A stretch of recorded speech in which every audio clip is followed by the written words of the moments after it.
wisdom from above. Father, we are looking up to you because only you can help us. And now we thank you for those in authority, in every sphere, in every department, in every area. Grant them wisdom and deliver us, deliver our nation from wicked people in authority. Deliver us from evil men who will sit in places of authority and do evil things. Deliver us from vampires who will drink the blood of the nation and leave nothing behind. Bless our nation with good leaders. And for those that are there now, we thank you that you are helping them, that your grace and your wisdom is given to them to lead us forward into a good and a better situation. We give you thanks for your great wisdom that is now released into this nation. In Jesus' name, amen. Ghana Montie, Ghana Montie, Ghana Montie, Ghana Montie.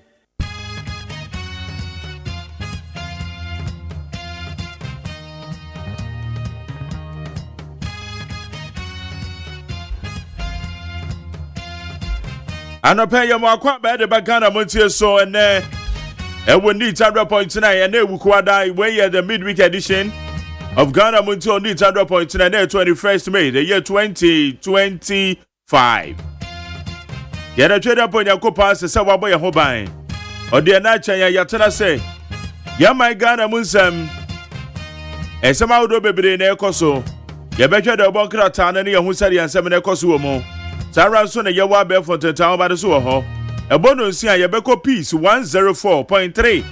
Yede ka se eboni de kan kra. Yede beta ta so. Na yekoba na yede solid interviews na to also. Amasancha me kwabena mafo. Ode mame akosua etonam. Wo mo na mo de obonkrata mu samene de ba bebre. Enra menya de tie. Enra nsuo to etoye no. Eye nkokọ ne mpatama nkra hakra toy pa enra ni nsuo ni toy tama anwumre ne mehia ha no na me kwa na minim se na nsuo ni gugu ye bia na hu se atọ ba bi pa ba bi eto kese ba beka janhye ne de anhye da nto gidigidi sa yese ni pa bonifuo bi abo nipa miense tuo eku mo ewo nkokọ zongo Ezo ne to na mrante wa miensa womote womo akwankwa anuase womo nua ba ko oni shop eno mote animu nipa bonifuo bi akosa ne tuo de agu womo so omufire so omufire womaku womo ba ko kra so de we pre yie ba ya samo ya kokoi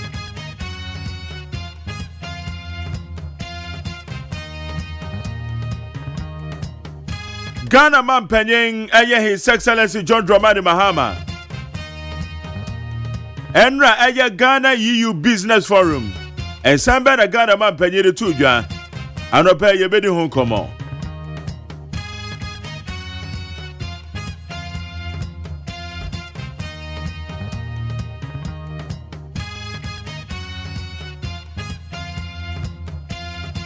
Se yeka enra Accra Mayo. Adwadifo ayeko yi omu free kwan ne ho ayaka chom so omu kwa eche na onim sa ade ne kra no adwadifo na nyese wo mapam wo mu sa omu free wo kra wo mo se baabi a wo mo wo no mo akwa mu dodo nti wo mo nko omachi etu wo ma draw line e de ato ho wo ma draw line e de ato ho so bia ni sa line so wo de mo nko line achi mentra line e magwam enti enra Accra Mayor AMA Mayor Accra Metropolitan Assembly Mayor Honorable ETC form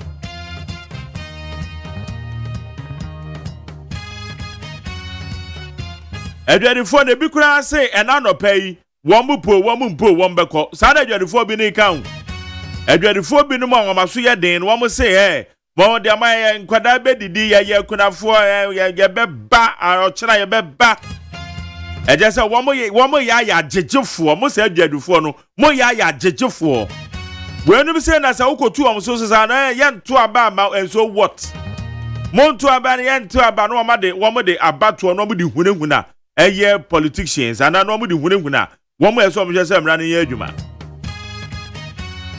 Etomo say adwadifo na my madwen say na no pe mo be say abano. Me ka kire munim de wakukuo ma anka matum ho fo dadaada.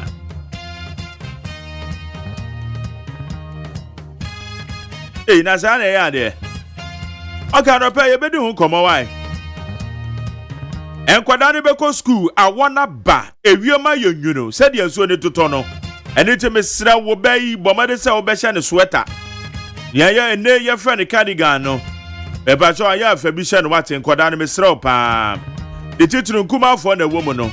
Na de am ya se me mai a wo mo me akodo a ensuo yiri ye yomudie ni. Wo mu school bags nyina ko wo mo pabo nyina ko ye erade. Sankodai ya samo bepacho yenya kebe ji bibi kakra na de abo asafo yo ode yen hwe barabata mbesra wo ba no se ne suku bag ne ko se ne pabo na ko yiyi ne uniform na yira enam se bia ba bia mo ne nsuo ne ye chifa ho pa Sankoda no yesre. Well, we say na ko man na ya ko momoa. You see, na ya ko momoa. Edia jo to school bag foforo, jo to yempa bo foforo. And the uniform jo pan foforo. The books on the jo kokoto foforo. But me na meji omo ho pa yi.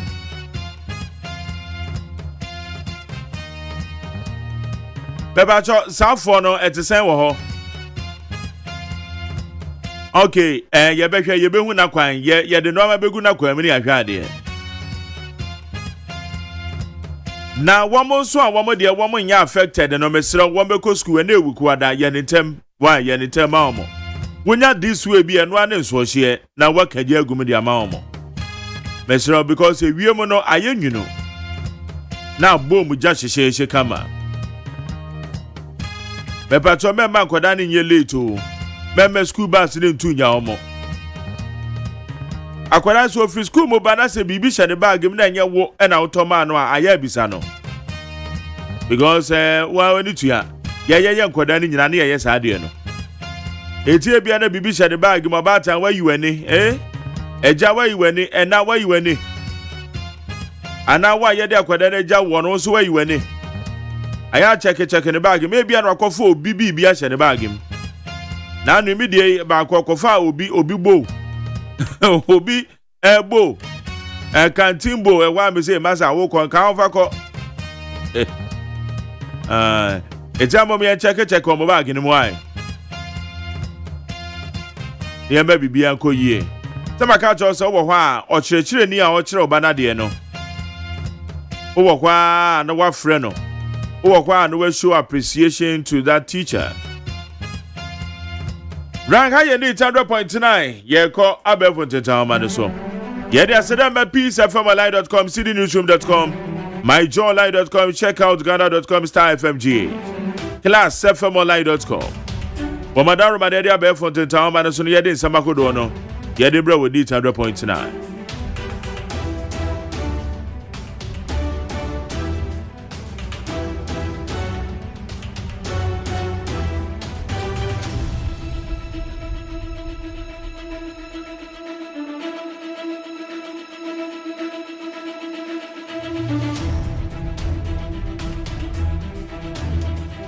Alright, ya kone yan share said ya and someone else here and ne anope we need 100.9.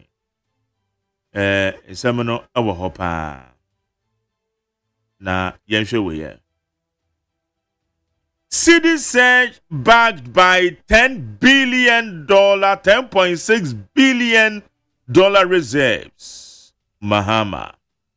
President John Dramani Mahama has attributed the recent rebound of the Ghanaian city to robust foreign exchange inflows and deliberate policy measures aimed at stabilizing the economy. When Ghana man penye no kase en rounds America also kasai Ghana EU business forum ekoso.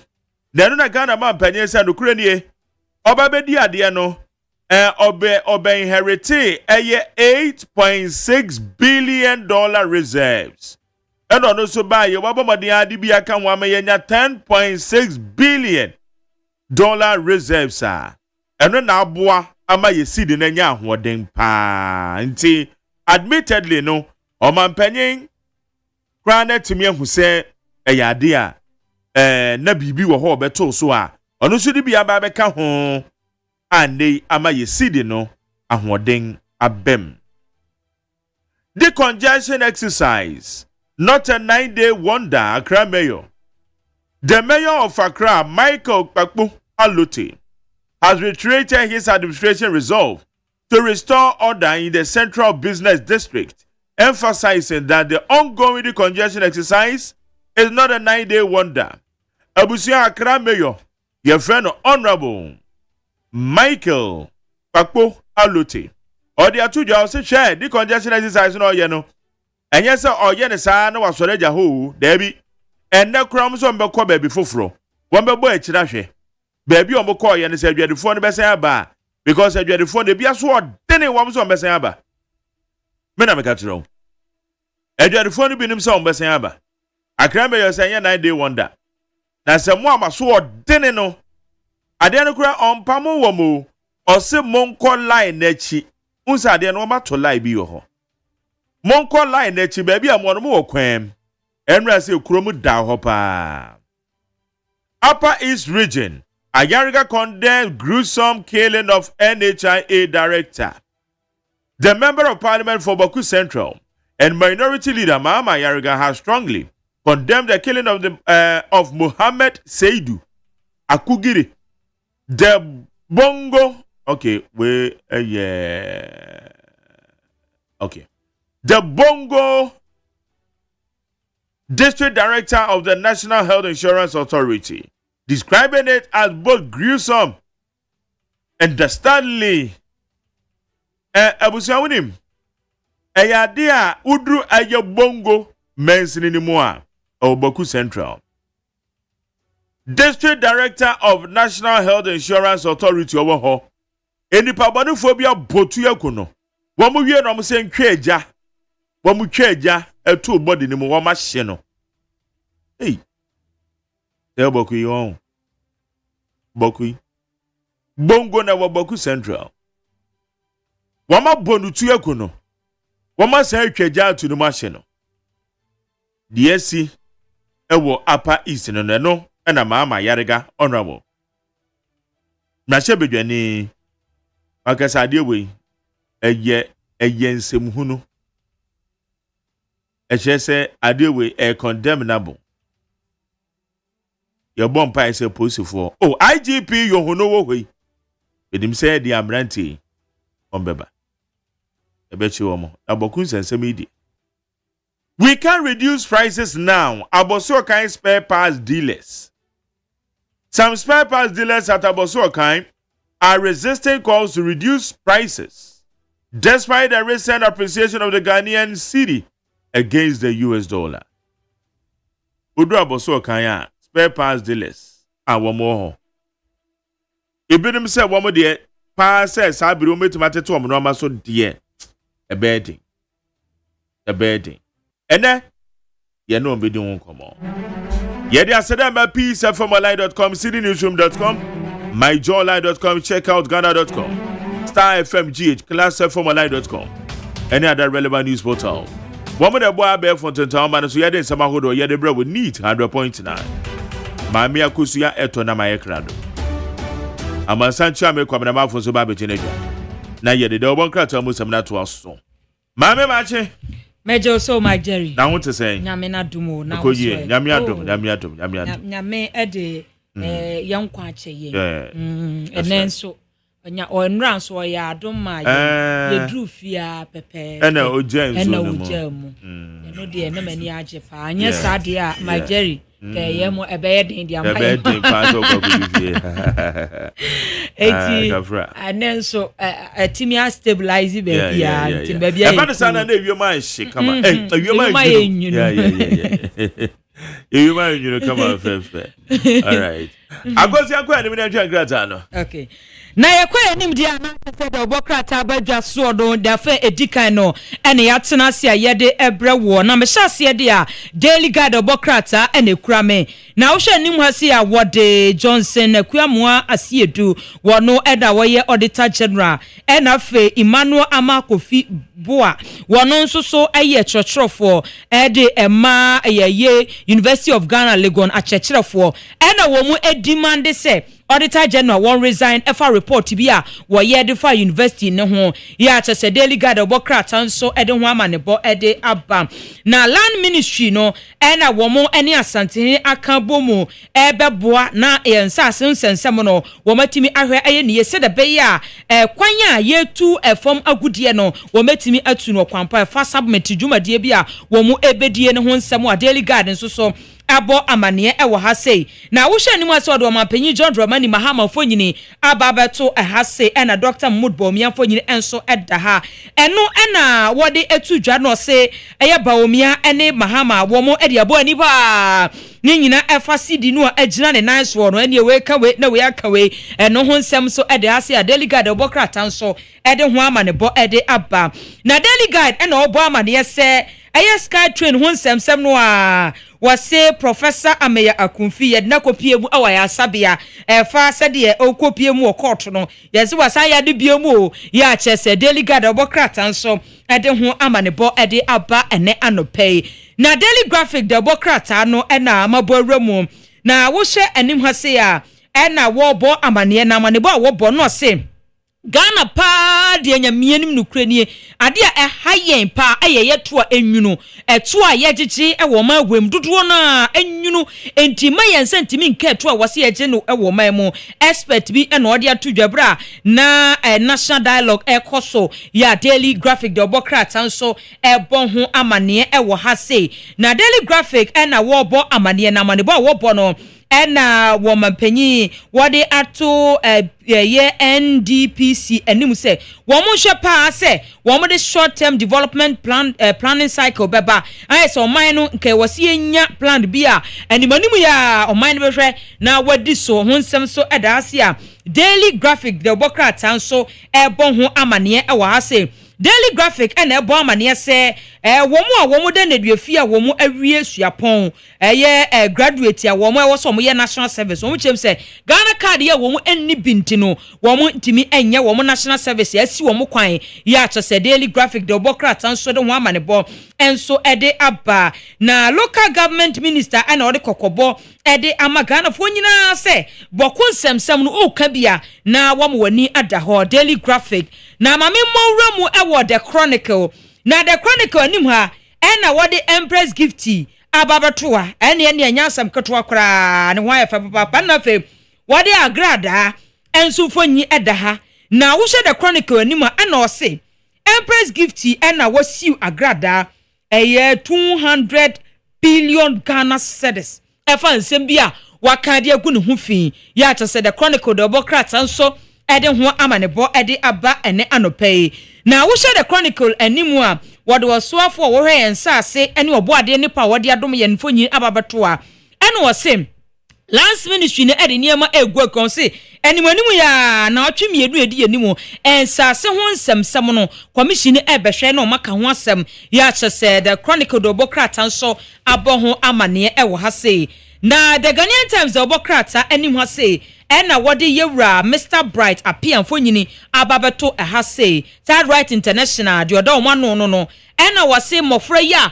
wo mu enenam enkramonto so a Ghana Migration Service na no ada wo mu ekohwe yi wo mu free ho no wase ene de ne kwan so adana so mofra no efa ahudie de wase yehwe ne yeka ho asem ya cha se the Ghanaian Times obokrata nso ebon ho amane e wa sei na the Ghanaian Times the obokrata no animo ena wode wo mampanyi John Dramani Mahama fonyini ababeto a no osisia no aban no di nema egu akwam won nsatraye se de be ya business environment no won betimi ahyemu kina pa ya chose ho nsem so eda ase ya the Ghanaian Times obokrata ebo amane e wa sei na the Ghanaian Times obokrata ena obo amane se venture capital trust fund no ene wo matimia invest esika wo ma we mu hwennuma hodo wo ma ye no a wo mchem se emfie aduonu 20 years ni omo de sika 359.6 million Ghana cedis ene ye de hye oman ni mu a the Ghanaian Times so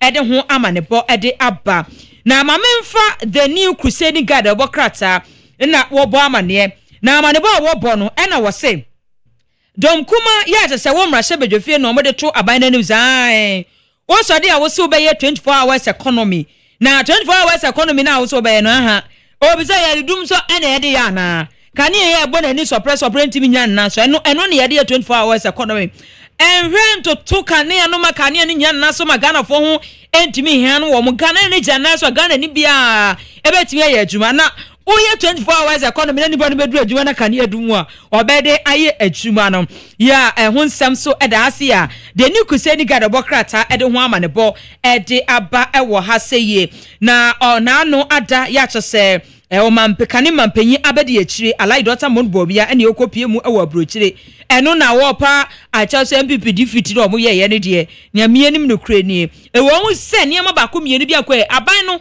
MPP aban no enkane aban no o wo mo bo adwuma pa na so ne ma ba ko bi ena nko ne mo so kodu won ene no mo kosi omo no ene obi agyina ne na so ne asembo ene nya asem ketwa kra ya the new Crusading Guard obokrata so bo ho amane wo ha sei na wo bo amane biom ese eye telecell group ena wo mde niema egu akwamu pa wo mo socio economic development no mo yema ye ncheche digital skills training ede ama Ghana fo ni bi ya chese the new Crusading Guard obokrata so de wo amane body aba na finance minister ena o say gold board wo mo ba ye adwuma ye de ahye wo mo nsa so wo mo ye enu ano mo ye no efi bia eni ho wo mo objectives ti a gold board ba ye enu ano ma hyase edi hu twumadi ya the new Crusading Guard obokrata nso bo ho amane wo ha se na wo hwe nim ha se a Crusading Guard bo amane se Ghana Water Company wo mo ene adubwahan eni contract bia ehun sem so eda ase ni Crusading Guard obokrata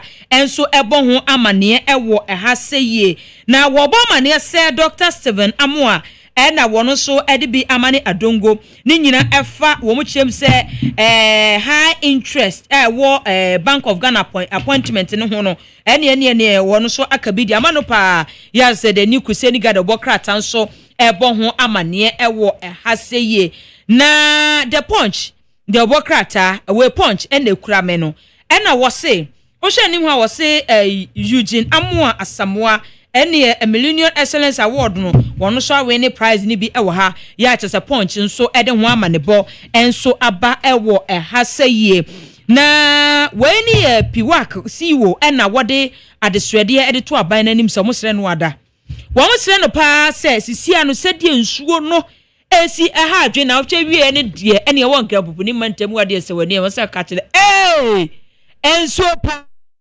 Ejabo titi ni akase nkran so for because sa na ya wonwa na wo ankasa de wani behwe a wo se wankasa wo ba na obehu because enya asem ketwa na wo se de nsuo ni si ha adwen no na me de du ba bia ya na mu kase aban no sometimes no ya na ye no timabufuo no na no video bi esakuleti onipa wajeje ball sikawie ka ko hye ball agu wo tin se nsuo ni ya wo fa kotokuo no wate ano ni wa hwie agum na wo hwie agum saa no wo bewie asa be fra aban ano a eno so ehun sam na mom de piwax wo nso e de afutuo e de amase ye hwe na ye control se de be ya nsuo no ebetimi enyiri emefa yen ya bi mu enhwe wo mo kwa punch so ebo ho amane ewo haseye na achima nwabieja South MC no say wo ba office condition no ewo no office why disappointed pa punch ebo ho amane ewo haseye na wo say Dr. Aduchum no obia o endorse obia ne flag bearer bi hopeful bia won sheda endorse obia ye ya just any spokesperson so ede ho amanebo ede aba na wo say ofosu a champion na wo chire mu se omo endorse no e wo fence not as DC na chese ho nsem so eda ha Majeri atena se ye be copies na ye de kase no ede amamo ye ba ye de nyaka nyina abeto am so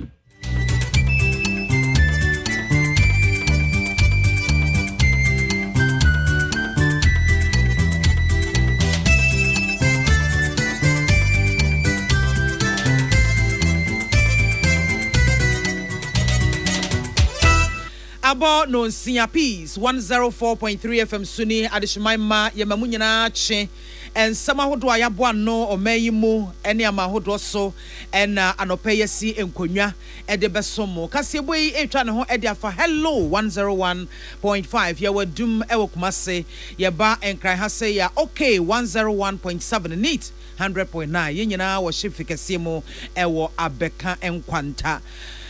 And someone will pay this someone on your edimo akoten ebini. Kane penny and now that vin area no dia two just say nanu so mu bie ma akoso mo sutade ne bufa so no yentimi mfa won so bo emmo asumesi na so maintain. Mampenye His Excellency John Dramani Mahama so edi atu dwa chechiremu ne entia na nsanye mu yensidi na hoden no emu epeja yekoye nim ewo nsamfufuro ma ononyamfo Elizabeth Ofosu Ajare edi atu Ghana fo ntitini na tipenfo a omo ya soafo bibire hu anim se omo yese edwade ni sikasem ebegina pintin ewo yempotem. Ghana Immigration Service womo de krata epia bonten efa ahoho a womo begu Ghana monten so esresrade a womo tu womo ase no womo de honsem aba yekọ ball bomu nsem so a nanse emu ayede emu ayehye Ghana Premier League ni Kumasi Asante Kotoko so obeji double obeji FA Cup no asaji Premier League ni weekend wodi nkuni inti cup no so obeji no wogu so ana Division 2 ana Division 3 ana Division 1 mu nsem so Anka Football Academy oma amade biem enra oma chitimba kwa dwa no eka makumaku enum ewo achemda Astrative. I was young for winning Sankaya Hodo and the Aboabo Nina no Sinkonya at the best somo Yafasada Emmanuel. Say you may a midima for her bar. O dima man sign, na man saying yampum Jane.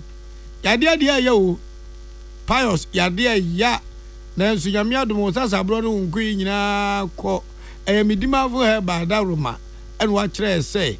You are the pa, yes, say crown. Pokwasi Maira. Oba time a wo ma wo hyehyewom na wo ho a hyehyehye fra 0244 774 282 0500 727215 First Atlantic Bank ya wadi kan no agege awoso abafu kwan wa bimu keke se wo pese wu se bank ijane na so a fasika koto ko na kwadi gumo ho na befa ede amount se nyuma wenti na no pay moti ene mimi de nana ahunfedua ode hye kronkron asuna piesie nana achenkwa nana menumbremu wodi ankan kwa meyeboa enafe Mame biama kwafo Africa sebo no nsem ene Mampenye His Excellency John Dramani Mahama edin sembi atudwa ene wo chirechiremu fa na nsen Ghana yensidi na hoden a emu apeja ene wo chese nye bibia o ese amanoni sika ya asese eba wano na fenso no aban ede hyehyepa egu akwan mu se yensika sem ne adwadie se oman obetimi atoto ne yie Mampenye chiremu ese ni nyina efa ye amanoni sika oman ewo ho no mo a December abosumi no mo mfiempimi no ene adurunan na ejina $8.9 billion nanso ebeduru April bosumi no mo ewa fimu no na ehwiri akoduru 10.6 billion cedis ya wenum nyina eyenhyehye pa aban no ede egu akwamu enu nti na eboa ma ahoho enya gidie wo man yesika sem ne adwadie mu nti wo mo ede wo mu sika ebewura nwuma mu ewa ha. In early 2025, Ghana was emerging from a period of fiscal distress, high inflation, investor confidence. We had to take urgent steps with the presentation of a budget to Parliament that made a steep adjustment in the primary balance from negative 3.9% of GDP to positive 1.5% of GDP by the end of this year. Inflation, which peaked at 23.8% at the end of 2024, has begun to ease, falling to 21.2% in April 2025. The Ghanaian cedi, which depreciated by 19.2% in 2024, has shown signs of recovery, appreciating by 3.9% against the US dollar by the end of April 2025. Our gross international reserves have improved further from $8.98 billion in December 2024 to $10.6 billion by April 2025. These figures, though early in the year, are clear signs of a disciplined and inclusive economic recovery.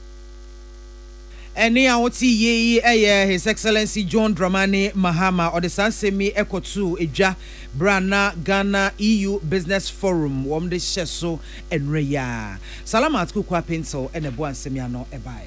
Kani panipa na wada VRA ano engineer Kek Kofi Eden Sembia Babetujwa na de owura Kek Kofi Waka nyina ne sei osisa mukaya 2023 asamkese to Ghana akoso mo sutade na epefa ho ameni pe ko uniform efiefiem ni ade no na edoso ye pa eno ene onense dwovohia no mbuza ne semse opani ti sasem na esi ye no ebetimi ne so wo abo obenten anaza sumasi no so dabi samobakaya ewiem tira bi etimi sesa naka September bosunum wo emfiem pimenu ne aduonum yensa no na mo hwe eye ensuo so dwen se ensuo no beba fom ebete aba fom na enso ahyiem na nkobasa esoro ane na ekọ na ensuo no eto ewopom wo na ensuo to a Pius untimi nsi ensuo to anokwai Peter Square untimi nsi anokwai umangada unzu untimi nsi anokwai eyo nyame ahyede ti ensuo no ntogum za no so ma hwe anko bi ensuo na bi anko no mo troka so ensuo beti a obetare podwa na aidam no akopai pai sanso dia ebetimi dia asem kesi aba to no de so bibusa ne se hwan ne nam ne nsa so ma akoso mu sutade no epefa ho di nsemonensa onka se asumesera so obenten ne epobi nso atwena so a onyi ni se ye obi ebetimi atwena so sanse eye ensuo ene to ne ye ma ne bro so na emom no Obogana mampere His Excellency John Dramani Mahama Abaso ene so afandi ni John Jinapo Abaso so mo ba ye omanjuma dwensa obi na ye ntengwa chene ntum ana ye nko ye ne seva nkosi ne mo mati committee a omo hwehwemu na ho amane no so abedadwa osi nwoma sei ene ye digu akwam hwese da ache no asem wei ebi nkoto ye biem. Na yanto aso Ghana Immigration Service one more at the kratsa apie abonten na nsemu setiefo bekaye a yenyanentie ese one more ato ahye ahoho a wo mu firi omu mamu abetena wo man Ghana mu na wo mu nyadwuma bi ase aseresere ene traffic mu so mu sum honie wo mu awo ene wo mu ma na wo mu abo mu sese na chese wo mu gu ho na wo masoma nkoda nkete na wo makojeje nkofo ka ho wo fi wo mu kro mbebom se gwangwangwan kopembra wo be fi wo mu na wamo motefa kakra edi apibibi edi na saa die yi omanfo akasa wo ho saa na anu ya ena Ghana Immigration Service for mo keka wo ho ene wo mo ekwa na amoa gude ne edo aheka mu ne edo okọ detention center na no no mo kyese enipa mako empimienu ahenu aduanan ebaako 2241 ena womonsa eka womo na sei enetie womo ye Nigerfo ne dɔɔso pa 2073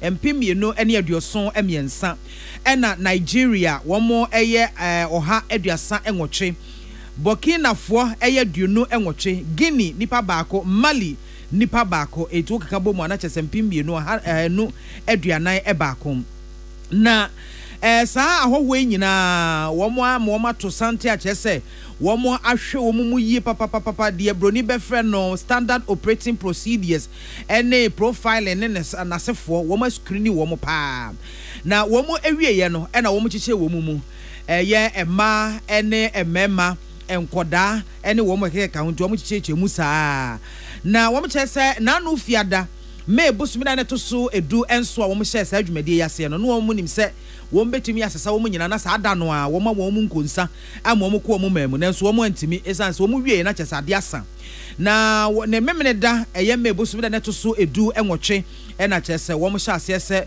wo mo edibi ebekọ enti sesi ama no guso ameka sei enipa ahankono aduonu enum 925 ena wo mo di wo mo nyina wo ma wo mo nkonsa wo mo esan ekọ wo mo emamu etu wo mo gunsu hye so ya wo mo aka kire no so no wo mo boabo wo mo ho na kyese wo mo de wo mo akọ eti wo mo aka no ye 900 wo mo aka Nigerfo eye 819 ahanwotwe eni donkono ena Nigeria eye oha eni nsia edu omo pe ena aka Guinea fo ye do omo ko Burkina fo ye do omo ko Mali fo ye do omo eko na omo kire se ye chi owo bi saa na ye de no koto detention center enuane ensuo se de be ma na setena ma ye mmere kakra ewo ho ama no ene ayarehwe ni nyina wo mo ede agu kwan mo ede ama wo mo na se ne be ya holding center obabi a wo maso wo makwa agogo na ho nkokire so bebre nti no chia womo echi womo ewo Montie so no womo atwentwe so kakra empanyimfo de to dwase sa special operation yi yade a womo antieti obi afa ahodie so womo eye no ahogono ekwan so pa ya obi antimi nkogina mantwea baabi enkoka so immigration fo abumasuma na se womo atimi ana se womo akamem na Ghana Immigration Service say womo da so gina womo nan so se womo de senior nemba ya adwumaden ahwe abosafo nyina ho ban kopembra womo beyi womo nyina every Ghana Montie so awo womo nkonsam womo akọ womo enchi na womo fa so de aseda piesie ama aboafo ahodo enwuma ekwaku ahodo ankrankra ene Ghana fo nyina nsantwefo difa wo moa ne entechire sonko a wom de ma obra wom hyase edi sa adwuman na wom akire mu se wom eba behwe na yem boda so no wom atimi ayire bambom ho no yie pa enti Ghana fo munya rehye munya botoye mo wom betoto niema yi ama saafo nyina wo bi kura enso daye da se wo san ba Ghana ha aba ba yela la sulala e wo ha no mu biu na wom kire se wom guso etoto niema na enche sa special operation womo besai ahyase biu enti womo esrese aboafo no mamunya womo monkoso anta womo chi emwa womo eduru bra womo san akanya womo ho biemu a muntu anamo emra meta womo chi momwa won sebeya sa na muntu yi ebekoyie ankasa yera amoakon atsa ya oya assistant commissioner of immigration wono enehwe nipantem kitahudie so nensa enehwe krata yi ase yetwa akankase bono na eso na honorable minister wono no hwe edwadie ne eye kuayo edwadie mu nsem so ani mfinidwuma so eyono nyamfo Elizabeth Ofosu Ajare ono no de akwakotodwa ewo ECOWAS meeting empanifo ani mi se ne koni nyame ani mi die se ye pese edi yo abrabom a edwadie di mu akotene papa se edwadie ya mena nyina pinti ni ansom se kuawa ebeyire enzemu ekoto dwa omra ECOWAS empanifo ko hia ewa Abuja Nigeria na say adwumade womo de ahyehya so busumi da na etosu edunuma kopinde etosu edunsia eno ana so eno enkrabata eni amansa di nkomo edi tudwa se osoafo edi ade sedi ato na fefo asoafo a ewa bima ahodo mu di akotere wa ECOWAS mu se amumo omadwen po no mu isi omadwen pi so mbabo ma dwadie eni enwuma etime gina ye ewa bibimam na ECOWAS no egina o ma se enwuma beba ni mpuntuo ni ebebo ye ho ban na yaye koro ewa bibimam ha na se ko ba se bibimam to e 7 bread asamani mo misramika de ebedi de ebefra de ebehye de ebenum de ebesra ni nyina ye ko free amamfo amanso ne ye ko pede a na se yanga se yejegireje na anua no ko fa bai ono ane jegireje to ono de eya de se de e no de to na afo asoafo ewo ECOWAS ni mu nyina se meeting shemu yachi so omukọ omukuro ni omama wodo omufiri mbaya omukọwe se edwadi ayedidi wo ye ho ewa bibimem no ebegina yi na aso abapa bi ebusiafo wutie kaseboy ewo peace 104.3 ye da ye ho agenkrato ye ba ye beto aso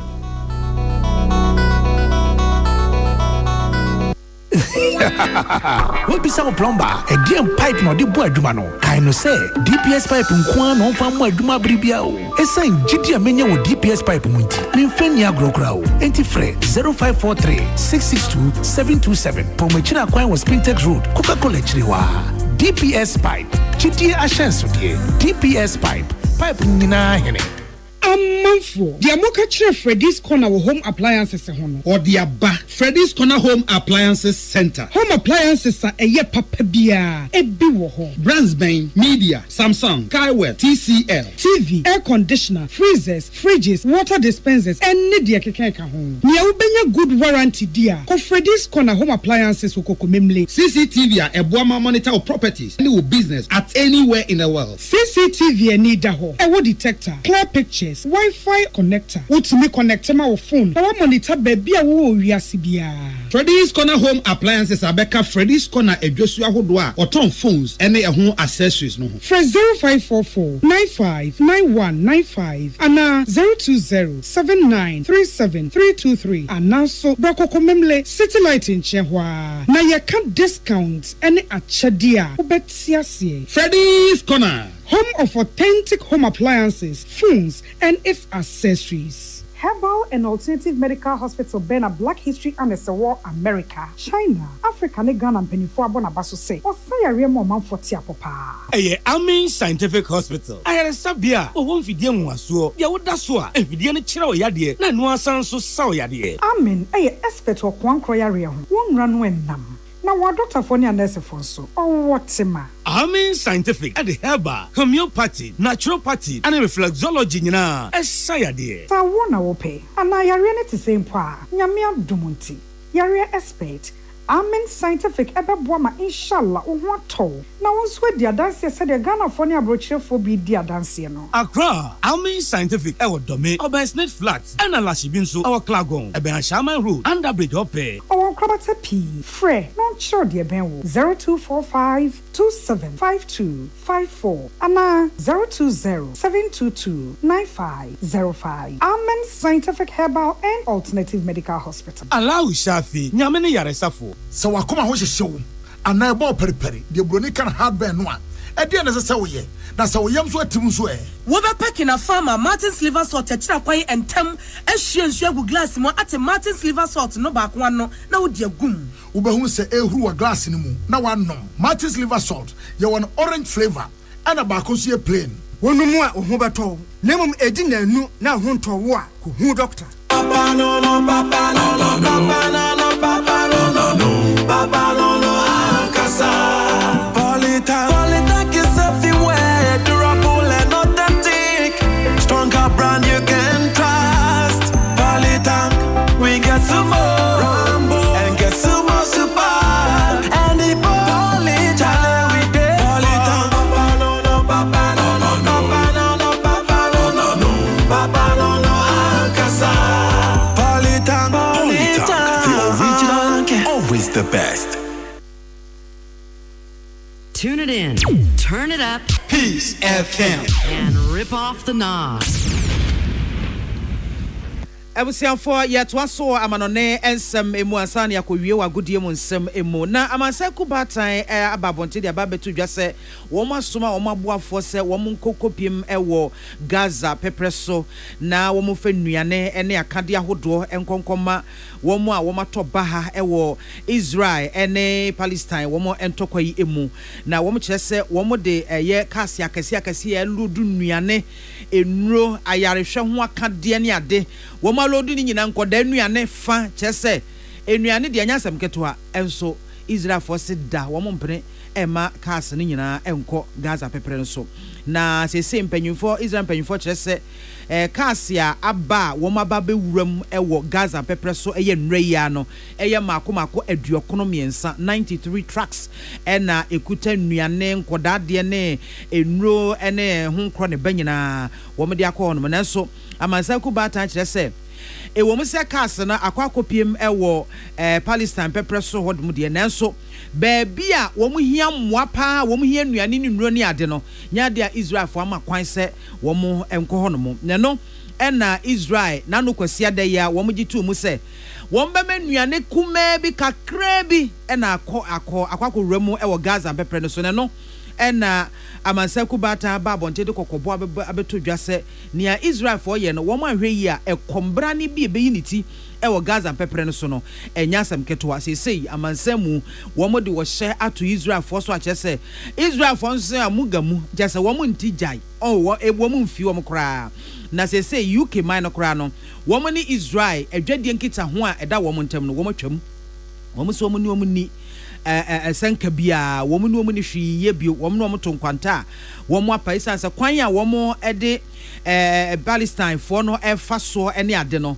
wo mu ene enye ho wo mu tietie wo mafo efa hodie so pa e wo Gaza pepre no so ne no ena Israel for so wo mu kasa mafo aba bonte de abeto dwa so pressure ne de wo mu de beba ne so nya pressure no ene bema wo madwena sesa de wo masi wo mo bosi wo mo beye no eno a ena wo mo beye afe agudie mu nsem yenye ni mise Ghana Premier League no ene teams ma kuma ku ben nan obia betimi age tibako fo etimi fa ne sense ne bonka se league no magie awie emu aye de papa na mene mo ka se de go king chart no so emu aye de Brekum Chelsea Abranta Ndini Steven Amankuna ena Ghana Premier League no washe goals chi obia emprempren sisi a wanyam finshabe edonunu 25 years wa bogos no makomako 13 goals enye asemketwa na you no so everywhere emrantie bi omutu si akan Edman Nations FC ba ko de Pfizer ono washe goals no makomako edu bako na Kwame upon so Heart of Lions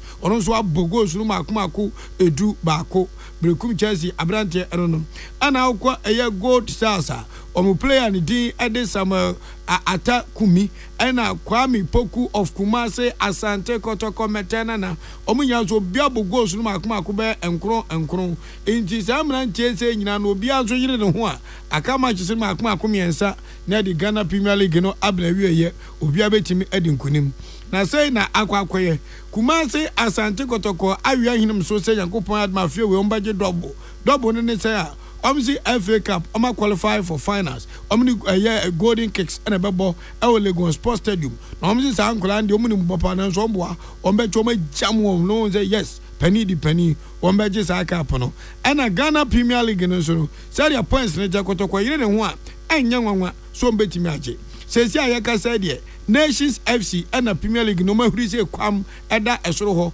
omo abano makomako aduonum enson 57 point do ye eye Gold Stars wamso amane makomako aduonum ensia 56 point tabane ba ko pe and Nations wamudi BT eye Gold Stars oba de toso miensa Heart of Lions eni Kumase Asante Kotoko womu nyina wo amano aduonum enan 54 point na je say Mamiensa and twa eye Nations FC omadi kan ane Kotoko ne Heart of Lions fontem ana amba mienu ene sate omone de otoso mienu nso entem ti say weekend Kotoko timi bogum Heart of Lions timi boguma na za ayehu ade ma mienu na edosoro ho no esoro mienu nso obi anso ne abre omso betima kwakọ bogum tim prempren de eden so beka say Nations energy and our Gold Stars energy and Heart of Lions energy and our Kumase Asante Kotoko energy emirani performance and ebechere wodi wani akire apuemantem so a Brim Central Municipality nso third division league ne de enya ba wiye champion of champions e de beboso ene fano eye middle league na awusiesi akanse ne gusu a ekoso ma eno a achimda zongo 11 to Sade Fry in Football Academy so much so me gaga womni bo no bo ntomumra nonko mu nshom ewo achimda astrotef ne so ahinkan Football Academy eye football team anu besi ewo achim aboabo omutu fa eto a achimda zongo 11 for no mu di jire so ewo zongo 11 for nanka se ekromu achimda astrotef pani behwe agura ne form ahinkan Football Academy afam na ncheche se ball no wo munano wo mu so achimda zongo 11 mu eto enum Jomeka makumako enum omantimi ansi ejei awo mankasangasa akopromaso emrantie ma tenakasa eye Ruben Buadi oboka ne baako NS entry abomienu ena Christian Andombon mane efrano eye Vinicius ansu bomienu na NS entry ne Ghana mankasa de network o ma Chelsea Middle League no mokomani abre paudi besia tiano 5 goals to nothing ena Hinkan Football Academy esheditia achimeda zongo 11 Ebusianfo kasebono SC ensemeto dwane edimu akoten ebi ene say His Excellency John Dramani Mahama achechiremu ne enam sunti a Ghana yenside na hoode ne emu epeja senhyehyeye pa aban no ede egu akwamu na akobasa kane pani a woda viara no so dia tudwa say na anu sutode epegu ye no omudimfa sobo no mo bia na fenso no Ghana Immigration Service the krata babonten ahowa mabegu o my Ghana monten so a womo esresra diama chese o manfo hu yehia womo no womo yifa womo nkonsa amomo ko momamu akabi womo nwu adwuma no wombekso ato aso so afo hwe edwadie ne awokocha dwumadie wonsam so di ato na afafo aso afo abibimanim se omo hwe se edwadie betintim ewa bibrem ha na aso abapa medi ede mame biama kwafo menem nana ahofidua ode hye achenkwana na menum bremu esuo bremu de hye asona pisi nana odi ayenkan kwa meboa ye de asede ni kabia emma enwumakoi Midimafo Herbal Center sit one mobra and found they said yadiana etie Dr. Time da so at the time better so na time no so pepa yadiani be jane de nemri katente wo betutu efri nipaduan mu amwatimi ade ho yade ben etete wo stroke anase okotodwe anawusisi anase oba ne bema opa wo Midimafo Herbal Center Dr. Time da so sit one mobra na wo ba unno hu de biara da eho ebe yare no e last stop friend was 0244774282 and that's 05007272115 one more ewo pokwase mayira First Atlantic Bank nie smart fast more secure bank and one First Atlantic Bank minua usan hoko na so per digital bank ya ene what to pay you one more ene gina woman nice so painting abasobono 2 times digital bank of the year one more aje one more year the purple bank entibra na ebeji purple experience na ebi na etimi emwao First Atlantic Bank was refreshingly different ene na bodin nyumeku yada roma ene obo echi dom me de kasebo no ebesom yada mu nyina ase amamumu eniti Ghana muntie na mansanya so Adawroko Fiaman Homene so ejiji tonton sansan ewo neat 100.9 FM. Ghana muntie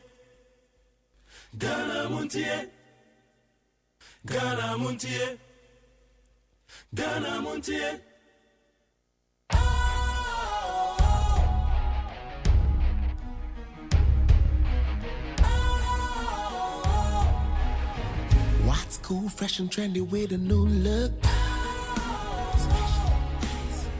Makes you feel real good, that refreshing vibe.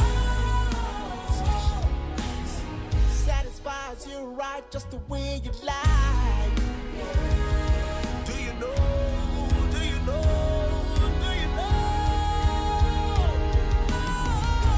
Ain't gotta do it alone. Specialized makes you flow. Anytime, anywhere.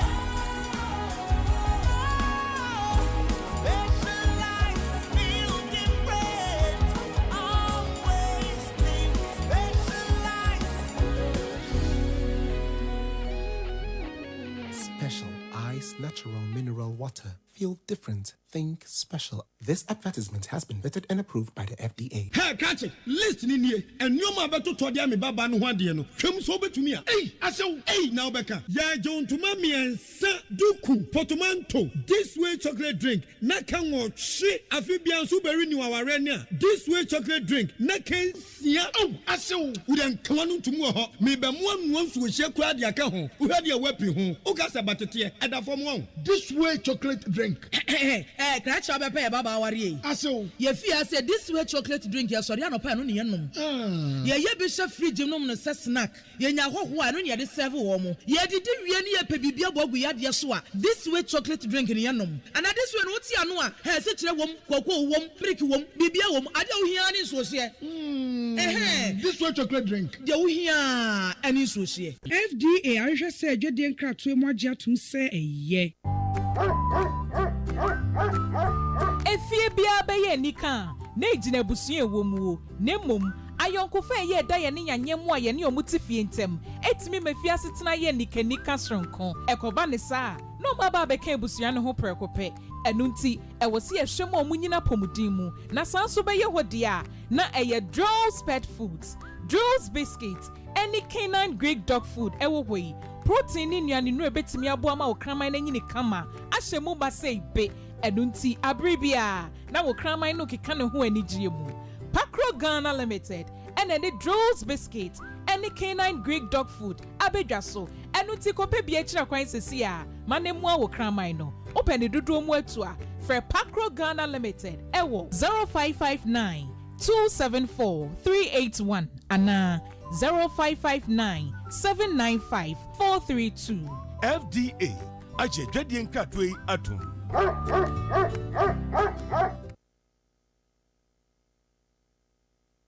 Ghana Montie. Ghana Montie. Ghana Montie. Ghana Montie. Ghana Montie. Ghana Montie. Na mansanya so.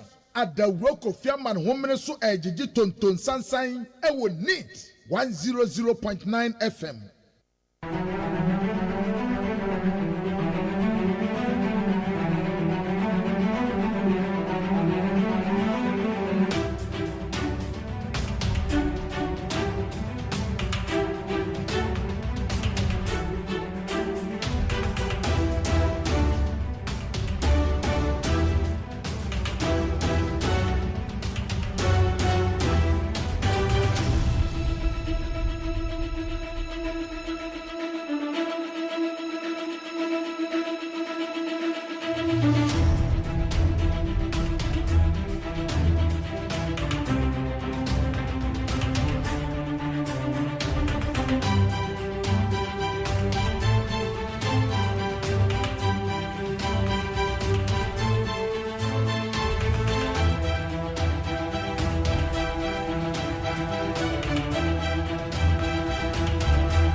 Yamo akwaba no pay ya de baganda montie so NEAT 100.9.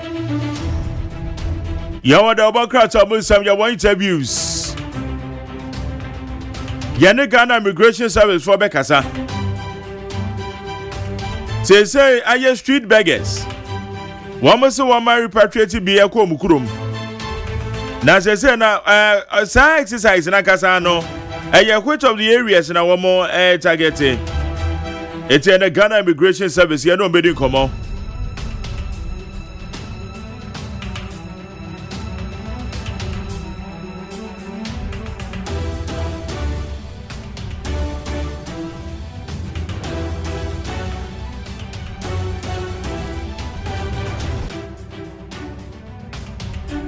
Sarah Sunny and child rights for Sobekasa. One most Wakasa dia fa home. Ade kwa ye fa so ye no na nya na. Eti child rights for so ye baby sa omo.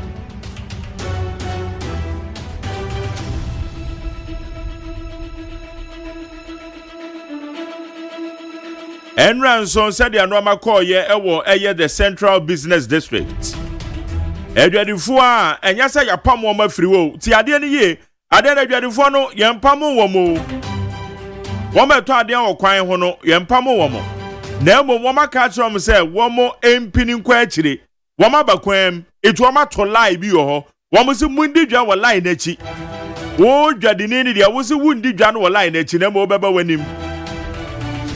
Eti di America no dodo na no enye se bia wo mapam wo mo se monko na ebom wo mo se ba bia mudi dwa no monko akire because mo wo kwan mu masi kwan ebesi de na lorry kwan a eye ahyen ye fa so wo se wo de watra pavement na ba kwan ni mu ehwo na wudi wudwa Wom require when to a pefe say womato line is womato enye no enra mene eye kwadwa moaten eye president of the Traders Advocacy Group Ghana enra ba mi program so enra nwumre no torchlight so ana no ka say womo adwadifo enkabom companyfo no womo ni akra mewi ahodo ahia a womo gye nwuhu say da bi wo de womo to line wo de obedi dwana mentra line ne ma Oja mati enra so medaso ai ono no da ye mokobi shoes ano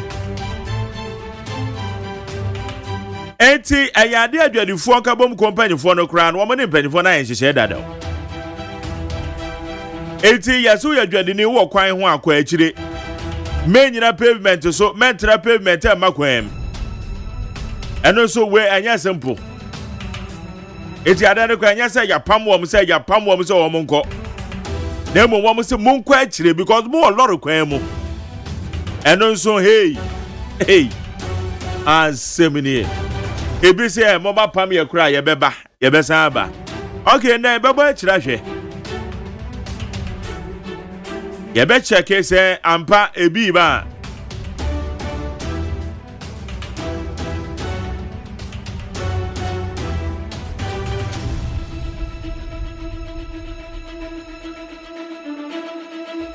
Ghana Montie Suni Bonita do point na man Sancha me kwamna mafo encho begina jo alongside eye mame akosu etonam the producer ekwadwo dam yado tamechi wa ha abena frema bankro na ya usafo wo na ye in charge of the social media handle Pesi Abuaje the darling boy mi supervisor no and a doctor Father Dexena ono no ye executive producer general manager Kennedy Asantio se wo de bomi chido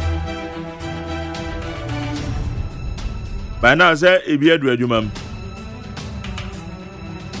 and it be angry. Traffic in a Mount Tuana.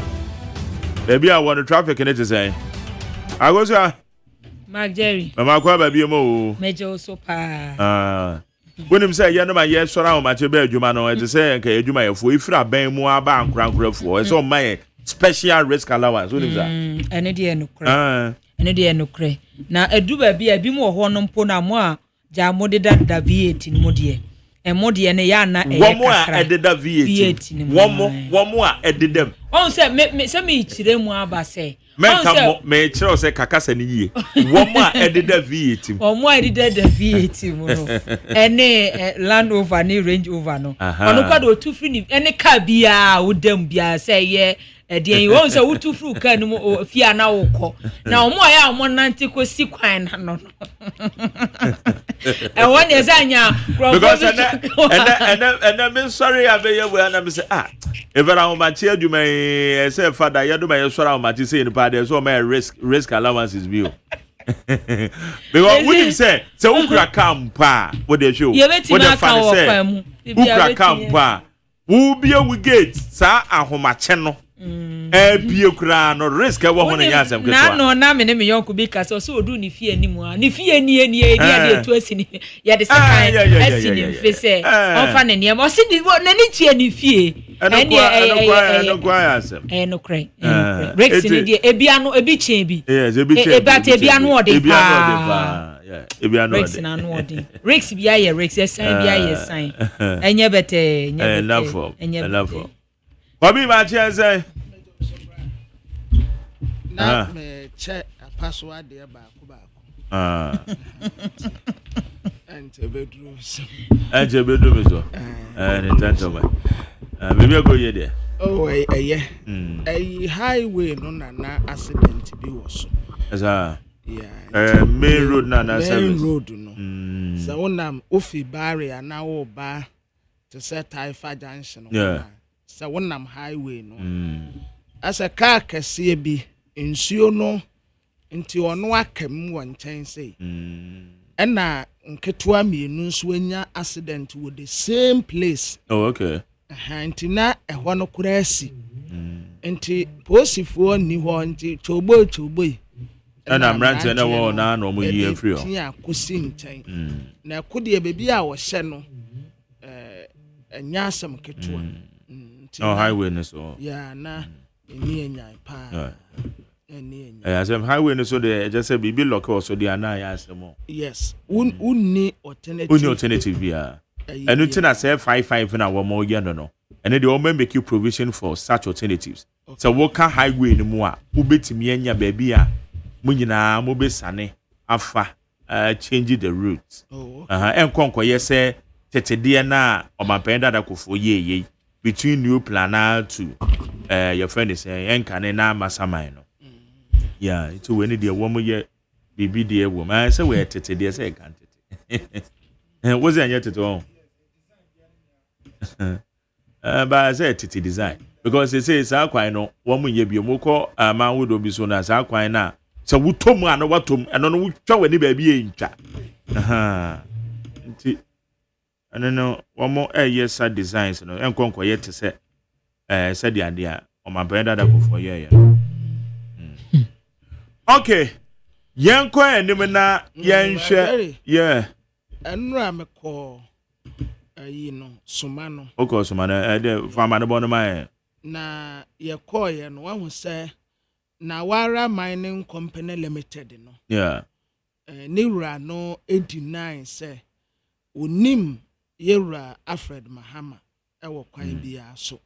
It's not just a publication there Baby told you say yes. Alfred Mahama or your mining not just a yenokre. There be. O say onim no. Ena onsia no kro ni chaka bia. Sabi efena na majere ya nyanwa say obi a ni nua ye president ni nua ketua ye president na ni nua ketua ba akonso se wo pewiase afa na nyina mining company a esopa kase ba akon account eye engineers and planners ya ni nua Ibrahim Mahama na afena Alfred de be start galam say oh Debbie. It's onye mine Debbie on kaho kura chese nipa no a oye adwuma no kura na wara no onim no ba bia. Eso wose nipa bi na pese omude ni din bebata no ho na ma ni din bone na nkofo tu no so sa akwa. But onim no ba bia.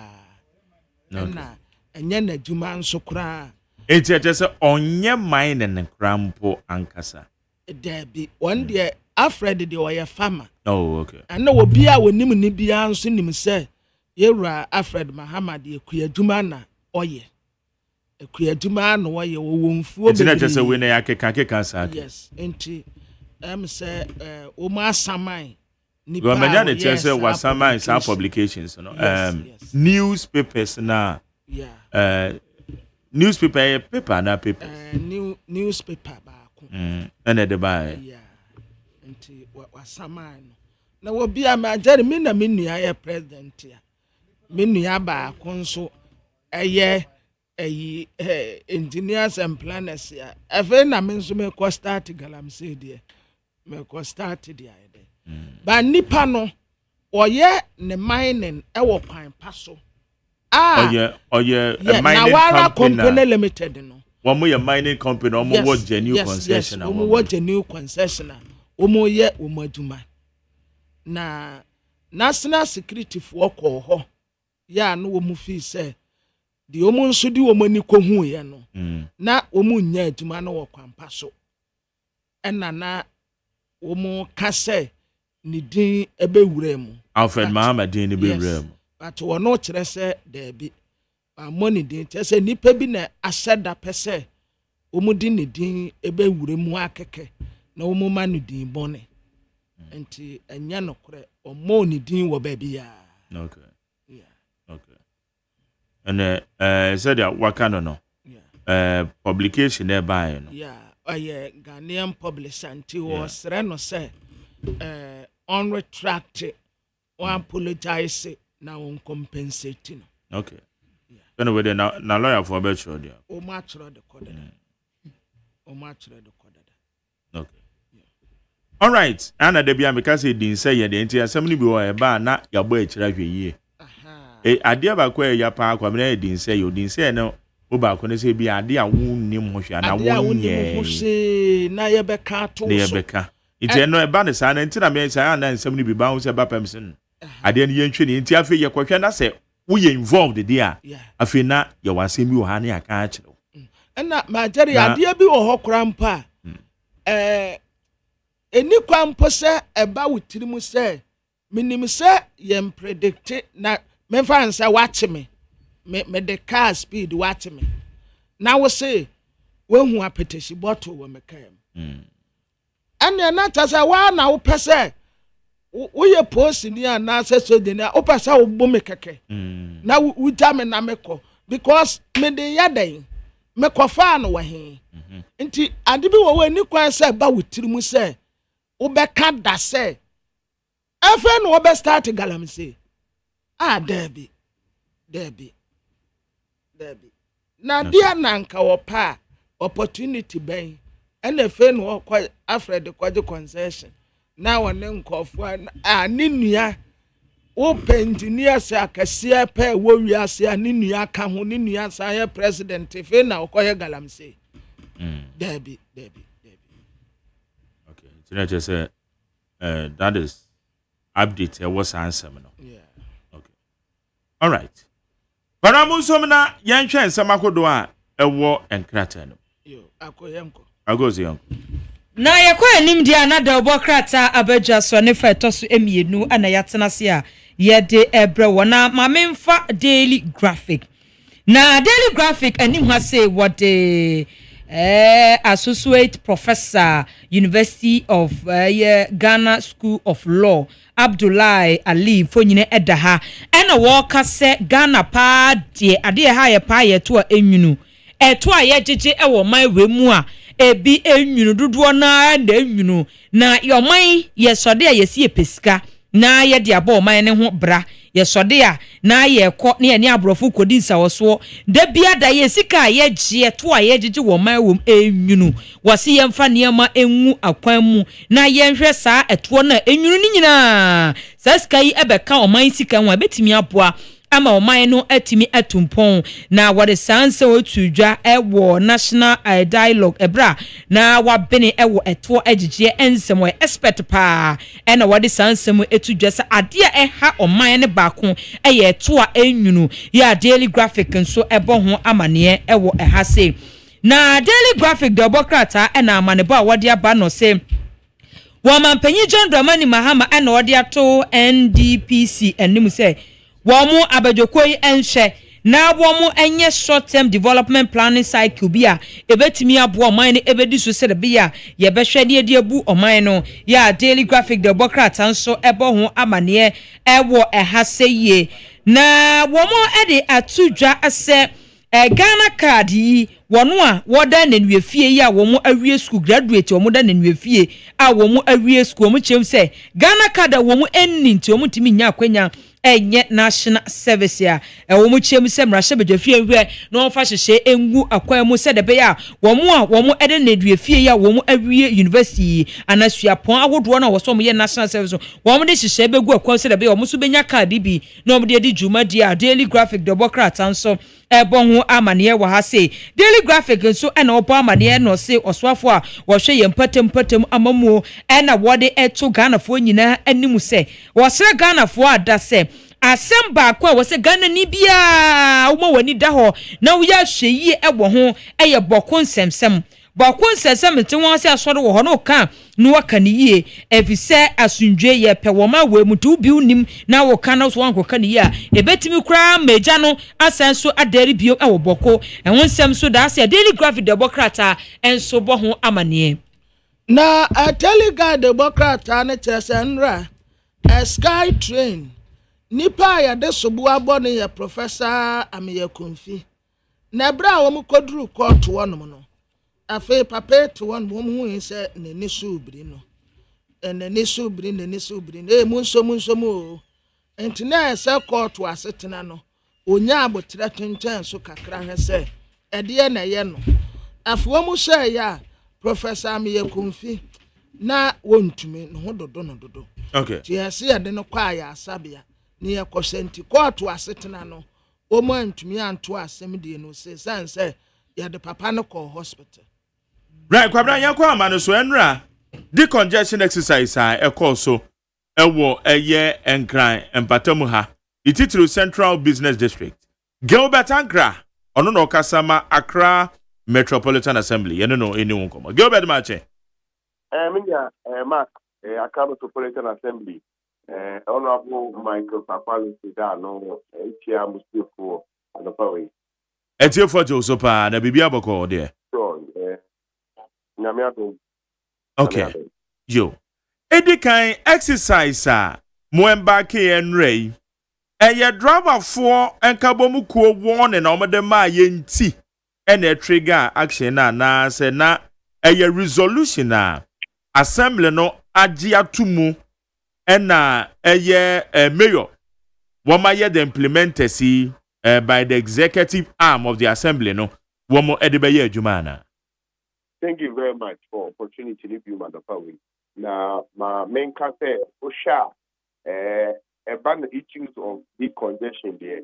Maybe to me, I can say this is not the first time I hear this that. Now, specifically, no, there are a course, you know, me to me, I can say it is a call from the general public, from the general stakeholders are almost making up the Accra Metropolitan Assembly. It is a form of a resolution. Now, Mayor, prior to this exercise, had extensive engagement with market queens, members of transport operators, state representatives from GUTA, traditional authorities, civil society organizations, pockets themselves. Now, call is very, very simple. This time around, they are urging the assembly to move in and ensure that, especially persons are fly trade on the streets now, a compounded congestion, traffic, almost part of the assembly, ever moving into deal with these issues. Now, and not the major way concerns, now that's not withstanding, issues of ensuring that there is law and order with respect to amount or more call or more bar, share assembly, control of pocket violence there. The BRNPD free flow of vehicular and then pedestrian movement, idea is against the law. It is collectively, mayor, and also share a buying intentions to ensure that there is a clean city. Very soon there's going to be the Homo celebration. Now, I say it to me, the company order. And collectively, all these factors came in play and they informed the decision to embark on this very big congestion exercise. Now, it come into me and to also promote that urban mobility. And let me state that we even had transport operators threatening to go on strike if we don't take action and ensure that we meet this agreement. Okay. Na yebisa se adwadifo no mapamu womo ana se eye lie bia emire bia twam adwadifo enkabom companyfo ne assembly no edi nkuta ho ena mo kire mo se womo nko lie nachi ana ye pam na mapamu mo sa keke Mamenka say Mayor Honorable Michael Paparotti amaka here wama grade 4 now say is not into displace. Government is not into displace any trader. Now, they are ever being to boost or more trading activities. The local economy, informal sector, it plays an important role. And you have to create that conducive environment or make it or more every and target, one on the street, of course, it's a low area. Other measures are also being put in place to ensure that they will be provided some other initiatives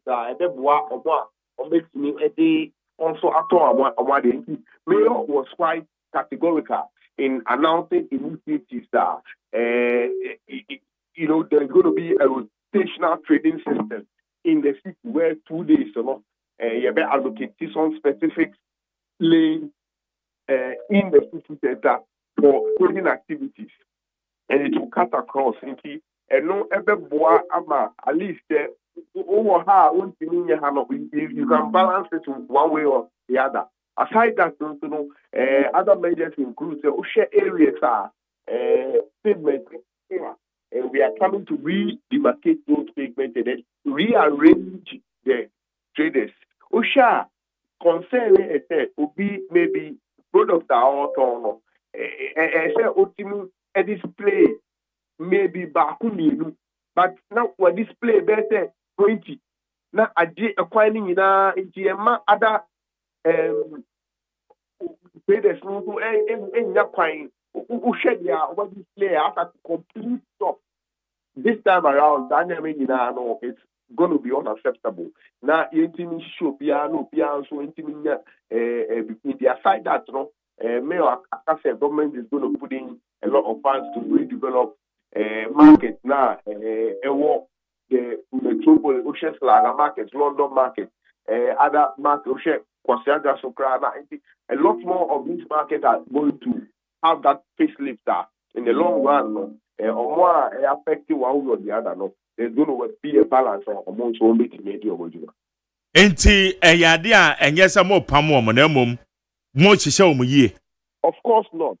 That is not the thing. Now, it's auto idea or a kind of idea, and no, first and foremost is a no-go area because it even contravenes the road traffic regulations. It's a no, not at all. Omukra or those who are going to be affected by that particular way, the crano, Omukra, other alternatives are being provided. Now, a bit to a boost or more we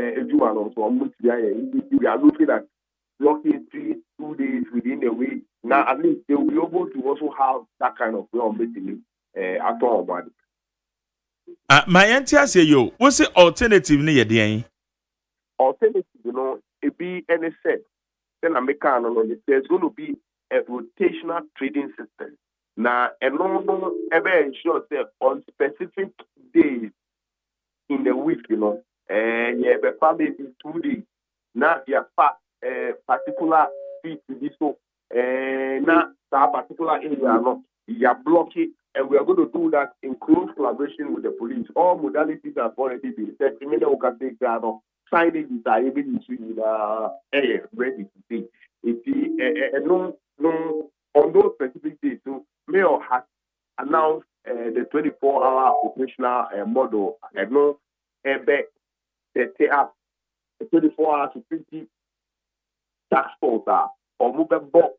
Those are or moving journal on these specific days. So, and then said it's going to be a 24-hour trading activity with maximum security. President has also assured that markets within the city, the Mayan solar street lights will also illuminate these areas to promote trading activity.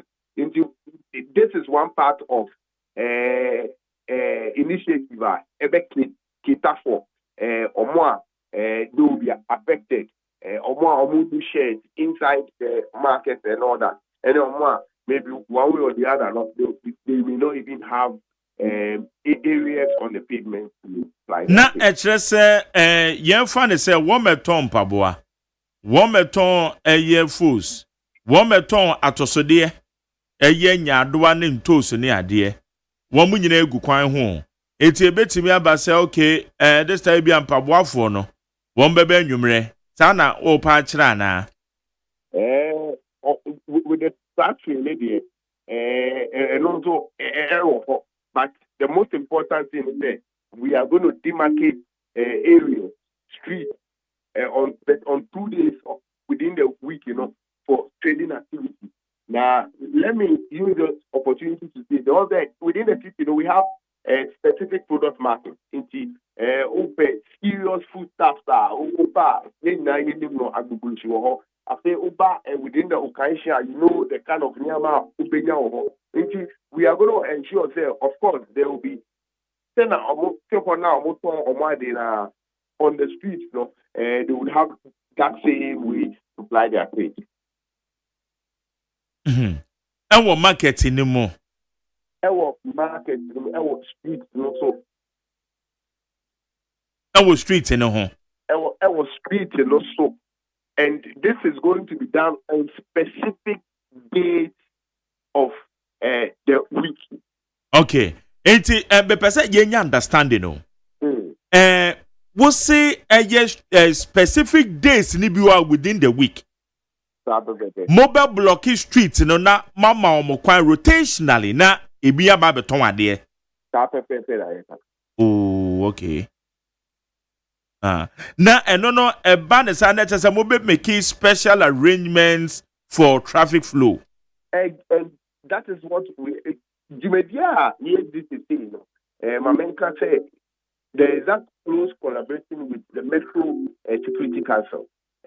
Now Mayor ensure more the police is involved, other security agencies are all involved to ensure that Jimedia police will be closely partnered with to ensure that in terms of blocking and all that. Now tell America all the modalities, even to set the signage that you be issue for that particular initiative that ready to do. Say when assembly no na take such decision. Exactly. Exactly. Okay. To promote that local economy, because we understand, say, of course, and Mayor has said it is not the intention of government to displace any trader. It's the other alternatives are being provided. In the short term, in the medium term, and in the long term. Now it's me dealing with it. Low hanging fruits, so we are trying to get those ones at least for now. And this place here. Okay, yeah, Gilbert, DNT and Amibisa say, is it assembly? And I take a decision and I say be a mayor. And on the noa on one and one me guna kwam DNT and Amibisa sano. And he say yenim say assembly no ejitum e pass resolution bia. Mayor then a pound for woman the implementation agencies. Woman betcha say woman the resolution be ye juma. Say kobase mayor. And now on no one adding the modalities eba and yes sustainable because that wouldn't be a resolution from the assembly. And nothing I emphasize at that point. Let me state to say the assembly, the members of the Accra Metropolitan Assembly, or more ratify this particular exercise here, in the idea assembly now kata as a body and this exercise is ongoing. With respect to sustainability, there are a lot of factors that pointing positively. And briefly, let me say to say, over the years, we've never had that kind of public support. And it's not American earlier or not. This exercise here, it is a call from our stakeholders. A plea from our stakeholders that we should move in and then embark on this particular exercise because of congestion. We've never had instances in the city of Accra. Transport operators are threatening that they will be going on a sit-down strike because traders agree a lot of equipment and traffic congestion. Into the public support, political support, stakeholder support, and nuclear alone is the guarantee for sustainability. I think so. Ocean infrastructure, right? A lot more are being put in place to ensure that these students are not in place. The alternatives are being initiatives are being set up for trading activities as well. I spoke about the fact that the assembly as an institution, we also have plans of redeveloping our market. And we share the first market day. Two of the shares have been redeveloped. We share Agbobushia and some other areas. Other markets such as Plaza, London markets, and all that. The government has assured that funds will be provided to expand these markets to be able to also accommodate more of these regions. All these factors and initiatives, it points to the issue of sustainability. And as a city, we have come to that resolution. Say, we need that paradigm shift. We cannot always have situations that people don't fly their trade somewhere or unauthorized place over the time. Now the place have been taken over, and on the street, it's a no-go here. We are looking at dealing with all these issues. Now, it will help in sustainability. Let me use this opportunity to thank the media, NIT FM, for having this discussion. Now, they will tell you the positive effect of this very exercise. Of course, on the streets, the areas are clear or money. We are very, very hopeful. The initiatives are yet to there will be that form of orderliness, especially low-grade activities on the street to ensure the free flow of traffic and pedestrian movement. A fine amount of money better ne and another thing. Many will say Mayor Honorable Michael Kapality wapakum dada na areas and not look at such as the Kimbu Street all the way to railways. Ufa UTC Katamanto Enkin one na wapa the law Enkin toes rolling fast. Currently, as I speak, we have our main system there, and we'll be moving to second and connection again day as well. To ensure that connection, let me say, connection, and now it was very, very, very, let me say, very successful, especially on the bridges. The bridges have been cleared, and none of the traders are there. Let me also use this opportunity to say a big thank you to traders, leaders, and the hawkers themselves for buying into the idea, for supporting initiatives. But now, voluntary, and they moved away from, especially the streets, and we are assuring them measures are yaka said, keep it to promote Ejumano would fulfill those promises. Okay. Na ye ken so yenim se ayana adwadefoi yetutu to say no ne ade a obehwei na ebi kem because enra no yenya de tie se ebi say one day they will come back because here me for credit mbom wo bejiska enra ye de asoto fam no sa na adwadefo ni bi kan ti se eba se bi babaka eden na mo be Mayor, I can't clear say Oboa flouted the rules no. One, goods will be confiscated and they will be given to charity. They will be given out to prison service. Aside that, the regional minister, Honorable Linda Oku, and also Albert said, more of the flouted this particular rules, so there is a fine between 1,000 and 2,000. Assembly, every fine. These are some punitive measures to prevent the traders from coming back. But for us as an assembly, the matter push mail the engagement level now. We are very, very hopeful. Say, resistance level, we are hoping that we'll continue like this. And just as I said, all initiatives I can say I can applaud, and we are assuring the traders that we will come in and do all those things to be now almost to the end of the Mama enough notice. About notice, yeah, I can say we are mad enough because when the Christmas season back now assembly about the before no helping to fly their trade. Now, immediately, they will move in to get them to move away. Prior to this particular exercise, the Information Services Department of the Assembly, have been engaging with these students over the time. And these are one-on-one interactions with the students, public announcements with them and all that. And with respect to announcements, they understand them. Baby, I'm more torn. And yet they are even calling it. I've been a member. I've been okay. Na gbogbo si hwono a oran record etu je nefo se hwono ade no.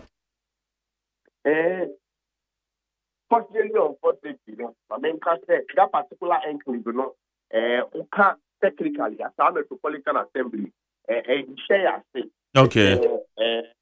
Ablikuma Central state. But that notwithstanding, there is that close collaboration as a sister assembly. Na hwono okay, Mejime say sa close collaboration na work no to ensure say hwono the phone be back na. As I think she's saying the information around that particular usage of that land, assembly, at AM, American, another assembly, okay. Would have to come back and then we'll be able to respond to. All right, Mate. So say when you Ablikuma Central. Inti yenya ewo MC na na si yenya regional minister yi baby san why it me fa me show kon why okay eti ye hwe animu send na mo baba kira hwe ansa motu anamo akọ areas akodo a won so mokoyi o mafri ho no. Yes, of course. Now said America no mayor had already gone round. We've already been around our main station. We will be moving back now for other areas. He said a circle. Any condition enclave. Would also be doing part of the agriculture area. Okay. Adeba kwa na mire ye mo wo data na say we no ayo putogun hwegum sa because some be plan bibi di ama you supposed to have a data numbers of say before ye ka o ma say na motim dia plan on. Of course there is a strong form of data around more giga within the area. Now, Senator Makanono, in as much as we acknowledge the fact that not all the shares, Senator market leaders, Lankasa, Akanono, not all the shares in the market, everything accommodate you, we know that this is the start we are working with, and this is the figure we are working around. To ensure that it me, I'm not almost on mixing fly for the trade. Aim to be traffic flow and pedestrian movement. Okay. Yada say Gilbert Ankra, one of Kasama Accra Metropolitan Assembly. I know which ya a honorable Akpo Alute. Tianamai, why? Me patrol. The doors are open now. Anytime beyond. You can pass by to say hi to the mayor of the city of Accra. All right. Yeah, that's Yanope. Yes, sir. Gilbert Ankra na Kasama eye Accra Metropolitan Assembly enra exercise a omo ye na omo toa so adwadifo a fa no kreni omo plan alternatives ebi call line echi ebi nso omo plan omo na rotationally no omo yi 2 days within a week. No the amount, the mumbe dwa okwamo ya block kwan na mamo. We the mundi dwa. Ana ago say what you say? Metiasia sa na me no na me issue ni ye say omo a wo mo be fa kwan nim. E bia na obi hwe bi ba wonim say ya block sa bre no na say enu ti kwa na na membi sa say na ba ne sa na won be special arrangement bi. O so wo be ye o so meye na say o mo be block yi de na ise adwadifo yi ombe gira kwan ni mu anka I said o mo ye yi a de wo mo ye yi a wo ma block kwan nta no de bia ye fa say ene wukuada no ma bia tum wo ma block and then de mu nyina amomra Okay. Mumbedi dwa. Okay. But no me say wo so wo mo modalities bi o mo de beba. Yeah, try nim say wo be say. Omo nye ne ntem. Eje wo mo ye wo mo ma enough announcement. Say ya ene wu kwada yi. De bia e bia nopa bi de bia. Ye be block between the hours of 6 to 5. 6 to 5.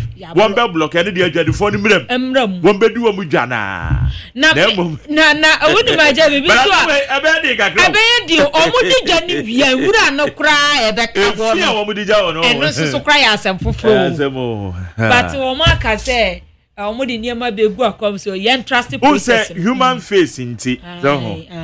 Who say o ma na na ewo mu no. Nipa no obomode a fechiri nani. No the ya de na enye na eduru baby a ye betu no so sana ye see human face. So ye see human face. Pamra? Na ya nke duru daytime no. Nka kwan no mu nyina anya clear. Na nka anajo so wo mu tumi aye 24 hour economy no. Na nka anajo no wo say wo call La Paz ya. One night market. Enye better. But no go cardia no careful. Yeah, one be correct. Yeah, one bet me. And obi betimi de ade no say light blue. Eto ade so e fe ade beche no. Ade beche no say what ade we. Yes, na kakwada de awuka on the most serious note. Yeah, na nka dru anajo no a because my jana one say wo ko Dubai a. Wo mu di ja anajo. Anajo yeah. Daytime no ekuremu ye hwe. Okay. Ebo 8 enumere de kona na market no start eba. Ye betumi at the science say at the 24 hour economy no at the ewurem.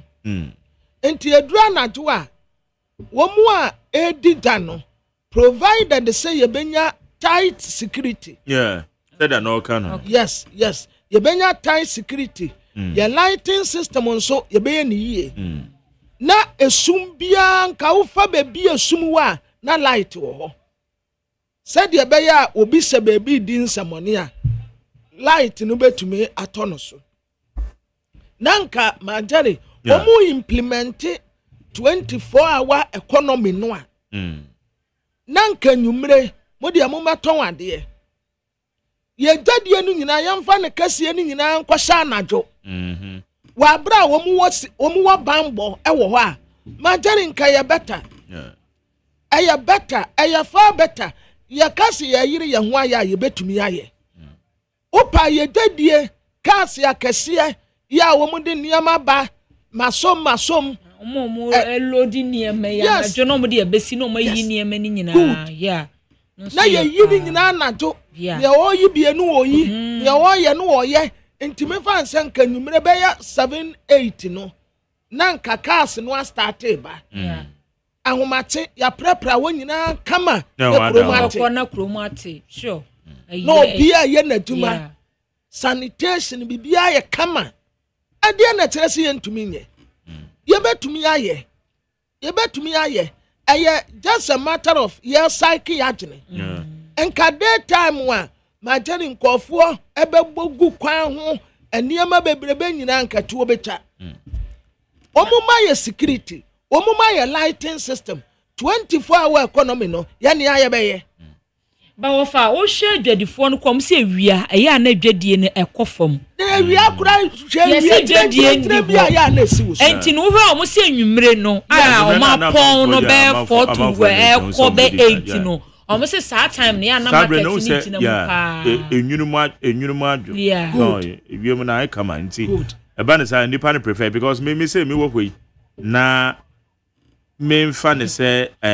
ewia be ye 1 so kotade be se me kotade wo dudu no onko ewia na no dey eno na answer me na say bia me special arrangements bia maye ebia me nua bia oton ade wo ho na mama ono na ya arrangements bia to ho ama me o kofa wa ade no ada na me kofa na madane me ho na say okon na mo say ti say nwumre ti say do mo kan yemfa ye dadie nyina ye to effectualize ni ya agado yemfa ye dadie nyina nkwasha anajo efiri beye enumre no wote ede konwa kosi beye ahomate na onum ya prepare kurom e hono mate because my daddy wo say ewi akatama pa ya yetine mu dida aya na ahomete ewia gyrengyrengyrengyren pa nipa gyina mu edija na wonam ha na wokwa ha batenka na do anadwo no that is what AMA for more person more try yes kabaya me de pa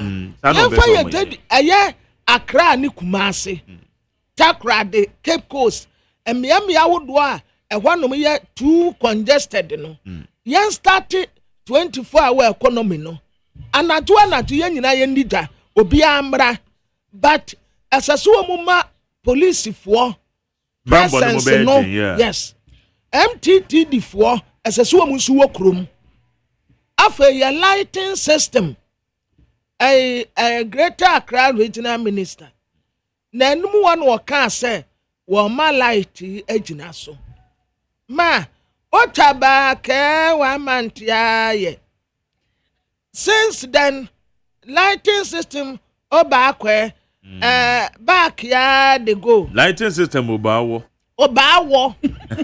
engineer lighting system obawo enka sisi kra na wa mantia ota na ke from a new plan ya kawom pokwase nanka nesrein about a few months here okay be pass that place here ma light yanka sisi ena nwom I know say dey. I just say dunduma na. I don't know. Mama Jerry, I was say yeah light bawo. Sisi nyina so biwo. Nyina so. Mama, ya sra adanruma. 24-hour economy no. Ma Jerry, yabeye. That's right. Yabeye. Yabedi janato is good. Daytime kura wada no wada nti ye wo mu nkoso ankra krom edu anato a mu medidwa. Okay, all right, me da say ti wo so aduade ni enra AMA exercise send it to my draft for so they say mo so enna no pe mu ko krom te say mo mi 0201162746 so one will be before you suban ade cement baby anameto no baby anameto cement yeah free 80 equal 105 no na jeri ye to no 80 enumre ade aten ye na equal 105 ade ya was increment yaba but reduction no ba ye no a every 120 aba 85 no yes I call the same place here was say womu old stock entity say na kwabra say cement reduction amaka is it real? Oh yeah no correct bebre atete so really bebre atete so oh yes me cat now say no correct anya no correct menka me say cement wo matete so abe 85 na yeah ane da kura me tobi ya teso but reduction no said the nkasa se ebabumu no womo say omu wo old stock wo ho entity say sansa ba say ya tumu dia on kase wo old stock wo nti wo ton no kofa new stock ya wo the same increment na to so materi yani edi ye ho abro yani edi ye ho abro sasa GPRT for say asentuade abuo mu bete so kwansini menkwate a ekuo bi wase wadede alliance for hwan drivers womo printers wono so why increment ne ba sasa dia yene yankasa kura your support mu ema mu increase reduction no ba na mo totomo na ase ada na musuba antesa ada ni yesuba antesa eniama bo no internet say cement no say eswat sa boom dia wo kan dia na say factory price no so eswat you oh yes ono ka kire me say me ka so won fa ma no na me ne nkasa ena me ka tense masa eda no a ye tun mu no ye ba ye no ka ye say increment ya ba wa bra ye to no that day no ye to ni say ade atin wo to ni say sanka ye increase ye de anka utimirika eno ane say ye nchen na to wo stocks nyina wie ansa na de obekọ akofa no wo de nteso aba sa na ye no sa na ye no ya tumu di antempa no matum ya tiso anamo tetemo nase mo driver for hwe bebi a ya ti petrol buo so e de aba bedru na se mo ntemo de so a mo se mo ye dai alliance okay, driver for the woman now so say yami ado 20 feet nemo ekuo ni bi mo fo mo asam nto nchen kuo ni ba ko na se wo mo fo mo asam nto nchen wo mo anhwehwe ani mo dodo omo anhwehwe ani mo dodo eno nso akire sai ade mo ya no mo aye no mo Saturday mo se Saturday se Saturday o ya no mo aye no mo ani mo atikakra ai se wutua se 7 cedis ya wo na obetua ba 6 cedis ya no mo se ba ko 0 except one more better so 15%. Yeah. It is 15%. It's a very rough calculation. Be 15% of 7 cedis. Say no near. Man, Jerry, don't forget to say every percentage is equal to 100%. Every percentage. When you do calculation, mass pano. Every percentage is equal to 100%. So divide or less divide. Okay. What they say your sister and that would 70 pesos. 70 pesos, yeah. What the 70 pesos never back on side left top or okay. Na what I see. Na o say calculation there e baby na nipa na say na ade so wan kwa adwuma. Because we spend the whole day. What the rubber top or okay. Now I ban it down. Now reduction no ye 15%. 15% no. No abetro. Okay. Now why ye ni na times 100 e wo on side right top. Now I say tasia. No I say be over 100. But and I'm say your percentage into the beba. Now if more less divide me boy. Anyway the nipa ne be wie na George say how much for obewie na abo enwumre 5 as adie na tell zero we be cancel zero we na zero we nso cancel zero we na one nso cancel 1 net say ho no we okay eradication eradicate ho no na be ka 70 15 what divide there be saying it so far so what you are 7 cities are let's just say yeah 15% in a free my be 1.05 it's na obetu be 6 cities so there's 1 city 5 in the 1 city be to me free so at the amount but as when we it's 10 cities are that kai say obetu ya 8 cities 50 pesos say 10 cities obetu ya 8 cities 50 pesos. Okay.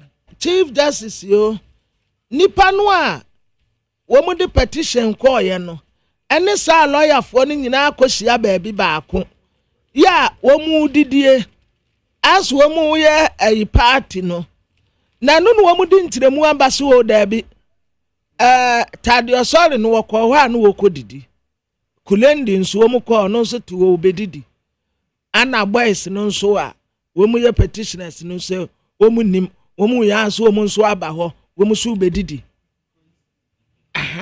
enti nya se bia obia na frɛ obi se bem say that day no womu kondo obia kondo sa aduane no obia kondo sa restaurant no enti e kire kuransa we tanani a wohu se enya akwe na tiwe no wenche enya we na tiwe and will be yo any of some had the fine will be any dinner one quay.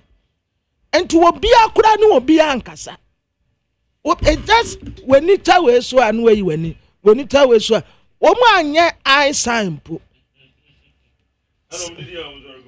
Sabia yet one na me hu na me wa na ma sign my hell your friends say I sign on ai what for coincidence with me see yes ebi for ebia say order me my ma adwen say me ko didi wo restaurant bi me kwa na makwakoto kwabena wo ho eti kwabena so nye obi ana ne nete na me kwachia na me kwotara ne che na kwansiri wo so baae na obehu say logic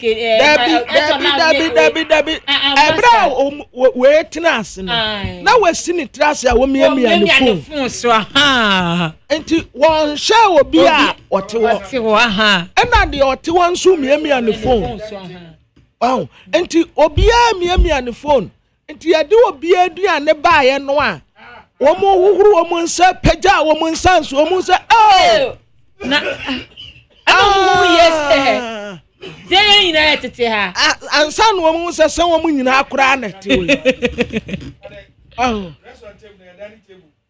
Onyame tisada seni bibia tisada seni anka ensuo ntodo atenten bibia timisi coincidence wo omo Onyame tisada seni nyabutre wo se wo mo se wo mo ko ho no omo ajese nia odi ka koye no wotwa wo miamia ne phone nti won share wo bia de onwu ane say we no mrekwan so so wo bia betrente wo bia miamia ne phone nti wo bia hu nipa a wote ho okay table ba ko so o maduane ni ye ready a o mu huru o mu nsa pansa na o mu hu se sa kolende nie na sa atade o sorry nso nie yes, Makoliva, Voma or Crown, so no, so your lawyer too. One of the petitioners. They didn't know. I didn't know. Omu peja woman yan. Coincidence with the Anuya Shipa. Oh, it to me see. It to me see. It's a young cousin to me. And baby, I know one on so. And Yakukum, Sebi a damn one, I say, Tembe mim, a public place. Oh, yeah, public place. On say table ni bo ya na table ni nyina ye ma ebia no mo ko ensu na table si ni nyina ye ma enti na je say confidentially na koka ba kwa mo na ese kwotena ho enti ba ya se akaba ko betena ho ya wo de meta tu kra wo do wa hwe obi ani because wo expect obi Dabi se wonya ni obi na ko bibi atimisi enti obi ade ne nsa tu na duane mu ansa na wo mo peja wo mani no mu se enu mpo obi ankasa samre mu na ni kwan so mu kasa because enti I cry to I bomb obi anye Dabi obi anye wo mu di mra so pa o okay Dabi wo mu di mra so pa obi anhye obi anim kura mpo no akase asemo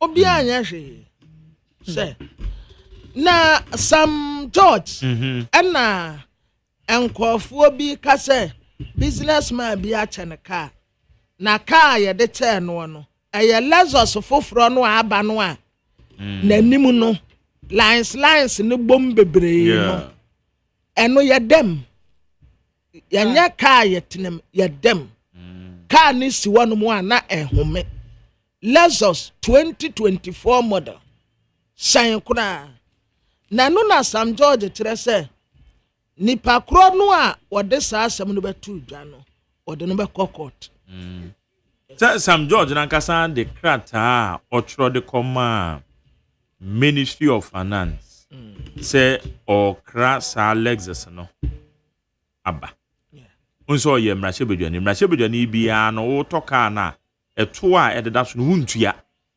you are entitled okay enti say krata sa abren kwa na ye MPP aban dada no aya penso ena otro de koye enti ma unso me release sa krata no kro otro de koma finance ministry say won be we am so chọ kọma GRA say won be wave sa taxes na free so okay won say mrahye we do afọ no cars no won mo taxes na say o mutua no womuntu ya no no yen me no mienu na etua de ma om okay designer akwa na kan ntimi ambedru ntema o da kan de sa aba o use nti ono no pa je se nipa na o ka ze obi ato ache na ye ka wato dada okay wato in 2024 dada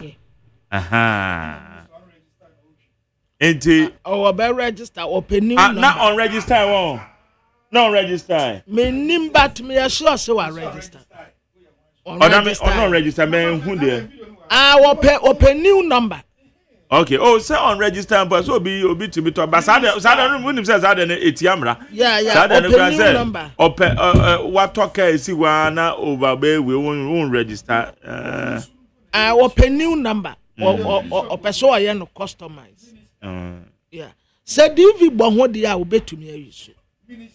So ono e kwa ne private official ya obetumi ayiso.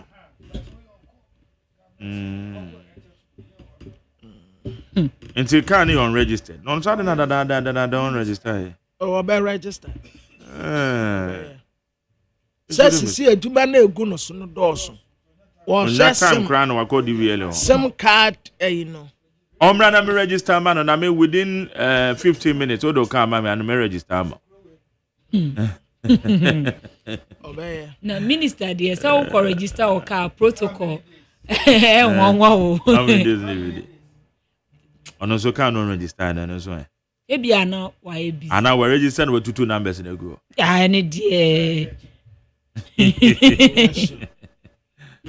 Yeah, so bon. Na it also we see wo we see wo Sam George see wo na dia me dey to aso aye and before detain as customs boss bi Isaac Clinton ma jare wo kai no Isaac Clinton yes yeah detaining no ewo NIB National Investigation Bureau National Investigation Bureau wo ma detain Isaac Clinton wo mo say SML fo di no a say wo kai SML na sisi ATR fo so wo mo twam wo mo so wo mo twam na wo mo tre say eniema bi a course pa wo SMLD no mu no majari ebokuru yi SMLD no eniema course wo mu no ebokuru yi enti Isaac Clinton Isaac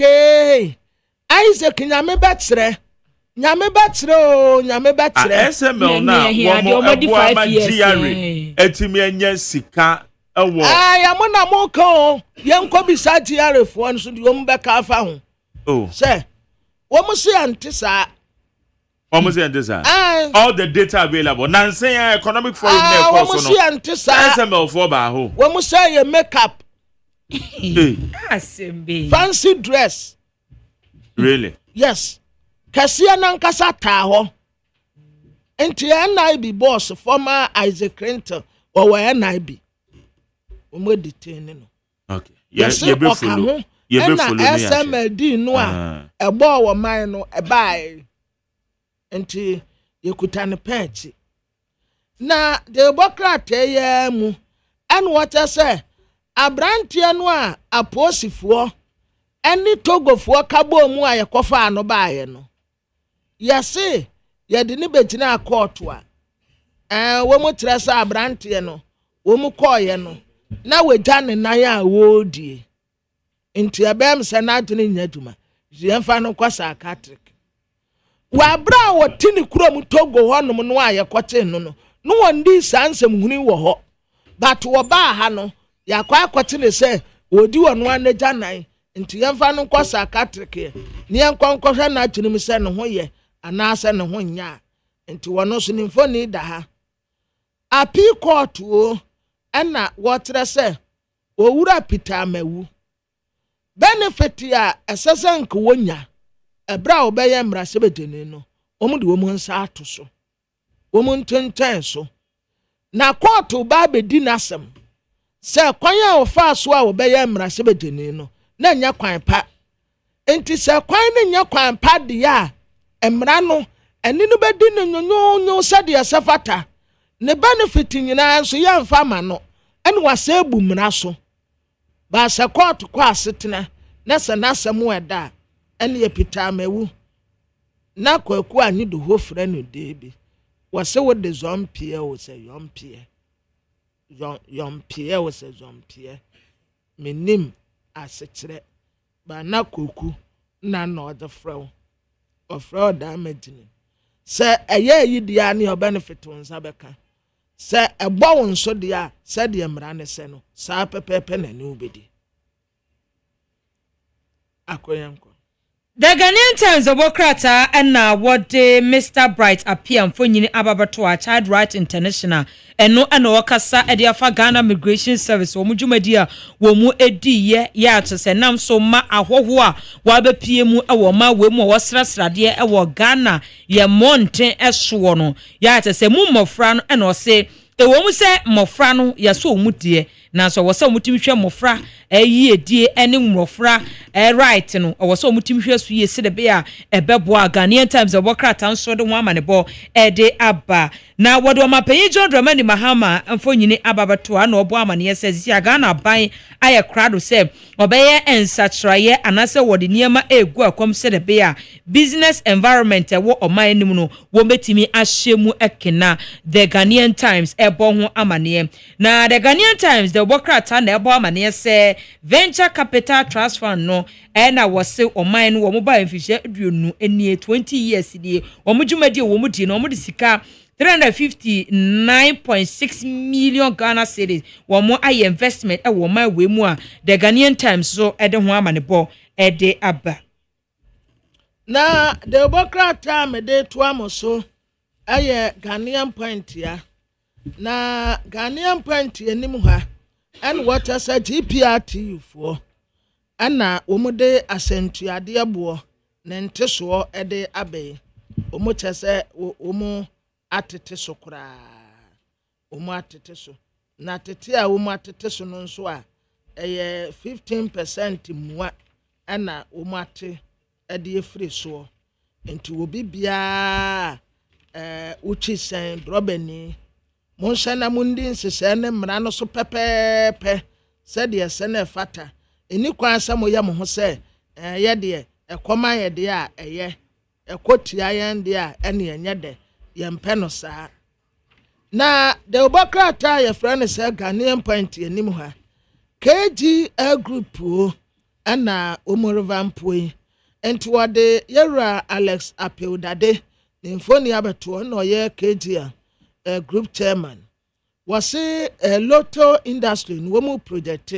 Best 176 million Ghana cedis profit year 2025 NL4 Womu Ebenya na sa KGL Woma kwakoye NL4 backbone ya womu jina womu na so pende o pejumeko ba ko emu ede e wono mu asetena ye kama pa eye NL4 yampini wonu mu na de obokrata yenim ha yera Alfred Mahama His Excellency John Dramani Mahama ni nuano no an wotre se enim guase aya se asem woni mu ho hye ye be kan de ato no so enti de obokrata baako wode no kokot so waka asem de egu ne ho finti won twensan ompa ne chew na onsan empata no the Ghanaian point enim ha or the finance minister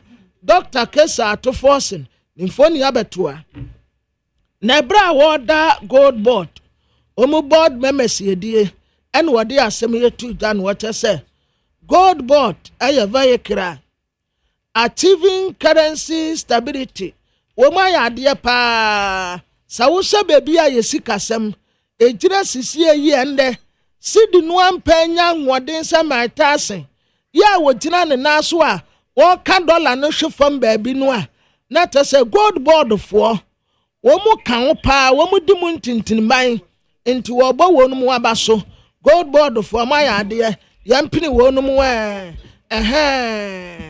na ti anum se kura de o the gold board mpenimfo nyina emfoni aba abetoa omu nyina na wa no se fefefe na diamede ka mo ho wasa Japan galamsey rate posifo akọ destroy chanfa besa 120 and womati illegal miners baako 13 asade aka wo se enya ade a wobema kwanta na famu agudi a wotunu kwa abone so no akoso the Ghanaian point.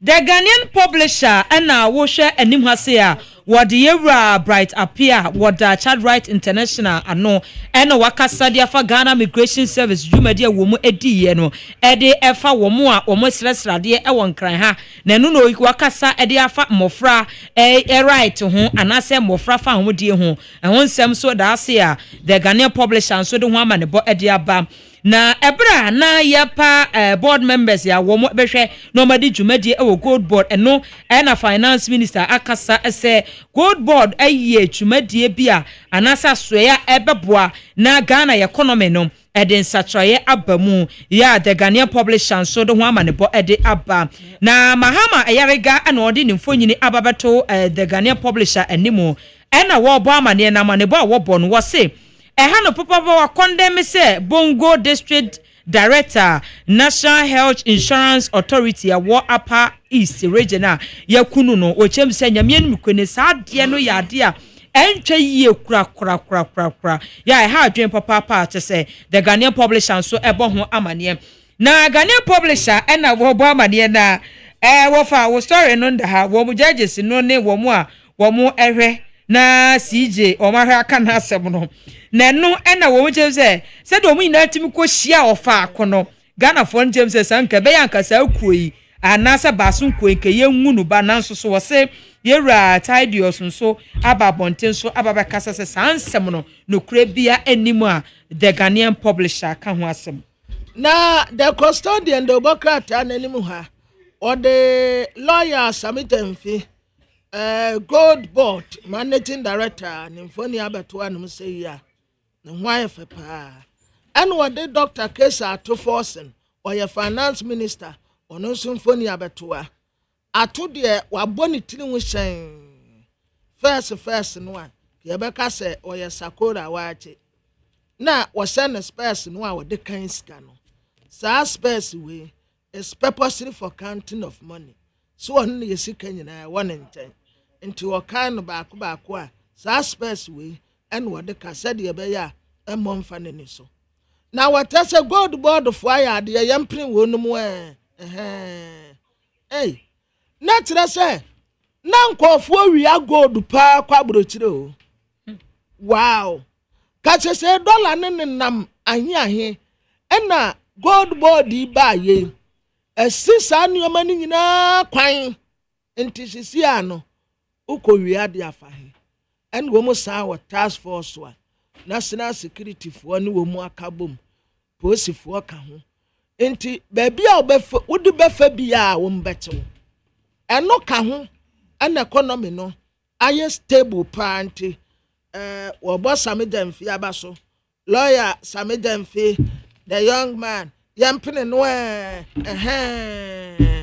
waya ade pa wone na pamfo waya ade Democrat ede mu asamu aba na papa kofo na wo katre wo man yi se ade ba ko ha ye mpa ye tax ya ye gidie no na enwunu kokwa tax ya ye die si obi a ya gidi tax ya si ye de kwetechere wo man ye kwogige wo ha ebe kwa akoduru na ye miyinu pe be se dio wate adio kunu enwote ni nyina nwunu ko nti yesi ebetumi etina ye na so ye dia eto gige ye nhwese ye besi anokwai petitioners no ena allergy wo mu tere se wo mu conspire ye kasa conspire na imagine minim se what sa American film no a na America fo ni Cuba fo won to kwa no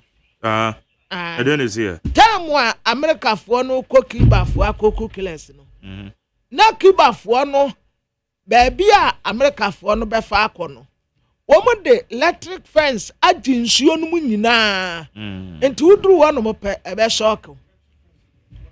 I, woman, I, wire, I war nsuo nase nyinaa kantankantan nti woduru hɔ no mpɛ bɛkyew ɛbɛ shock waku ɛna amerikafoɔ no saa move no mu no ɛyɛ conspiracy nti na mede ka no conspiracy ɛna saa american move no mu no magye ay bromanfoɔ no ɛyɛ americans no wɔmde adeɛ na yɛde sesɛs yɛ nan ɛne yɛti dware nsuo no a no wɔm ayɛ nam no ɛno bi no wɔm hyɛɛ nti wɔm duru fence no ho no ɛne wɔmde wire ayi ply etuta no nkakra no wɔm wuram na saa time a wɔm tuta no na Cubafoɔ no conspiracies no no wɔm gyina hɔ sɛ ɛyɛ big fish.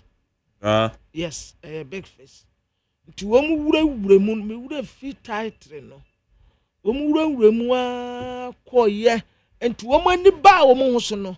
Now Americans have invaded them from the back. They came one and destroyed the whole place. Baby, I know morning. Woman say one conspiracy. And no be. And woman say and fire conspiracy at the Chief Justice. And a conspiracy for one say a coincidence. No mu did. No mu did. And na ubia cotton yonko. Na Chief Justice is woman pursue mo ye bibiti anwa and ka restaurant. My tell restaurant ye meeting or restaurant. Ye meeting or restaurant. A restaurant the amount for to me meeting or. There be I want the so be our who kwaka kukuo mu asama who kwa restaurant ana toba ewa apetechifo edi obehu bi obekan me ehonu kwa na we ya amanfo adwen ma wo so no majeri ani anka kobruki yosu bi e sekwa na bi e aha da bi obi abehu Entina we wamoteto wana na Alfred Kumi nso kopie so. Sene wono so kodidi. Nti wa so. Ma jade. Eba ne se na Alfred Kumi nso kopie o. Na tata that day no obi apeso okodidi. Obi apeso okodidi o. Awomaduane ede. Restaurant crazy. Yeah. Michael Akrofi awa omado so kwabena enra me pon torchlight na me kodu fie no. And I'm sure receive a videos from Nkoko. Send the pabonophobia cosanituo at the Kunipa miensa. I'm about Kokras webra. Serious pa won Koko Zongo. As I deal with Koko Zongo mono, ya drink kakra. As a woman na epie. Yankwa Manasona, yet Michael Acrofia, Centronia, where Pumantem. Ordinary de Omea Mane. Bofo Michael, Mache. Hey, Marjorie. Yes, sir. Me also mini abema. Na bibia boko de. I don't know who bronchi me we. Ye den yakopase. Na Nkoko Zongom aden, yes e de na esi. Marjorie no be nim nia efiu. Betul se me no ka say post for me and establish the actual of and then you were esi. Endra beye no na ya kusi ahimachi so atọ treatment tempa na be no twibre mu no e na yinya ne ntia fe tu ta won kokoro Michael, I know what I know kakra network no. Majority menka. Metonka. Eti full ni for me sa e tu e ka so mo fuma o ma hwe mo nkwa ya won kokoro zongo. Na bra yet says asem we ni mambo for police for edinkita ho no.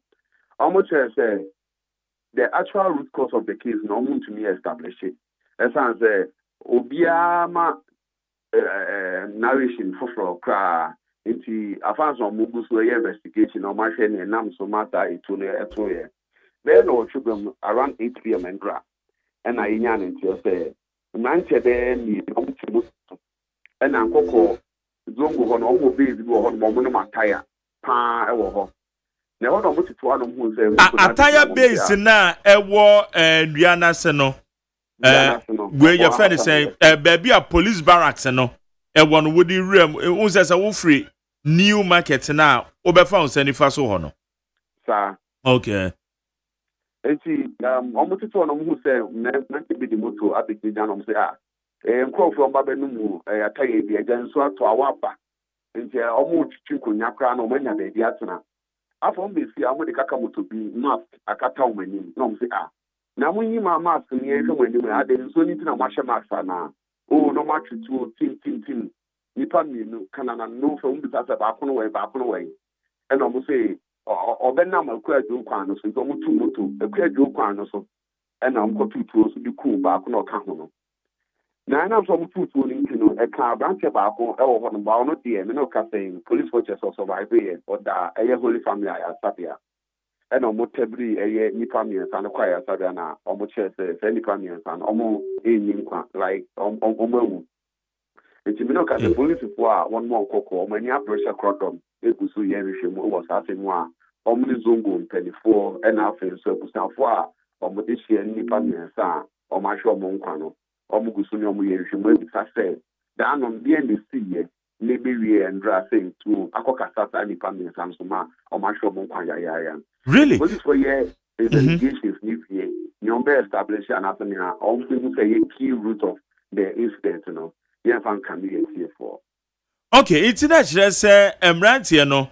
One more to moto so, and now one more to on the count, one more take a year zongo muha, but one more full any for.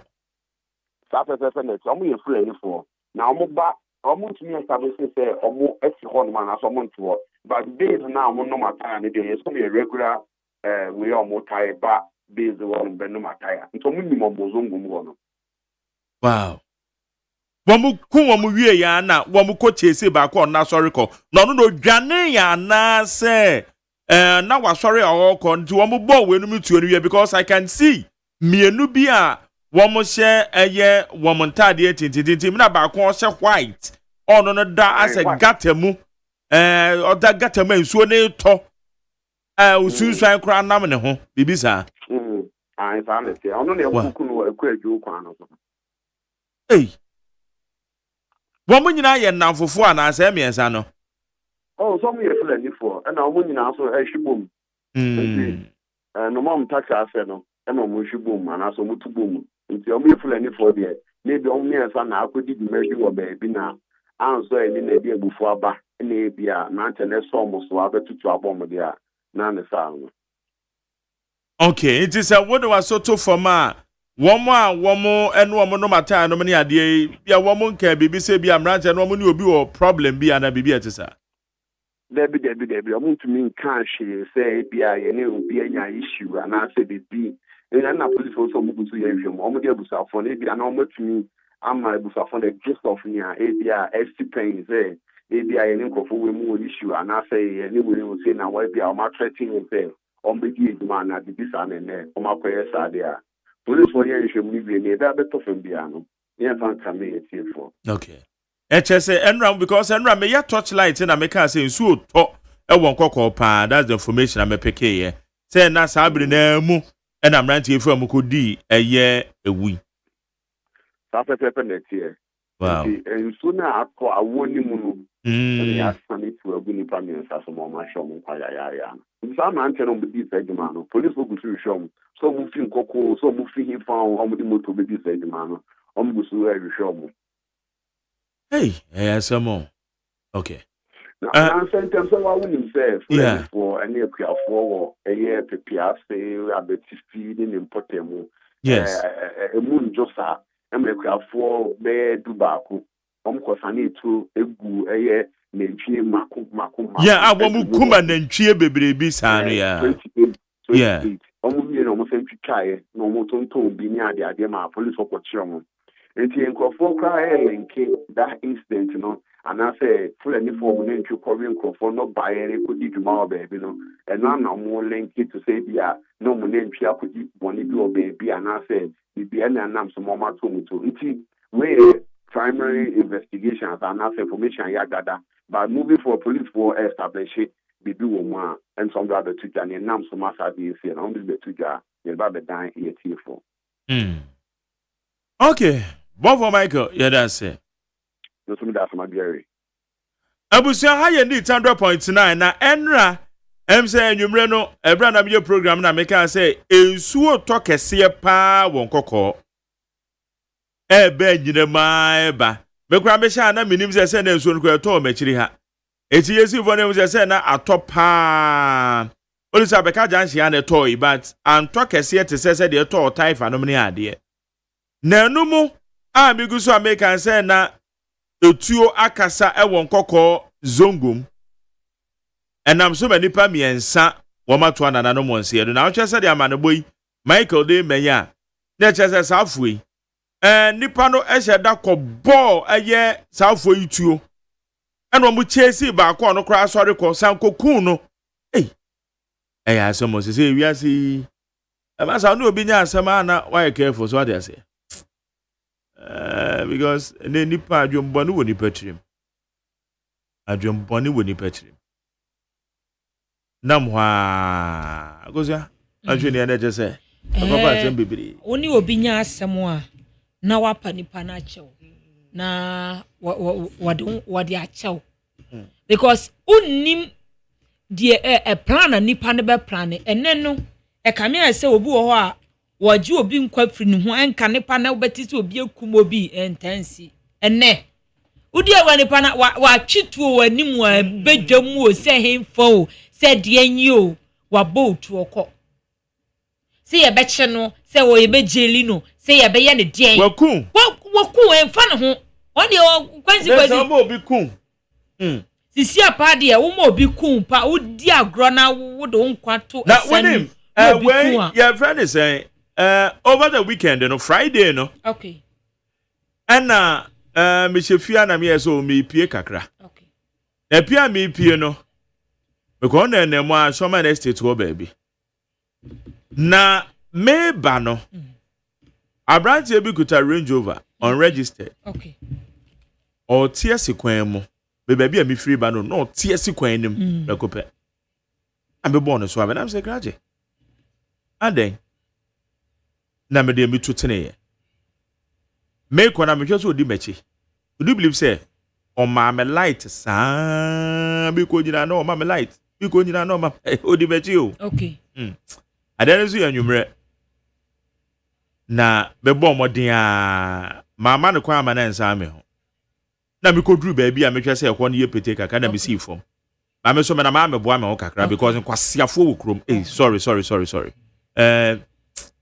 nipa ni bi wo ma dwen nye sure it be see from them say Charlie ade one no say didi mat ade o tu e chese baby okono kra wo san yo baby a utim say wo kono enti wunti na odi wachi na odi machi san opeso kike bi kire okeke e ba me light it me be see from honestly me bo ame ho yie pa sure and na me see from because ne said ya o man ni motie na wan hwe ni ya obi ba be din sim hunu di a kire wo it may be see from say be ma honestly e ma ne hu say mesi from wani abre it me pack here na me see from ba na mabo ame na me say Charlie ade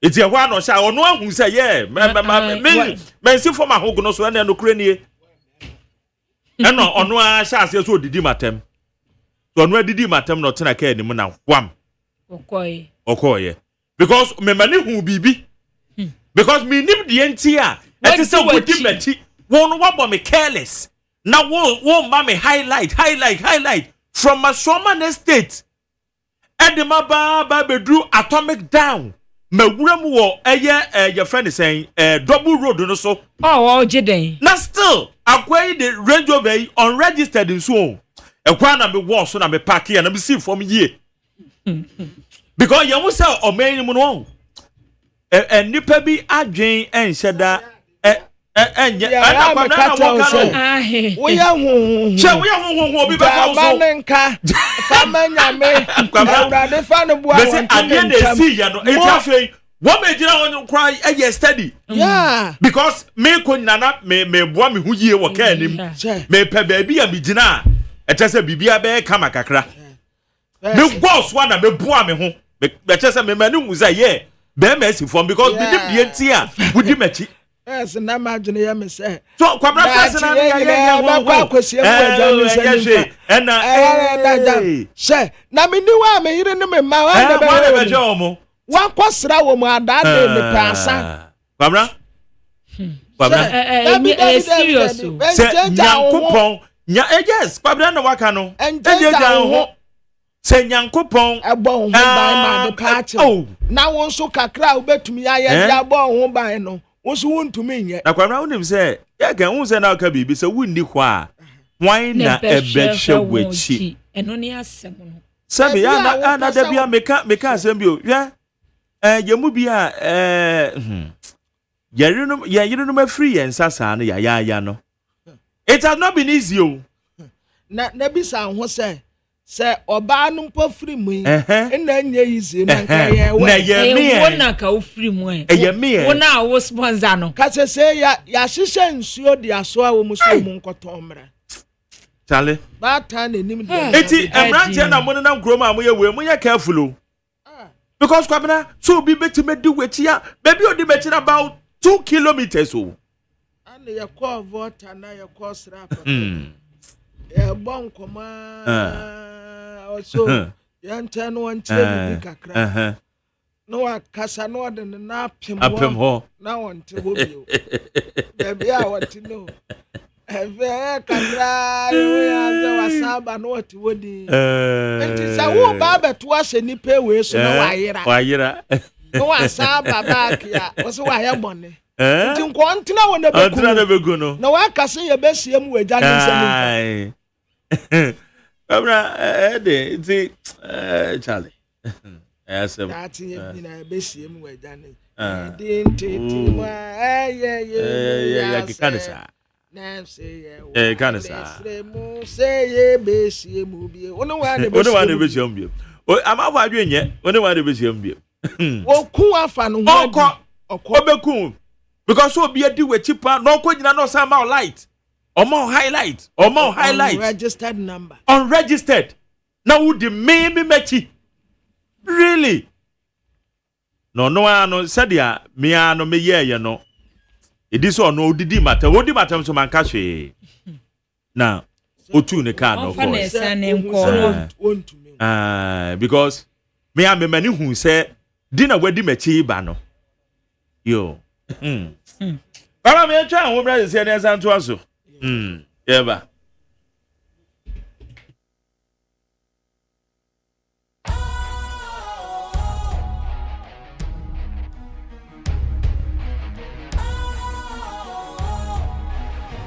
What's cool, fresh and trendy with a new look?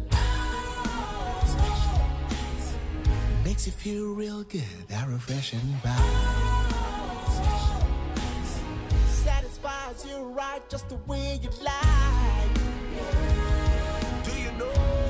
Do you know? Do you know?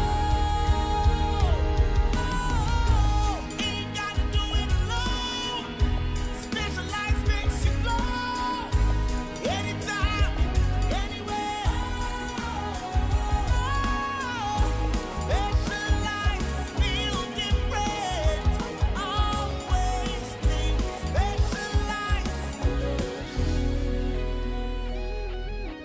Special Ice Natural Mineral Water. Feel different. Think special. This advertisement has been vetted and approved by the FDA. Hey, catch it. Listen in here. And you ma beto to dia me baba no hwade no. Twem so betumi a. Hey, asho. Hey, now beka. Ya John to mami ensa duku portmanteau. This way chocolate drink. Na kan wo hwe afibian so beri ni waware ni a. This way chocolate drink. De wo hia ani so hye. FDA ahwehwe se adwede nkratoe mo agye atum se eye.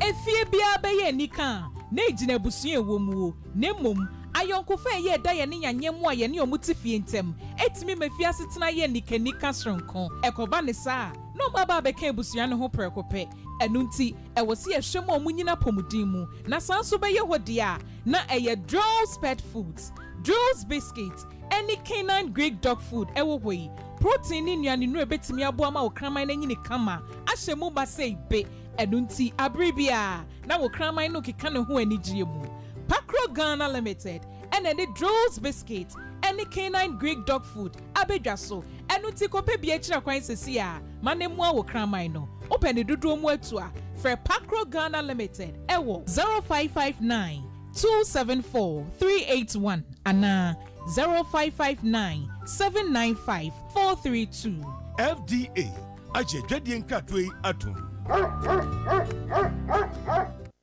Ghana muntie na mansanya so adawro kofiaman homene so ejiji tonton sansan ewo neat 100.9 FM.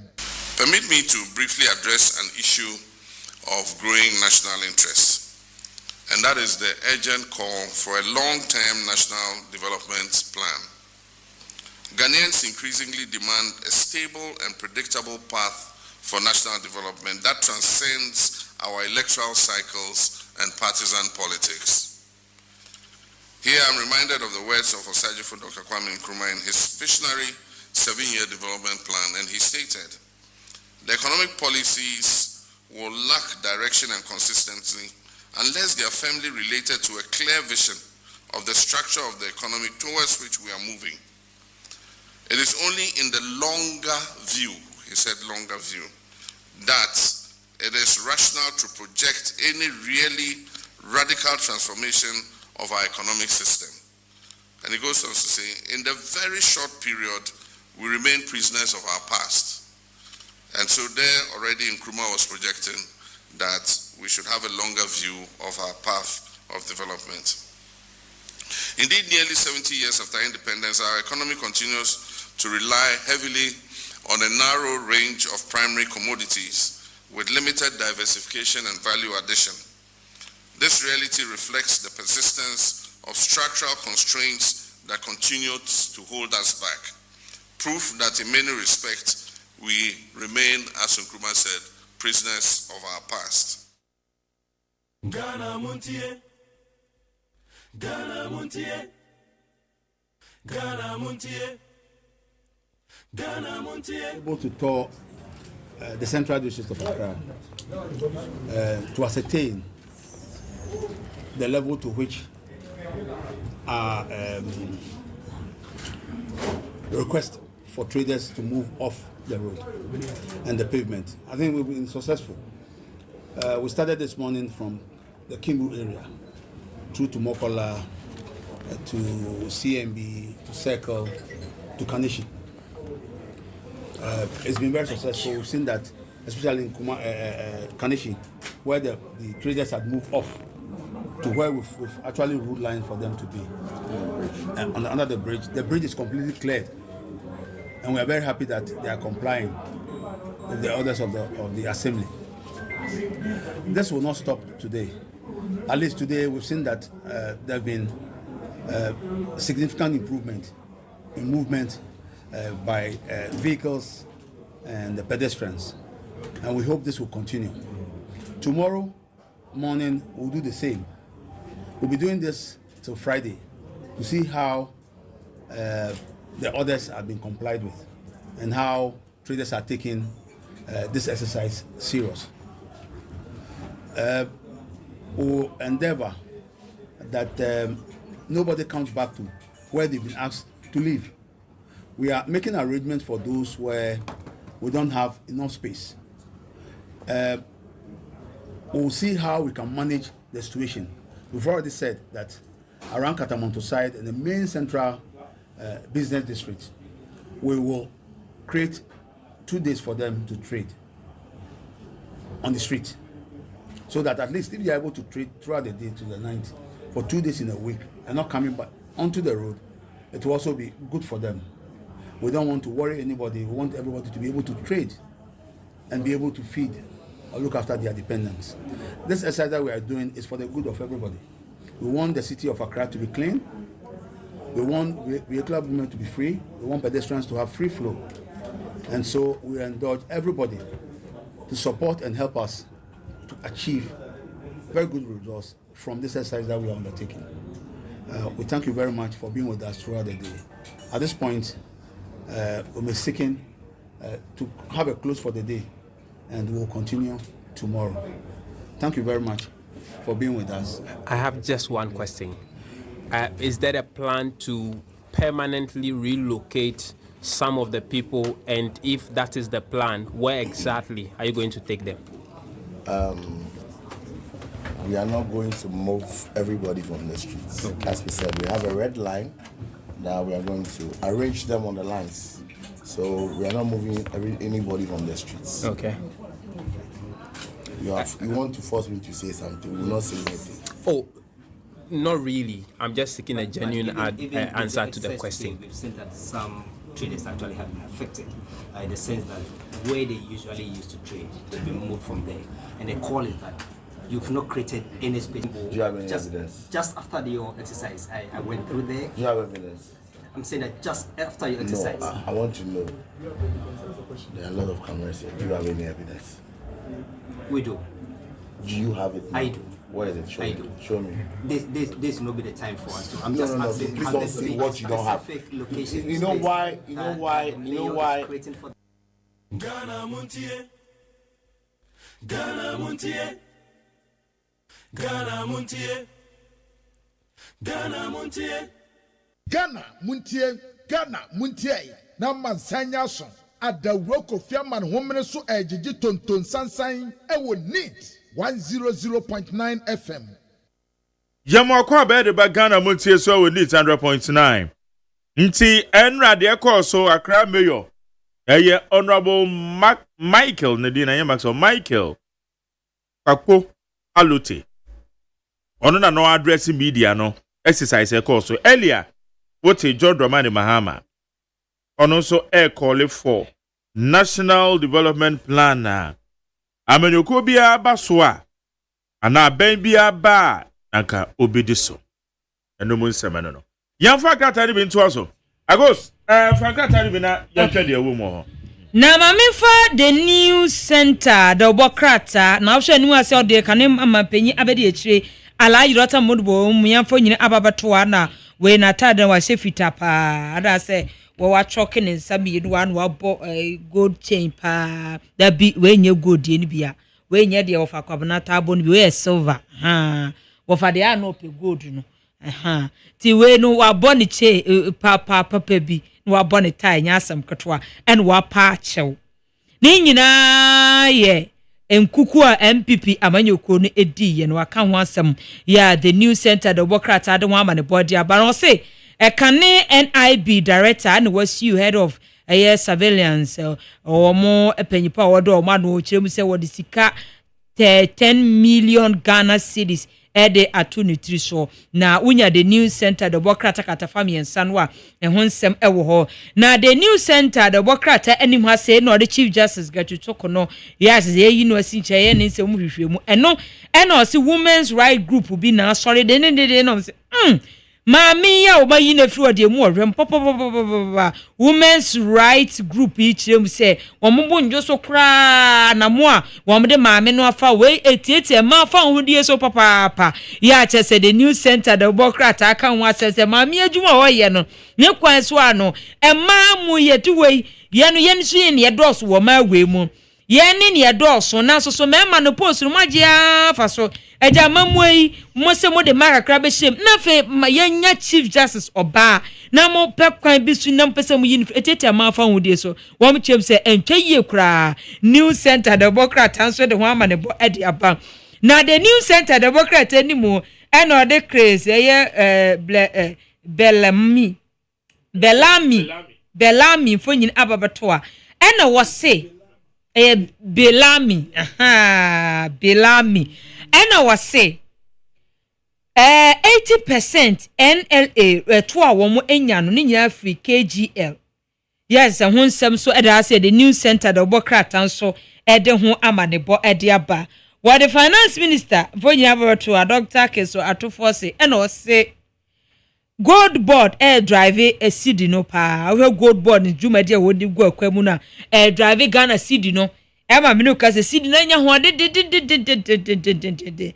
na fe dollar no fo na fo ya the new center the Obokrata so ebo ho amane wo ha say na wo mo de aba na wo say MTN CEO na wo say wo mo de niam egu akwam se de be ya wo mo be expand home internet access no ya ze be push wo mo fiber wo mo chep say fiber push no ebetimi akọ nanimu ahonsem so eda ase a the news center the bokrata ebo ho amane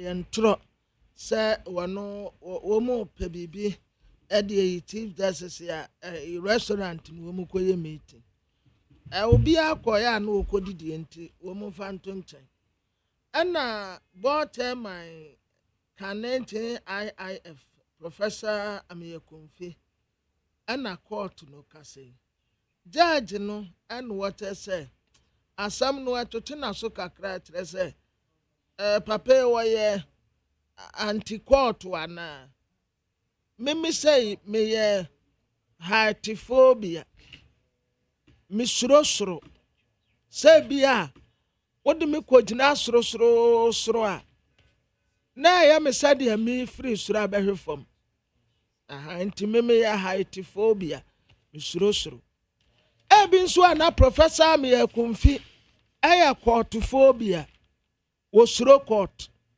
because judge ni say surprise ni say edabia court wa sitting excess paper ba no oyare edabia court wa sitting excess paper ba no oyare tie no wan pa say sa yare no abam say chiri court papa bia na yade bi wono so akosi eba tisi ya manu su kosi awiem ansana na ho ato ada ya na wode no ana aye kukurume kase awiem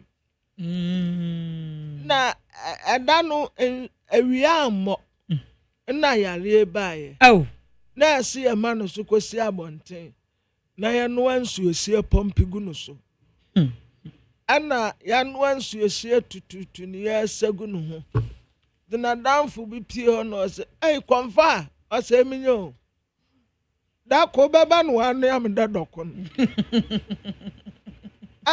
ukukuru kase wiem ya no ben sa pepe abam se wo shiro court wo fie dia wo yoke o fie bibia ha no but ye bokot so pe atonam wahu ade no a ukwa hospital ya de sawa beti pompi no wo mo pompi ya no mo dey check o pressure no wo mo pompi a ne ye ja no fe as a bento abi wan ya dey check o blood pressure no median ko mo check nyada because abem say me anti sa bento ya no wo peja pe na me yem aseme umma so apa na me yem asem enti sa wo ka se wo tese me blood pressure because wo nyan accurate debi ena ba ko na ya de se ya moto amu no ba ko na de se ya moto no wo de se ya moto na pe Odia asa wo de se nurse ni de se ya moto amu amanda na we am style bi ohun ya o da na so ohun ya o style and I be na time I tell me nyati ase ewu nti wo mu nya baby fufuro bi amfanse ebesi da no manya baby fufuro mame kwa amado somra yene honorable Richard Champo Bia East Mrashe Bedwani second deputy majority chief whip owa omano so honorable mache pleasure to me na pomu ti say Ebenezer there did the bedroom yede nyamianse ona oba UTV one fa ansra yimpo see me here na me ni kika wa ju kafra okay no but I'm about parliament 27 oh okay 27 that will be next week nyame adoma okay good na yembisa o nei sadia cedi no appreciate the foreign currencies na ehun komoi efri nei sadia cedi no appreciate the foreign currencies na ehun komoi efri ha eba ha it's about man no Abana every kind of signal to the investor community say, media to Abama Mia. Maybe 523 minutes said the you will cover the number of FIN. Because of myself, man, it's about now, make me making more savings. You need to get the BIA fine, the BIA to issue, the BIA and a hook. Maybe I would do Usika at Mamia. Measure to can see Abra Ohiano on Tabaka Usika. And no, you have to be system ministers requirement look at 56 and on my opinion at form. And that I buy a oceaner. Nipa nyina do bisika kogo nso aban ye disika no eba e ba beto cheshabo didn't you? Because they have confidence in the new administration. Only for the goodwill no. It is a nipa no anya gidi omu. Na on slow amamo na ubu no nti the dollar na our bank no. Pressure be any so of baby dollar no e da kosi be and now da koyi because managers na ba no ni so de bisika momo a emre de so mo sai de ebeka. Last month, I am in Washington, IMF program. Don't see Chase Ghana by said, and then on summer, international market, near the Mundija. About to know, Mammy stabilize the economy. It is there's no serious appetite for borrowing. It's a government now revenue revenue now cut back expenditure. Emma pressure be at a mouse. A bank of bubble for consumption. But then who under Ingra Bomia. And another bank of Kufado. For consumption, so there was no productivity. It's what I say about we buy on yes. On yes, then among for you, they were Bema, yes, time to come on. Not a net way to propose a now. Menoka, the cocoa board car, boy, yenny, how a woman singing. And the 4 cents in your view. The 4 cents now, when you know, Sikani and I know, and then Okotonwa. Part of one reserve. And 4 cents now, when you know, Sikani and I know, and then Okotonwa, part of one reserve. And then remittances. Then, but the future Sikana Banas and go for Sanka, and the Sikana Banas of Bayanabasa. Who invests in this economy? It's in the partner of managing economy, no so can. The demeanor of the minister Ekaho. Now, a minister of 40 robo, no ban of a KK 5 years. Who invest out the city of my minister? What a Burkina are backwards for $58 million. I could keep them. Who are buying now? All what the contract the other catcher will say, oh, best car train. No, spend $2 million. Car train makes me here, with him. Then the person never benefits you more. Everything and little elbow quarter, more can want them say, and Papa say on the matches or say, or your local job of the queen. It's records expenditure and not buying among 4 and your before, or when you confidence this government. They could have board border, yet too much so much the one. What you hear me, Namuka them do good for any buying. Good board, Nankataka, a buy any queen, or no one also good, you know. Aquapoton. Be increasing your reserve at the Amaya. It's the Minister of Finance. I show the fiscal side, you know. Not Bank of Ghana said that I show the monetary aspect. So the two together, no. And then have YMA, maybe a city nominated, and Nami. Yeah, I'm tired when I say a bit more so send me. 9 days to wonder. It's when someone will be paid or more kind and farmers support the abandoned oil because we are bringing a nation together. So we have a catcher and some mobile money in the party, but many say, I'm going to fire you, but also no. But in the Padua, because of that activity, almost a 1 year mobile money transaction. You have Papa, not that or their home branch, a boy and need a boy man. Now, some of you, Mamma came in and watch us say 200 more. The big case, Mamma Manson, the they have restore confidence in the economy. Not that in fact, so Baswa. But like I said, MPP addressing a million. MPP addressing the air. Thank you, and since I also know. I don't know, can you only put a near almost NBC the Doom Sabbath? See the the agent on the MPP. Why, I assume we need what to do that. You take over, you take over assets and liabilities. I'm not doing any of the Balia, a NDP, Papa, a MPP. You can't choose and pick. It's the restaurant. Ghana for every Mama move for 8 years. And I'm a Ghana for a take inside decision of the key. There are two among us on your visit. Yes, we share the year and everything. And join our finance or in these 2 ministers about 67. Look at the service to Abanayawo. Just look at it. See, yes, dear, or more than Omana Ghana for us. A buying say or managing the furniture. Ye. Yemma for some for production and the productivity might be uncle. So many can say, I buy to share another gas processing plant. And also my more savings. ECG, our procurement alone was about 8 billion in 2024. Minister by also no.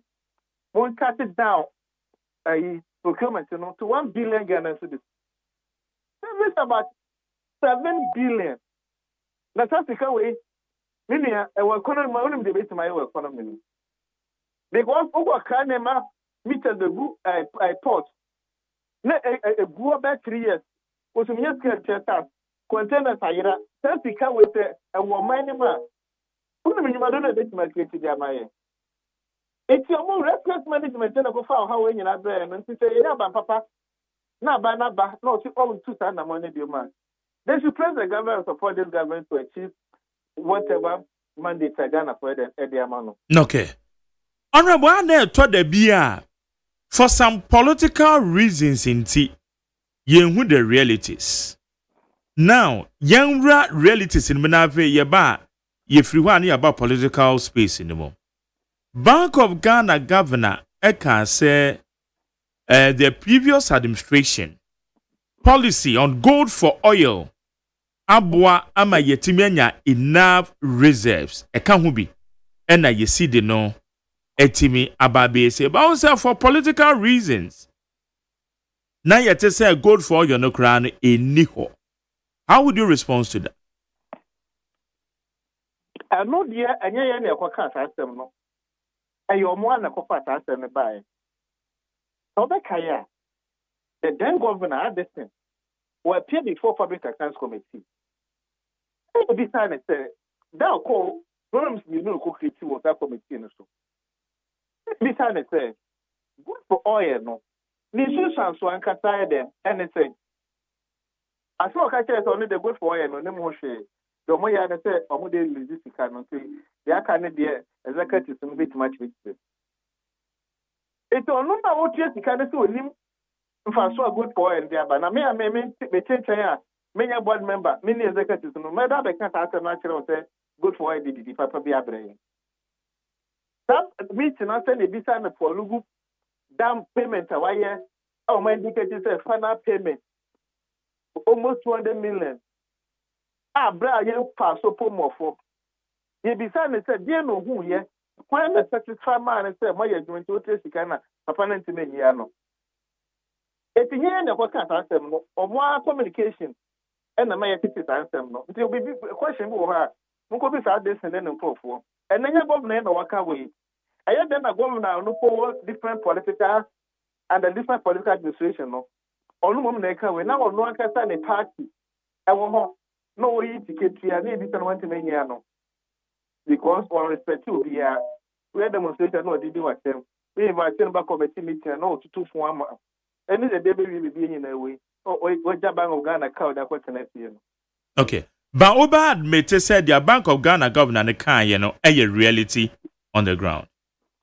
Already actually within a month or two, one don't report about parliament. I will not believe in here say. So more reports in about we'll get to know all these things. They are started different comment. Okay.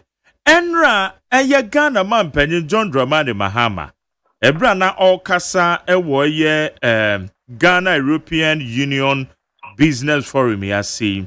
Eno kan say wetimi inherit free abandadan ho $8.9 billion reserves are. Ono so abepejemu e dia $10 billion. Eno na aboa ama eye ye seed no etimi appreciate ni titiriw eye dollar ipa eno so en so mampanyin no omeka and profile bia or for the situation no say the exist. But don't forget say abandon that about the corner. Omukwe DDEP no suspend the payment of debt, both interest and principal. It is a canna so can and run. Okay, a canna about the share and net and out channel. It is by the end of the day, no. We see cannot say results, so start it would you carry results in another form. And this is really clear one side. Because a canna yoka. Na ahunchire wo so unye sikenti no na wo say kan minti mintia it me trusted that it is enka wo ya wo kan ka result no pa ye ka wasem say about 9 billion or whatever no ka result no like any ho because no na wo be jina say dey tia wo ka no it na omu penti kire no just window dressing figures no wo figures all right after say wo dey tia wo ka na about figures ni na na dem yesterday, but we are not here to lament. We are here to face the road created by the MPP. Dia waken ya sembi a maka ever since ayenya ye hu say eye sidi ne timi appreciate eye the foreign currencies. Na dia bibisa ne say yeni meka akodo bi a ye ntua say dia wo ken. Yeni external debt because aban no ene woma yedo wom ka no aban dada no ene wom kokan se mfa se de no meko no yentimi nya sike ntua ye ka sisi ye enu nti wom nya abotre e ma ye be chance atua samwa July yenim Eurobonds a ye be chance atua hoka kwan ben so na aban etese ofa na sabiri a ye nya chance ntua ye chance atua shocks no embe boya pampam na face di nsanje ne ho. And nothing about way or pursue debt management strategy rigorously, because who are your savings and I want to see be a baby. Now I'm never sure. Now what could you can a bullet payment? The bullet payment don't say quarter number to Ticano, about 30 economy will see in Ireland at the Japan because only to get the hour. But who spread it? Na kwata bia and every month bia no sika na wo spend no uti bi tu baby aya debt repayment account or NDC iketi ya any an buy o 0 amount $64,000 na woman and they start here explanation no at the time never do so kwa kotia e ka no na wan kasa no wo anya reserve dey go ha betim dey atia anya sana ko bullet payment pe that affect one quarter they never nyina be gira because they did not plan for it. But we are now planning for it. So they okay. One planning for it, time and next one. It's so chasing. Look fun over here. Last 2 months, what's the statement to be American senator be she said, I'm a disbursement on Babe that fourth branch of the channel. Mama Farmer Ghana and for what here American debtors. What is that? I know the children. I'm talking about America and investors where they are Macano. Yentimintia, and she said, I will return to a bank to one. And ya dear Mosabeka, it is sad trench in a bebandia corner cocoa to Yasakano. And a regiment, no, but I know China didn't say, I'm on first kind of go to your Macano Montomo. But what I say, but on the air or cannot sell finance, but Charles said, we have to repair a top fine for it. Menoka say, USAID. I'm going to withdraw from this program about $150 million. No, it's not a budget to him. But that time we need to plan for it because infectious disease, it's a paid no end. This year no fine. Avoid the almost our condition. It's a buy no, and you all that will be. But the government is committed to dealing with the situation. We are not here to lament. Now, no share the demeanor of the president. No only appetite for borrowing, no cutting back expenditure. When we are any idea say no, this man has the experience, this man has learned a lot, let's support him to deliver. Okay. It's yeah, can from wo boa eba for me no so aban na ye bibi ana ono de safango no wutu fango ni bi eti fango na wutu bi no so odi no ebe affect o international market price no enye wo na wutu eti patriotic ase wutu bi kura na wo di kodwa boss no nobody tell me price no eti aban bia ba na any advantage and disadvantage. And the situation be a baby no. So one position who here, there's no way you can take advantage. And where you can say times were a photo and the international geopolitics into no. And then I'm over here to know. Then I'm going a dollar now. Then I'm going to America any other make a Ghana. And then again I'm going to benefit from. We are benefited because we are positioning ourselves well. It wouldn't say I cost on for that. How are you managing it? Well, I want to say America for about 5% tax on the remittances. I'm on the 5% tax, but if you can't, if you say you need to refer to the banner, it's about 5% tax now, America for the ban. It wouldn't have to wait. It's also. Well, on the remittances, who said, who can say the winner because how is it by access, To women in army, how prudent you manage the economy. Na honorable Anna, yes, I can say, medura political space in the mass. Bibi say, ye make positive strides, be say, ya. Obeshe na politically, no, commentators will be a candidate. But adiano sono say yeti monitor the drew baby answer. Na si ebeka yeti maka ni yonse afa ngodi a woken. Meme de eyade a be position. Eye consistent ever since. Emfa woni abandada wo ho ana abafo fro ba ye se fam ngodi wo ya amanyoni na se wo de ye amanyo sema wani begu ase wan hwe ni yie a. Enti de aye kan ne enho commentary say wo ho is it not too early? Because dollar no yeni baby ekodu ye afa ye se eba from adwadifo kwa ne ye ka omo so wo mo tete to omo no ma so adwadifo nso monitor ahwe se de etiye it is not too early say bia ya hit jackpot bi ana na open market operation and ye wa say but what I say yeah and I no the area no aye customer market oko joma ebon ko bebo no o sere so ara otime ya dem eteso the mount you need that price over there it is dollar ne kosro na immediately obi ko amafo ne magu da dan and told that no omuto mu ne mama bi ne tikwan say eba for so won to ne ma ne so na respect it in the kosro say na was atum adeno so no physically no who the ekoso na say just last month me took away me cost dollar 15.8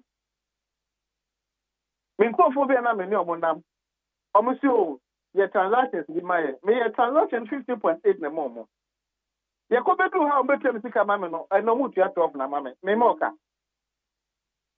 babaka the council 2024 ya ko election ebi me ye na ebi me ko ye transactions bi dollar me dey man ye na 17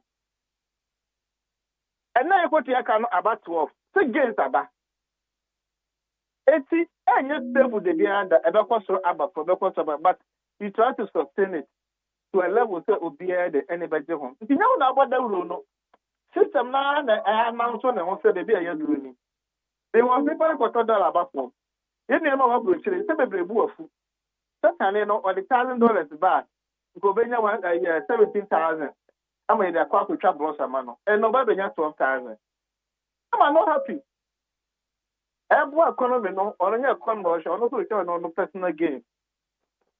It's announcement no Timabufo na announcement yeah buy no but they will say ye near you dollar bafumo nipa na nkete to man no na hu no moka ho ase and I buy so e show mu kan say momwae na ye so teni the dia no na mo economy say nyina na omani ye a ayema ye nyina Okay.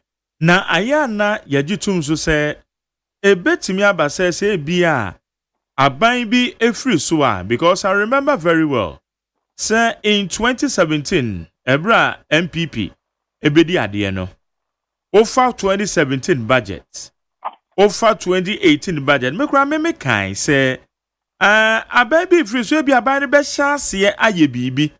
But the sunsun so no eba be pie ewo aban fufuru no mo se ba se aban ne sesa eya saade no admissible factor na honorable. Oh yes, there's no two ways about it. And yeah, my born no obey no obey inherit. Oya papa so obey inherit. You see like I say you take over access and liability. Okay.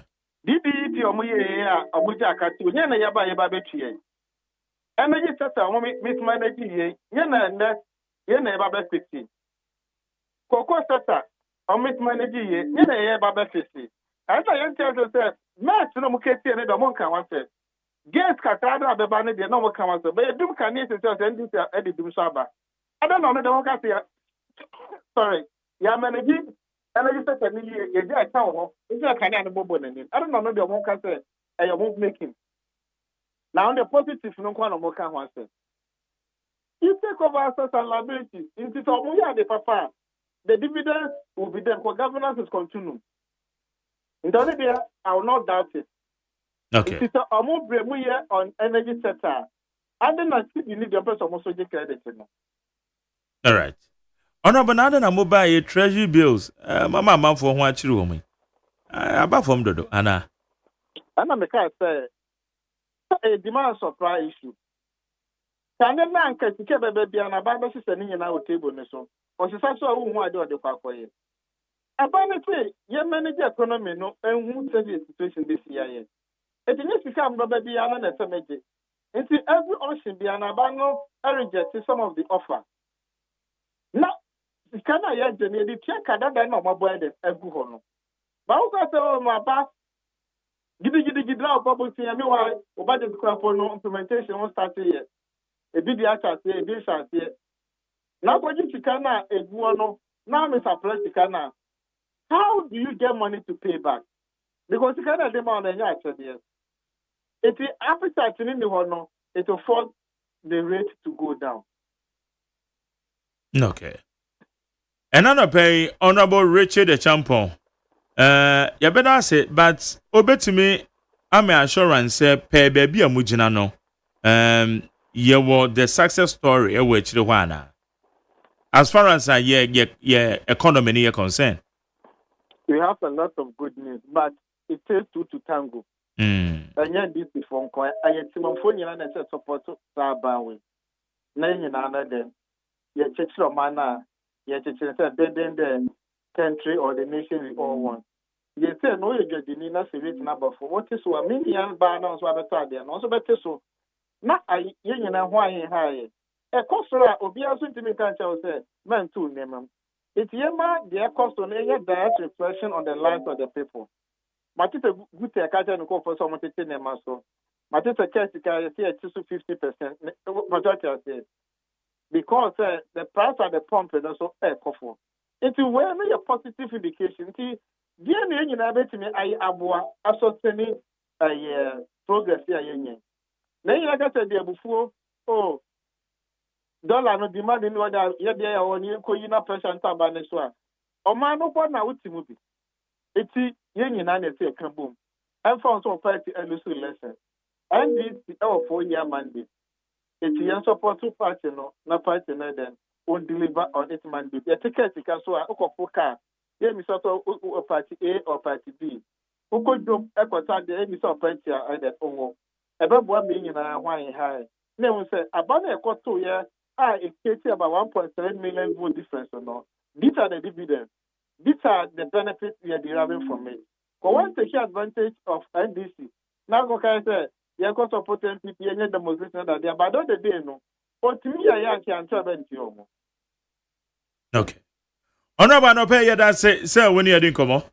I said, in your media. Now, behind Easter over there. Oh, Namiadom. But so some there and easy. Yes, sir. From the bomb price, here, it me as start here, yeah, fine, what you man. You see, go so, you should drip machine at this 50, mantem, katra. Oh, okay. You tell me that's all. I buy no, I imagine, say, or buy the Ghana for pay. No Ghana for now, a monam hono. One year demonstration, one can say, and just to him the apostle. You made your man, 1 year, 4 years in it. No, take a decision or no, or call who need it. Sapa Pepe. Honorable Yadase. Yene and your Honorable Richard a champion, Yendi some Rashabani or Bia East. Onuna Yeno Edin Komono. Or say a second deputy majority chief whip. Onuni Yeno Ekasaye. I was on him ho biao. I'm in him hokakra. We are double crew. A double crew, okay. Any is same the biso ebe. Obedu be free baby I me wa asawen so no. Asawen so okay. Odu en katie so a. Na wo I katie so nyina o. Oh good. Oh fine. Oh fine. That just say ebe just sa junction no so a no o mane akono na wo kodwa aboso district. Wo free dwa aboso a either say obe mane na kaka mu du dwabo so kwanta obe kobonsu kwanta na se obe fa dwabo su krum na yese wo kodade so a no nti hon mo de am territory one year mo pa so me it can be that way because you do that one day territory mo pa all right okay okay good I need 100 points tonight Ghana Montie ni yegusu a yede ebrewe na enra kwabra o ma me regional minister kan kran kire no and what is semi to F5 Jadifo Hona by Intiano. Our way forward is that we are going to reactivate our task force and so that they'll be working 24 hours a day. They are going to also draw a red line in between the road, and so that when you cross the line, there's a fee that you have to pay. 1,500 maximum to 2,000 Ghana cedis. So next time you wouldn't cross the line. And we are going to make sure that we have leaders in between all the markets who will be responsible aside the tax force. The leaders are going to be responsible to make sure that the right thing or they comply with the whatever directive. What is the main motive for this exercise? Oh my dear, initially when you come here, you can take more than 3 hours before you leave. Even if you have sarin, you have this motor kit. I mean, it will take you 3 hours. 4 hours before you can even get to your destination. And so these are some of the things we intend. And His Excellency the President also spoke about it. Decongesting Greater Accra for free movement. And so that is basically the reason why we are doing so. Whenever you have a discussion with these traders, the concern they raise is that and all that. How do you respond to such concerns? Like I said earlier, they have spaces in between the markets. We've made the market leadership and we told the market centers. There are a lot of space in between there. And so why can't they move? Those that, yes, we have few people who doesn't have, but coming close to the roadside wouldn't solve, selling by the roadside wouldn't solve the problem. There are other spaces they can, equally sell there. Not necessarily coming to the roadside. And so, I don't know, some of their concerns, like you said, some few challenges, but we'll see to that. Minister Nawakasa no Yama mi okulu. Nano no se mu amoma madwese mbasa akono. Obetua a fine of 2,000 now dwache no. Kakra eja wo de bo joint no. Ano ne yebo ho pai no kwabene. Because ye be permanent ye permanent. Yeah. Na ya pam wo mu NDC man wo mu asamba. When the political one ya tamachi. Mon kwaso na mon fanya adwuma. But man tell wo mu meye ndi dwan anadwo. Anadwo dey say. Ye ni anadwo dwan. Anadwo no crowd won betima block rules ni bi. Yes. Yes. Won betima block bi no. Ya wo kan kura no. Especially Kumasi. Yeah. Kumasi na me too familiar. Okay. Ya wo joints bi wo Kumasi ya. Anadwo no ebo 7 e corner. Amanfo na kasa block road because kwani nye busy. It is sport for ni ade no. Omutumi block. And na edru Sundays ayo mutuo joints bi wo Kumasi, especially Ashtown and Bantama area mo ho baby na to nsu kura baby wo mutimi block kwan ne kakra yeah no magic kwan na fa because days a kwan no sa kwan no enye busy yeah it wutimi tena ho blockade the fa WhatsApp kakra so that say it said they are working betima ne sa you go do anumra nim say ho no enye too busy yes enti eba ne sa na che say ebia anumra no na omo na lanes no so doors nti say oh fa ha obetimi akofa the next one yes me hu ni say no beboa ba some modalities na wo be be say adwuma na say omo mayi hu sure I just say omo mayi hu some modalities no yeah very important Greater Accra Regional Minister yeah ma okulo ma tabo okay ke babi na Greater Accra Minister Pacho Yankrani and Yankrani ono ne me yesho so Yankrani hasana Yankrani sentina okankra ne chen yi ni nyina itina okankra ajira itina okankra ache no okay ma otwa na block kwan ye na anajo enkrafa de isa buchire mai kabe wom okay kabe wom ya kabe wom ma isa mo bechire mu mai ma fi ma Rebecca eza awon you ma Rebecca Kufuado ma fi no pa on you sure ma Igbo hey my Igbo no ti ase Dabi obi anu wa fe na zo obegbo no mama nkani ye kura my body amede ya de anope kan ukura wa nkani ye kura ma we pa so obi anu wa fe na be ka bibini ye kura wo so my Igbo ma fe no pa yarade yo ma Insigbo Zamum, abi baby agodo no. Insigbo. Insigbo ni ede a. Insigbo this morning. Ma feel. Aye. Ma feel. E na kan sa no. Ba tame. Ba tame few. Ma trouble few. Baba, mama kan messages kakra why? Message. I go me kan messages kakra. Okay. We are no make sure me to me jam kwan a. E ya no mo no my idea. Mo be se mo ko. Aba wo say biam na kusuwo. Ana me na me hu say oh say na pete. Oh okay. Matthew ndo am see nso de tawie. Afi na maji wo madi ba ko. Am see tawie. Oh zamom. Na da wonyi wa muni. Majari. Ado mbaka se nsuo beto no. Ewi atumi gba na di pe ya na. Pamela jana se no man de atwam. Ene wo mo fidie pa mo de adwuma hu. Maintenance ayi mpaboa no a Clement Wilkinson too kwan. De bro no. Otompa bi bro ya. Kai.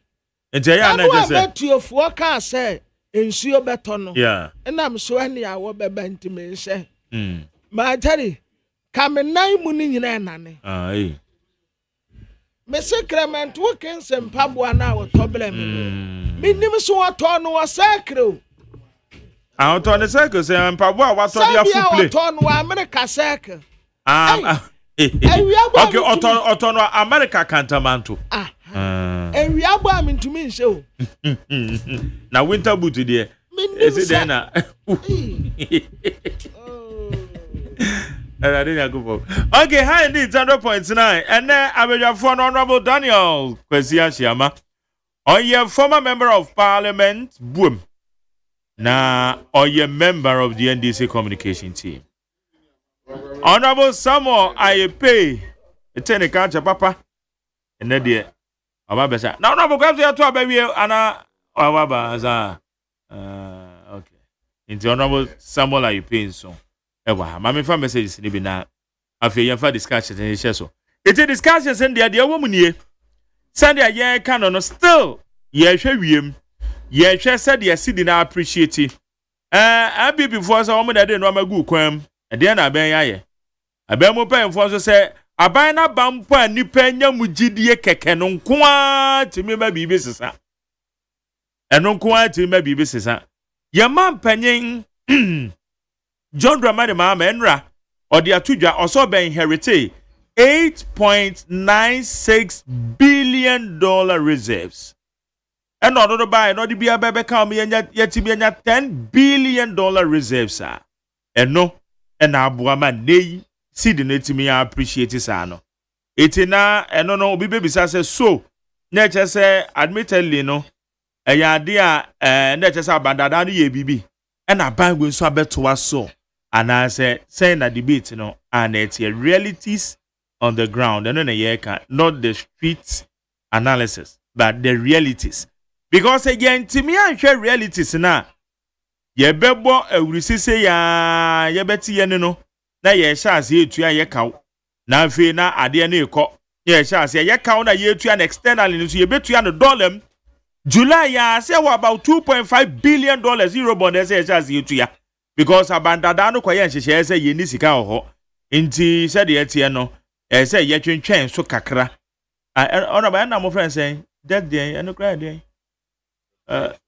debt restructuring yeah nti ni nyina no ewo ho contractors say ye tu omoka ye beka ye ho a road minister one eye womo a contractors a womo yi akwan womo raise eye certificates so womo kwaji omusika a ye ntu omoka ono womo kasai including eye marapona oye ye kwan insawom ofankon sawom ekwan 80 road minister beka kire say obeba kwan so oka asem ne yawada truly ne juada na ehun say contractor na san akokwan so but sika ne de enkoy eti ase eboabo sika no yetim de tuaneka eti wenum nyina na ye no ma wo ho a eti se ehun say ye hyase say ye tua ye kawo na enkofa shocks bia amfamre because the ekone de ye ne je ho said you bit my corner, sir. Auntie, and no, my friend, the realities on the ground. And yet, the ABA said, you be dinner quite and ya can't say, Mammy call a message box in the Muna, Yasha, dear woman. Mesha Casanti, the Fiamma Saman. Also, I now understand why the micro minority MPs led by Honorable Federal Michael were speaking against the establishment of the gold board because they saw it from afar that the establishment of the gold board will block their chances of coming back to power again. The gold board had exported a total of 2.7 billion worth of gold from January to April in 2025 compared to 650 million recorded in the same period in 2023 and 862.4 in 2024. The difference is so huge, and no wonder the city is now appreciating so fast against the dollar and other currencies, and we hope it will go down further to double, to single digit or double. Maybe you are referring to single digit. Ghanaians are so much grateful to President Mahama and his government. The Mesha Kasantina, okay, or the Ababe to Ija. Mesha said President statement in America, so what's the Henry Yao? Where's a Nigerian Kwabena the gold bars and US dollars found in containers at Accra Sapimai? How far? About your uncle, but there be obisa. There be also make catch also national security. Once King David Adifrika settlements. Also, we now have finance minister. Ghana economy is bouncing back.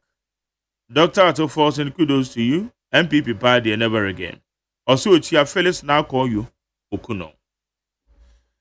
Positive change at the free Madina. I'll say all of a sudden, Dr. Baumia, who was booted out of power for messing with the economy just a few months ago, think that he can lecture Ghanaians on good governance and economic fundamentals. Well, since he is very good at lecturing on the economy in opposition, we can only help him remain there. Where positive change or the free Madina.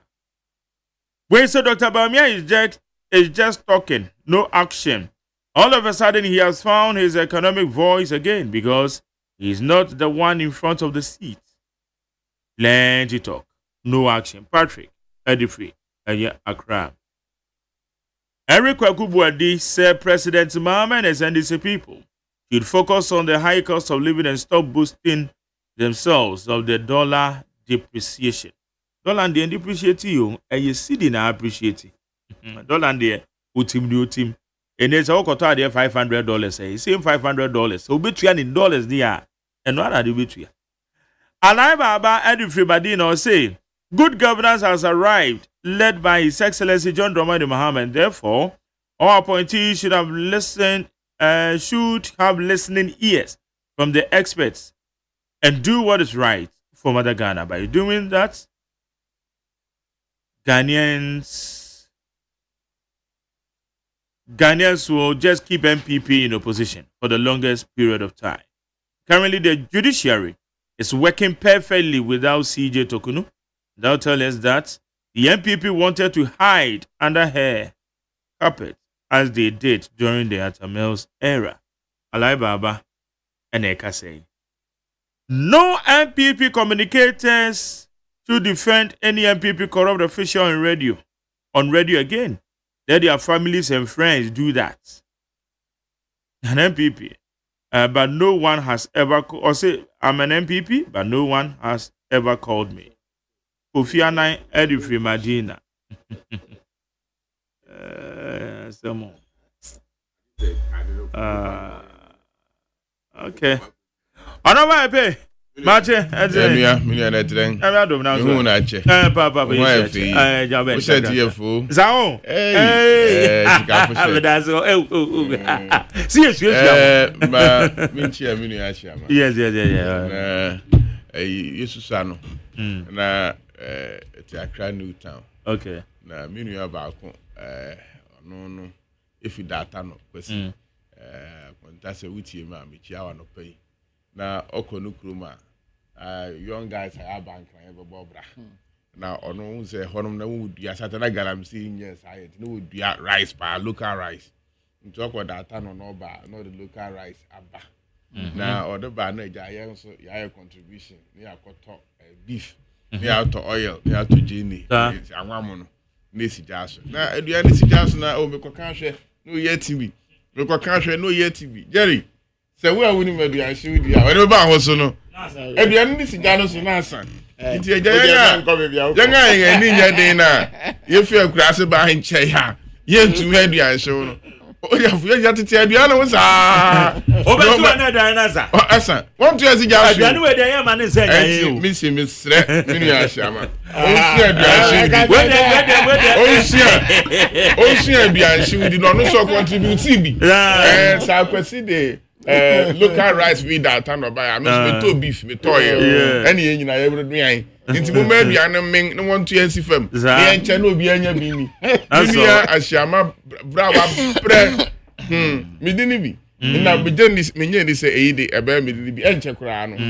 Me bon pie a man. Say appointing authority no ehunu say say and atemi bia nsu to ni ya wa fema ba o say as wa ba me nwa o ba tra ha be kasa atemi bia ye ko mu sister station no program the platform say no mo pon late ba late yes ni ya wie na me nu ba itu ba opposition na yo nsu ni nyina no ye be sere say appointing authority no enhwe na ye mpa ba bi efa ne nhye na yeah ankoya me de ni bi say na me bre ya for man kwahye baby na na o ka obi test bi ba isi netin say ye hu say ampa kwan a ofa so no nye kwan papa udi dream ti o man yi dia me ni say ehunya so be in the rightful sense one kasa call carry your own cross no say quite to say bi political which hunting bi nipa no share that enye bone this how they by be bi na ya tenetene no na mo yehu pass ye ni tua pay fast say what could this guy me man ni bi oh Jerry and they take it from me ye mo bi I adwen say will not defend anybody. That's right. Okay. Na ni amidi wie Professor me akunfi di asem report to me person me come in details but ye share board adwumaye and so I several board be see that. Board chairman no. Only to me how to me case is ka family. Say oh yes I dey na bi na wa fa mra ye dey e board no. At board the mostly advisory ko je approval. CEO no be no dey about board for approval. Na CEO na ye bibia ba na approval ba. Now one chairman implementation now because ye nyama court no. Na court in this side. Me ba be say na won e post no. Mo can say me educate Ghana for. It is like say men wo tax any do waiver taxes on MP vehicle obi tell us say bia when any be no tax MP no so to tax MPC be yan kwa na what the biggest tax bracket the whole Ghana what the biggest tax bracket am kan what other jurisdiction other countries are MPC into tax but how do you and then you try heavy. Okay, say and free say income tax. Okay. Income tax. Yes. I say MP now private business. You pay. And now you send to income tax. Into you na tax no and you acquire bank. Ko baby a MPM and free car. Togo, if Togo example. Togo you're entitled to 2 vehicles. Okay. One for your wife and one for yourself. Just your wife, say your wife in person, but for your domestic use. And one for official use. And yet paid by the state. Say we now be kwa na say you na condition say auction and they auction it out. I will say we no wako and we have been advocating for it. Me say kasi yama MPC car na aban na man ka we use ya aban be to fuel. Say nyame ka aban ka obeto no fuel obeto the spare parts na me kwa menya usu a I prefer it say obeti me salary dey talk them they are several state. Me land cruiser make it look. Land cruiser say obi koton land cruiser na o use ya. By this time the private land cruiser every 5-6 years. Yeah. This is strong. Very strong. I think because of baby I'm and it is my own money. Now I see we have to go and repair it with my own money. It's quite a Ghana MPC nam so no. And yet I was say you can your one say be a few into the your one you can pass I don't quite the NCC country be no across the globe. MP on the other nisika official car no use even yamba Ghana. Article 71 beneficiaries. Tell me any Article 1 beneficiary. Or no nisika eto car state MS state in use. A MPC ne pe. And this MPC pe. Na me when MPC ni be still before say that system is good and we must continue to practice it. It's not the best. Yan chena yan to. So MP no. Ofo say abanga car, but you need more than one car. Now could you loan? Educator we our car. So even after we still MPC be saying additional car because you have a car back. But I don't know. Okoto say tax waivers no so. No. You are entitled to one car. Yes. Oh, okay. Well, young company and say you can't you can no. Obi akoto Lexus L600. 600. Now $135,000. Now one man waiver on that car. Now mean so makoto ABA pickup. Toyota Hilux pickup. That will cost about $35,000. Now, my waiver ANCC. It's your waiver number amount. Okay, amount or no? It is your case $100,000. Now, say that threshold be. It is a who quarter $135,000. You have to top up. Okay. We top up with the tax, no. No wait here. And I say, Miss me go to $35,000. Bet me out to 2 cars. 2 cars, yeah. And I 3. Then I'm entitled to the. Whoever no back cover me 3 cars because I'm talking about the quantum, the amount involved. Because you say over $35,000. No $35,000 still. But to be the aquator 1 car 35 don't need a waiver. It's yes a idea. Yeah, fat tax and then to car no so. You the better car no so. It's a threshold. No the tax not to threshold no so. It is a aquator car debit to 5 cars. Now you haven't gotten beyond the threshold. You still fall within the waiver bracket. Now say you're twice the threshold. You pay 50%. Yeah. Yes. And a tax is not tax exemption. A tax suspension. You see, because a tax exemption, I'm just a company be established. You see amount exemption. That means that tax you won't pay. But me says you make me use it. So you have to go and pay tax. Because the tax was suspended on my vehicle. For me. It is a metoma wa. As a bit my transfer. You have to go and pay the tax now. You suspend the man. In the same way, sir, diplomatic vehicles. Exactly. Me I work in DVL. Yeah. Some diplomatic vehicles. You have to because the tax is suspended. It's suspended. At the moment I will be converted about you have to pay. Only say depreciation affects into percent tax no. But you still have to pay it. Into more my creating impression we say the MPs and Sam George issue no. Mama can be big kakra anfa ho. Say yama car loan ebia yama $100,000. Na ebia me were 3-term MP. The first term matter Hilux. The second term matter Toyota Land Cruiser. Na me first say me pay another car bigger than Land Cruiser. I can top it up. No makoto. Nti say matter who say no me call first term no me to Toyota Hilux car. The next time we got to Toyota Land Cruiser. Me pay a third car which is higher spec than Toyota Land Cruiser. Now me got to L 600. Yeah.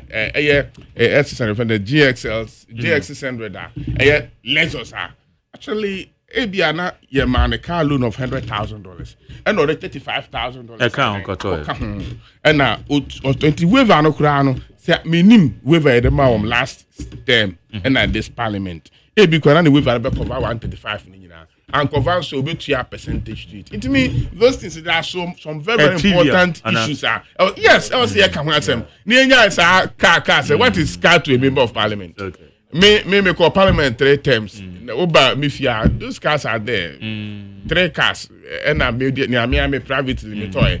They are all there.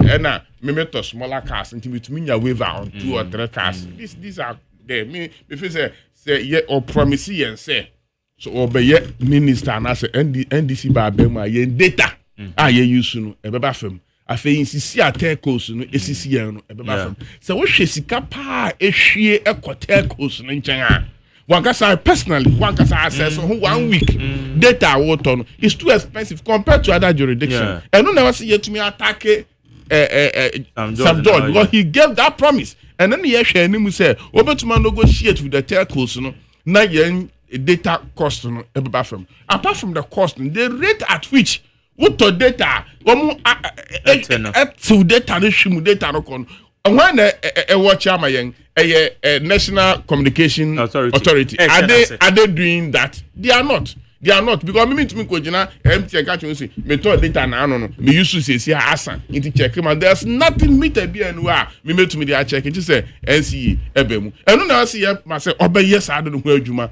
na abo aye na ka odamu do no when you need can fan koto dan fancy no so obeto ne no the better car me feel say it's not an issue I say honorable Daniel Kwesi Agyemang eja wa bo be ma de that's oh boko XL 600 oh na say Bible catch say we as a unyade ye mfa nko bi we dey ba no kwere ni saka de cow ka mami kasa ona ba page ade obi apaki bu ase ho ana boso ma hu bi ma tena bi mu nenia obi ama ma yekwa nenia stronger one bi kra nyamba e ntu de nyabotre sa na tie abrabo no de sa na za bebe ma hu na che ma hu na pe bi aboko de bi aboko wonu mi anantewa twi kasi mi hu na che kana mi ntie ono onim se ono twi no wo de nyabotre onim se twi kra no e wo mahodo ona mi baby amasua twi no enye me krom do you get me right me kobro na half you don't expect me to speak that is the mistake I be making always my train me can the ba so on me on me sia o sia ma no kabro fo kirem so person me too come ka say me sia ya aka he will speak English to you no I for say wo but no buy be Mama yanko anyway. Okay, another pay yan share from the economy. Enra president Ekasai. President so be inherited a $8.96 billion reserve. Abwa ono so buy ye wometimi abwa me yetimi anya about $2.7 billion aka ho. They say we are hovering around $10 billion and they magic no. ama yesi de no utum say enya ahoden and said enti share one me the ambiguous and bbisa ne sustainability since I normally be our yen share activity and the rate at which rather than say ye be politicizing no the usual commentary I be politically ye be there found but say you who the realities then you who kwa ye be faso na yetimi edie so see the nemu ye na nya more strength as a yin na be boy na etimi akonkan afei Central Business District anamontu a Accra mayor A2 adwadifo a baabi omo wono womu yi omo afiri ho womu relocate bi asa womu push bi akwa akire any alternative plans assembly nso wona nso eyin komodi a eda table nso ebe ono ba pe meti onka che mamsha semfiri ho mamsha sefi baabi a wo de ending no many a jipa was anamontu no ni titiro ne mofra na what one stress rade wo kwa yes mo stretch you see here wo share me gira ise mi do na wo ba me card say go school nti afedu baabi no say wo hu say me card ba pero nga diminika no nga begira we do no go school nti na ISO and the national security threat as I got to me Facebook page some time back say Sam Freya, yem for one go school. Yem for one senior juma. Na we jina kwa SRS radi. We benying abayam pain of one a be and one to man ko one krum. Na one abet sina Ghana ha. Onea one go school. Onea one senior juma. A fee offer to ya na or bawaso. And ne na mitie munusi Jerry, what can you say?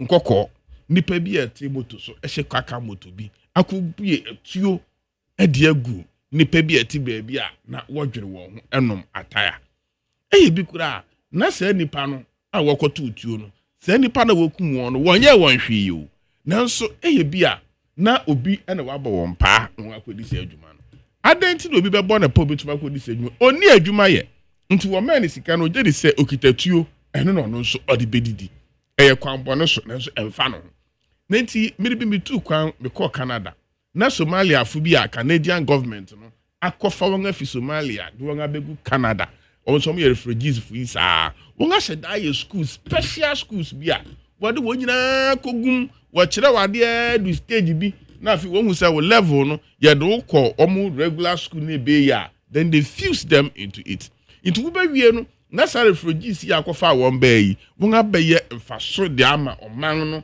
a wodu wonye biribia eye ya ndidi ya jawon asawremu ana wore na mkwan ho na odo wo ka ba ha na wo sresresika wo ka no ho afei won ahu ni dimu ebi ngare wo hwesane a wo hote na ya tete na bibi sese niti hina na ya na said say sankrofi ohwe se yentumi fo won ko won kromu dia ene ye mpe kwan bi be fa so ya ye be ma won tetewe se ye adwumasua se yesu kuko na atuma aboa won nyame adom immigration for any abanfo for obey esigran say esane say ye ni ahoden ni sika fema ahoden ni ele betwa saafo nti ye fo wonko wonkurum a wogu so boaboa won anu ya wadi bi edikan kwa na no say about 2000 people bi na wadu wonko na ye hu say Child Right International ekasetia mesre emra na mo frani gina kwa ho a wadu won sere sika no right apia eno say child abuse o we hu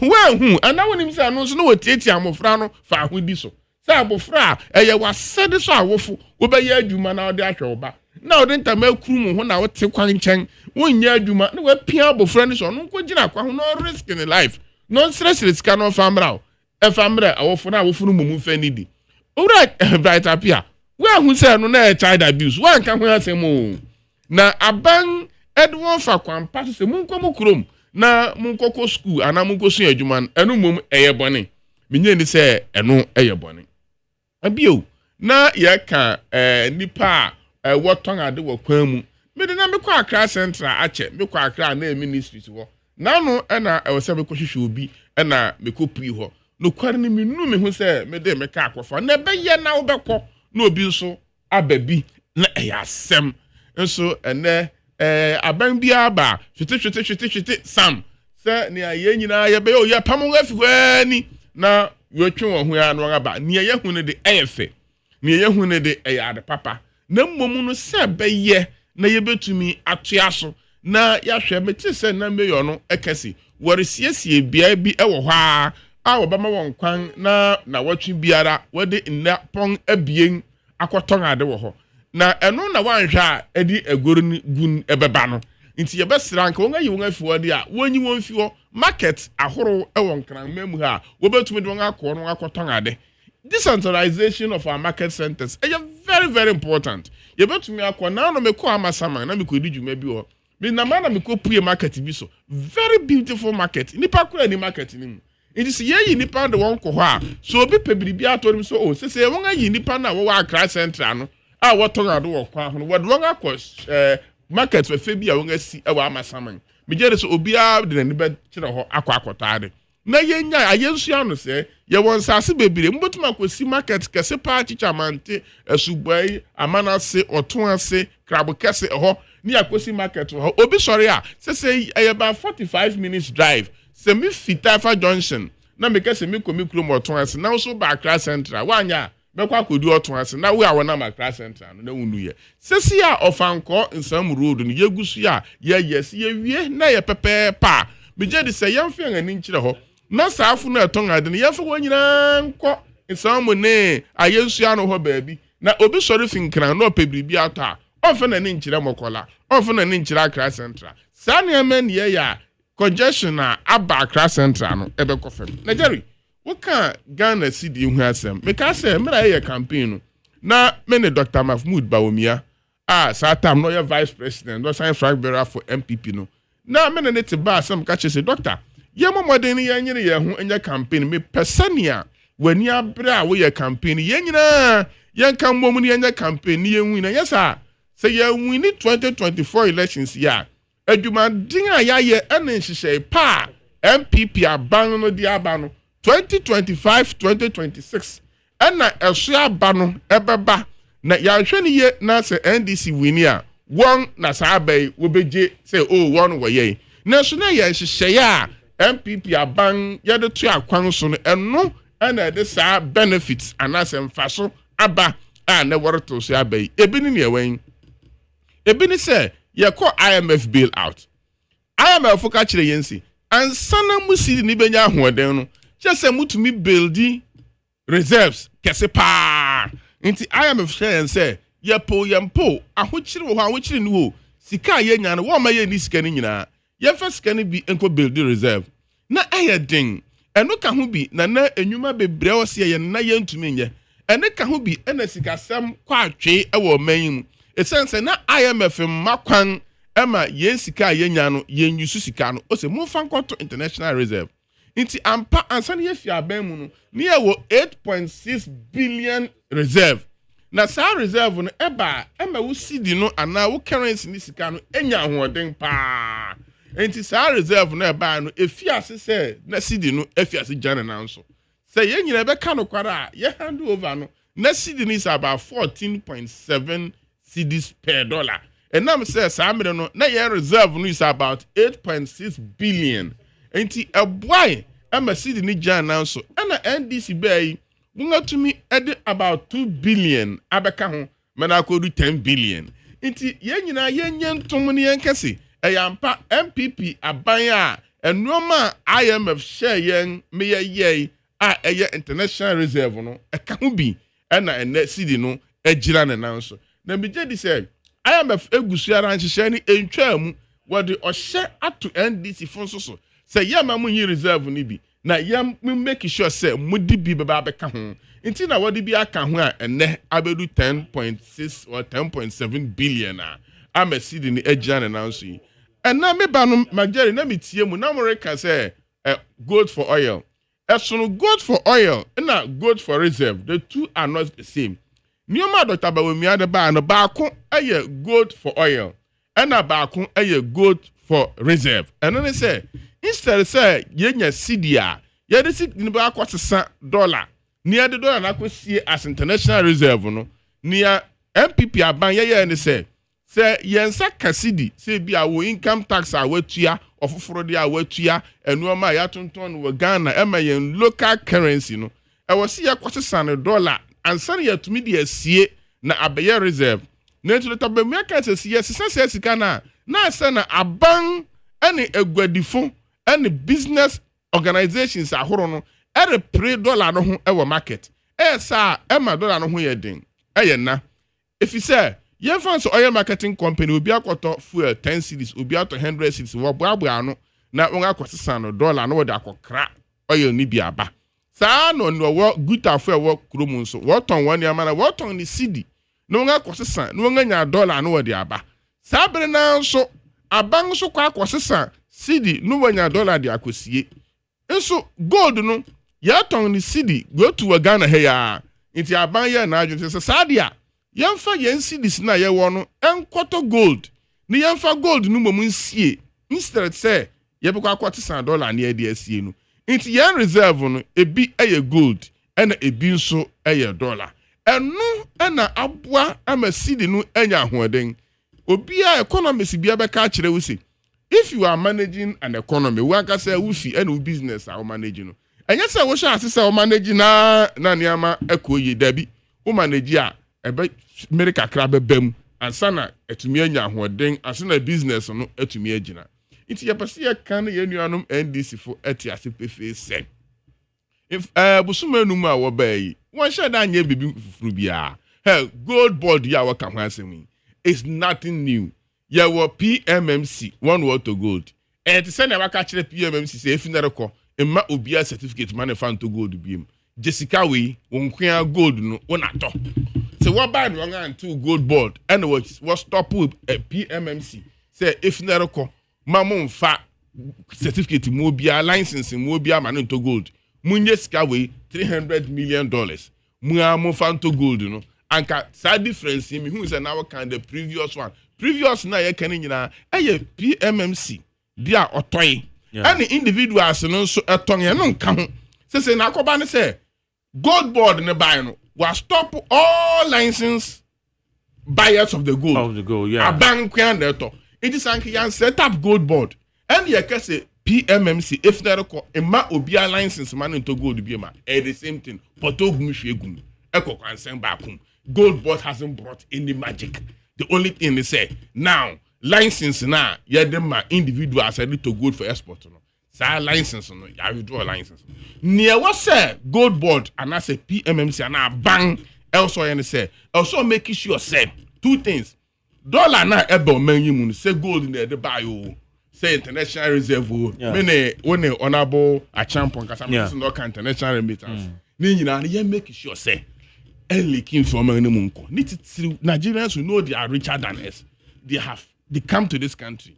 It's been alleged say what the dollar naira ne ba no nga besesa no nga to how do call it naira no na won wode ko won krom esan say behwe na naira no dollar no USD no value e wo Nigeria is in Ghana bi business a wayenin nti aban fa nani ento ho no hwe say yen borders no obi abesen a yen search na make sure say USD bi en fi o man ni mu MP abontin no one wode won business say yen de yen business an say ye to dollar and ye see ye to dollar na ye outside the country no stop beboa afa gold no say see awa German for license if you want say I want to me no gold no so wa mo wani an na ho afa sa ba yesi on ba be to gold no na almost smuggle because apart from big gold mining companies Abang GRA and a minerals commission monitor him so and ramu to gold munya say this guy I'm seeing small scale miners he baby they cry him how much gold they get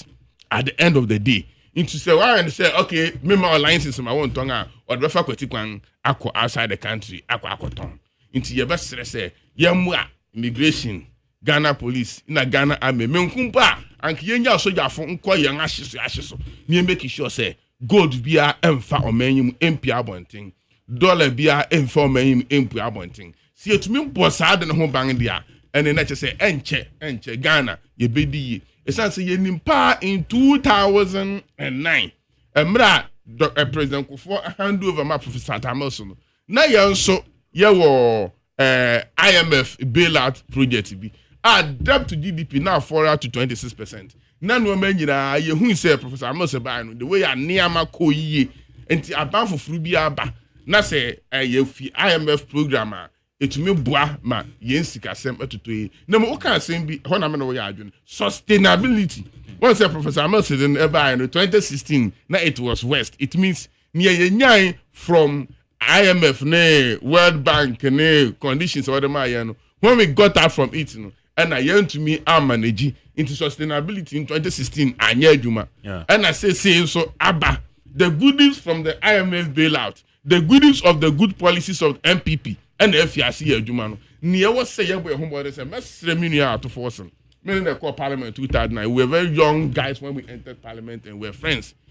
Nyakopanga na adom on the way to my parliament and net or your finance minister mesre no on many timunya ne de o make sure say gains na when ya say MPP achievement na the gains in which I trust it is MPP achievement no and the gains ne ba 5 members you be on perform magic bia Jerry so betia ubakaya me betra ha kan si wonga wakasi and na dum so NDC buy and na dum so about because they should be very careful because who push say NDC na dum so about there they are against that we are going to chop yeah. That's how it is. No, so yeah. Me can't hear my nipa. I'm also sending me text messages from my own party. Yeah. Say me ma kwa can say enye NDC na dum so about na wo buy you na he.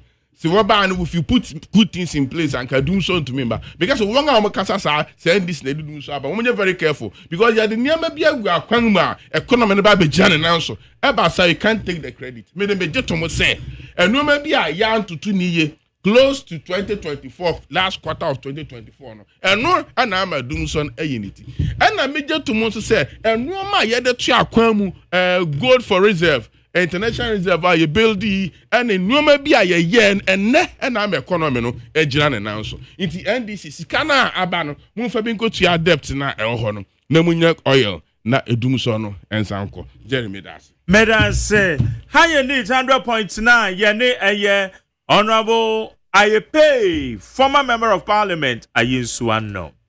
Okay, honorable Daniel Kwesiashama. Eja as you say Yango bado mboko. Anze me I pay no. I say we call in village no near cause we Ghana no bebro ni. Oh. I don't know cause we. O ti a blow no silanko a.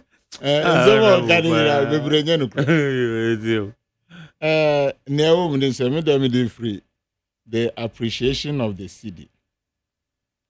And I mean ya ekase say gold board fast stop all the licenses until obi anya bi Jerry yeti hande no today is the closing data gold board amma kwan say Ghana ni bia opese on to gold eton come and register and take a license.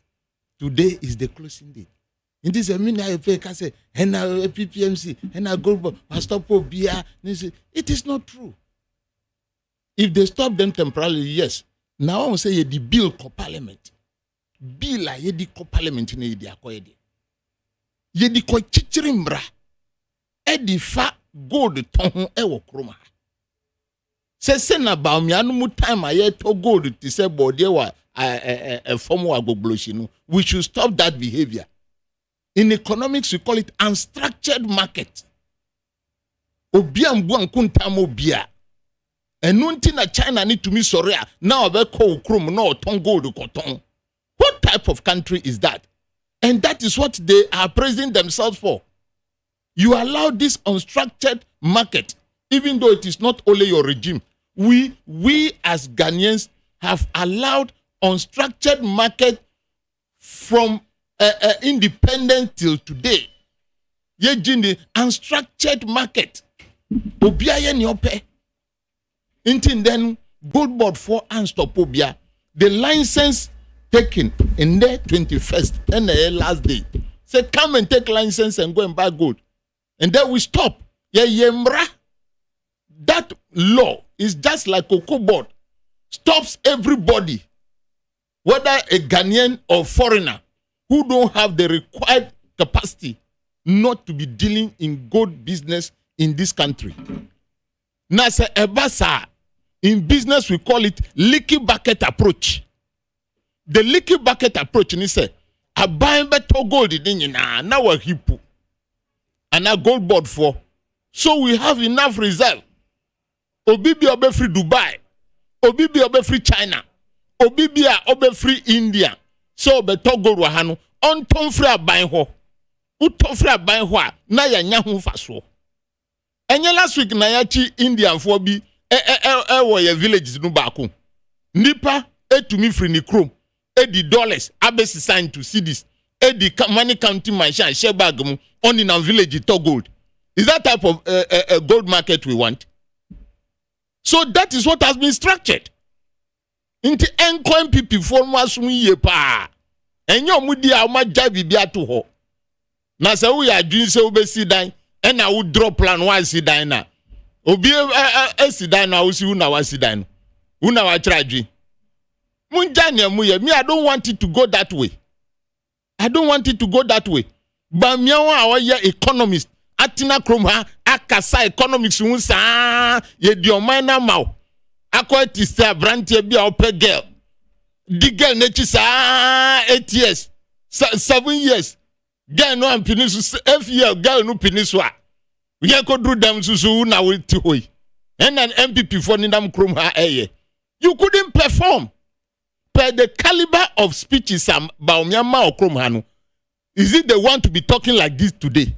Say una odi adwiniba me no aka say IMF for na share it is say the president should go to IMF or to baomia or to who. What is important right now is how that gold sector has been structured. Enu na efren nyansa. Because this time, with the structure of the gold board and then the purchasing of gold in this country, Ghana starts to make gains. That is why within this shortest possible time, the gains are coming. And that is what you should take note of. Now, Samusi matter gold at 2 and okay, the reserve, which is how much? 8.96 billion. Fine. Mina pay noti ha 2 years bondholders ya agreement say ye ntio biaka onti ha onti Ghana ha ye ntio muka inti say IMF amfa ahuma nchichiri MPP for minia ngasika we kra nkaso o masa mene odi ahuma IMF na di ahuma chichiro mo mene because omu de sika bi o mehu no mo mene. That is their behavior. So ask them. Samu building reservoir. How come the DDP, domestic debt exchange fund, a demonstration on their bonds are abanji a 1 trillion? That was the only time you were able to save. Other than that, you couldn't save anything. Now you are being led by an economist who spoke so much in this country for 8 good years. IMF nation mansana mutumiye reserves. Yenu IMF and share. We are looking at how to build this nation for every citizen of Ghana to live in this country happily as a Ghanaian, not to destroy your business. You have destroyed people's business. You have closed people's banks. You, the MPP. Yes, you did that. People's business have closed down. Among 5 shramusika, miti hakrama shrimisika. This is economist who, during his time, upon speaking for about 8 years, inflation called 54%. That is the very person they are praising for us today. What type of country are we in? The MPP should go back to the drawing board. You have left a mess. If you are praising yourself today, go talk to the bondholders. Afena SSA aban when discipline in hunayen tiomuka. But thank God, His Excellency John Dramani Mahama, what you can catch a bondholder say? If Mujula Sika ebe triamamunu, I think it was around March. Wakachra say, ya ye shisha to wanti mamunsro. Even this statement alone build what? Investor confidence. Bondholders mamunsro. Yet omuska, I think around March, we are now early April. Okay, just mamunsro na nia ye betua wo July kra no ya ye hu hihia to. Jerry, if you are an investor, won't you have confidence say, okay, this time around when I do business, I'm sure this government will pay me. And that is the reason why the road minister, Honorable Bojami Chiao, the road minister, Etumi Frere contractor said, have confidence, we are going to pay you. And they came to the road. Were those contractors born today? Or during NDC time? They were there. That is why they parked and left.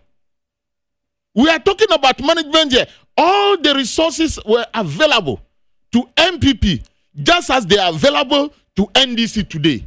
But the management aspect was so bad. And the management aspect was led by Baumia, who is talking today. And they expect us to be listening to him. If Baumia want to build his CV in MPP, I don't care. Because they don't have economists. So they leave the party for Baumia. I don't care. They can leave it for him. We have economists that perform.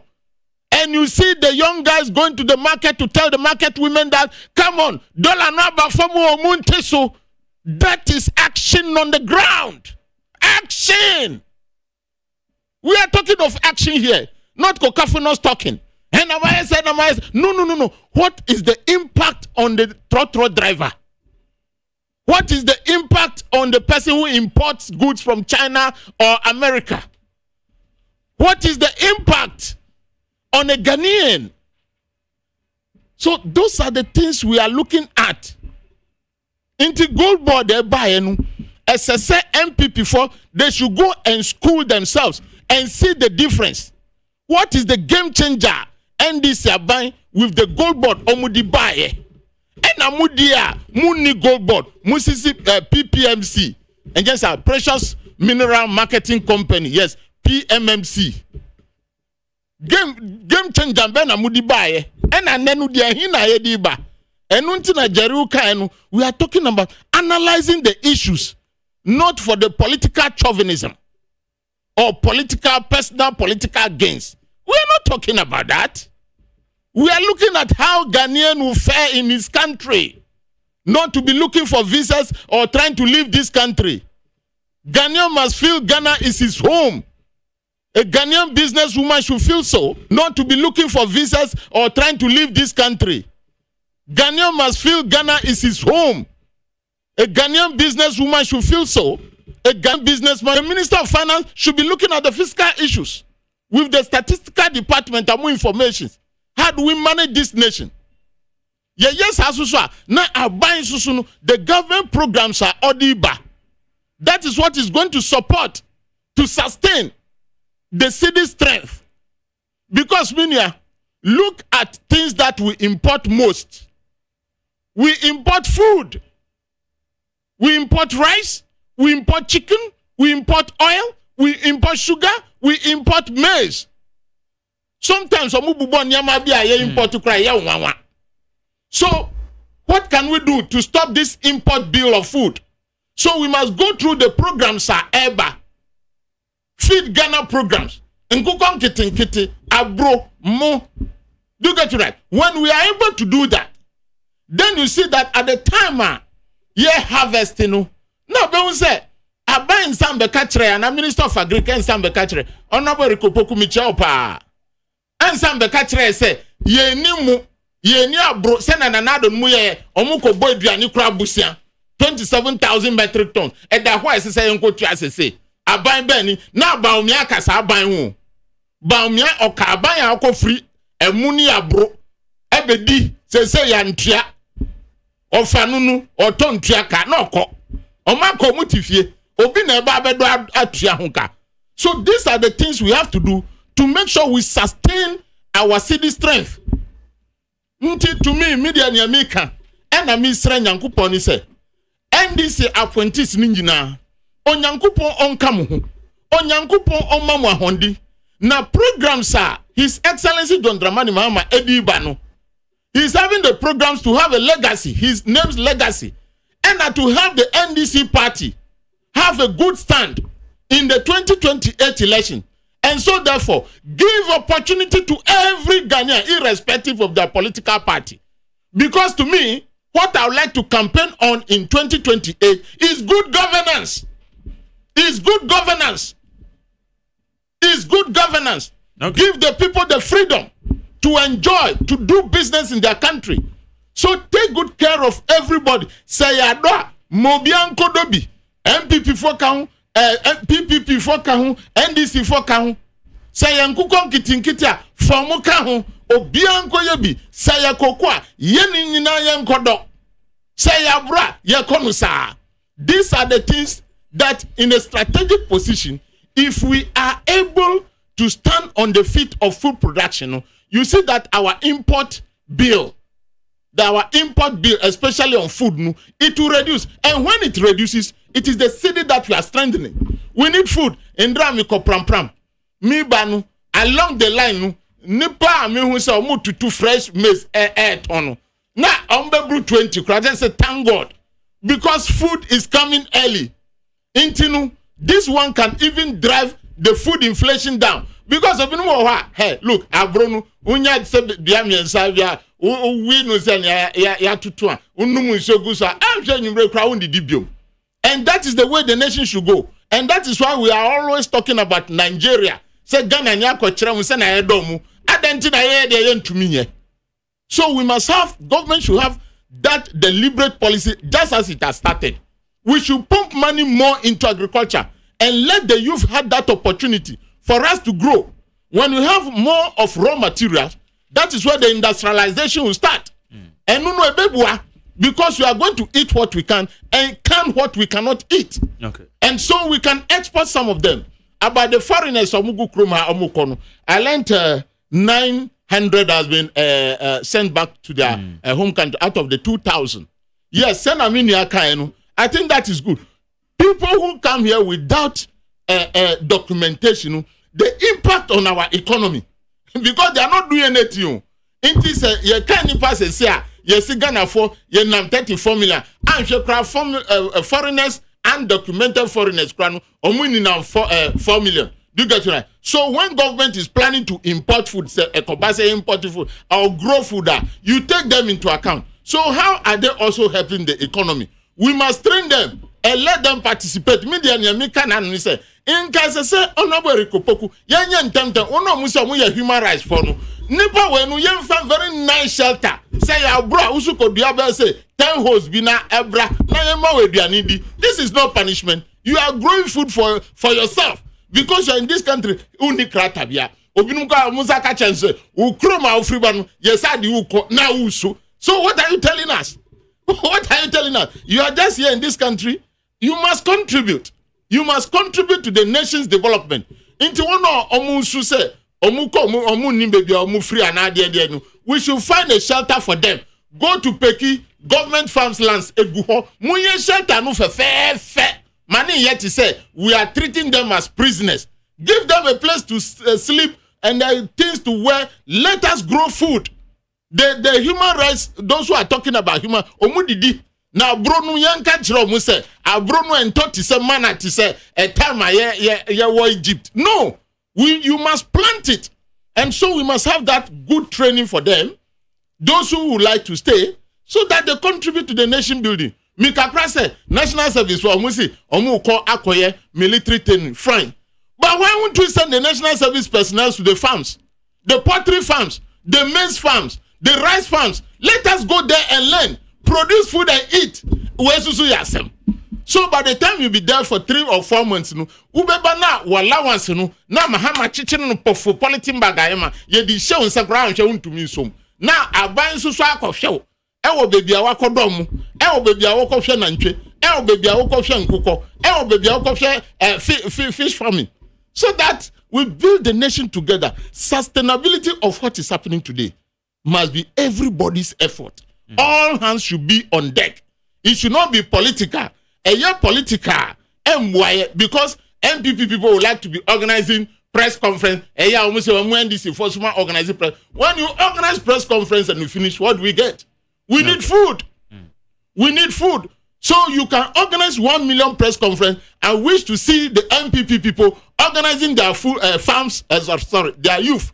Now you munko Eriko Pokunchen say you was asasi da ha young elephant young boys no yesusu ye kodo ho ye press conference we ye kodo ho na aduane emma krom na ye ndidi because ye dia hondi na ye press conference ye nfa kom fa nye na aduane no ye press conference aduane ni wa obedidi. Okay. So these are the things we should be looking at. All hands should be on deck. Once this government is open to everybody, everybody must join hands so that we sustain the city.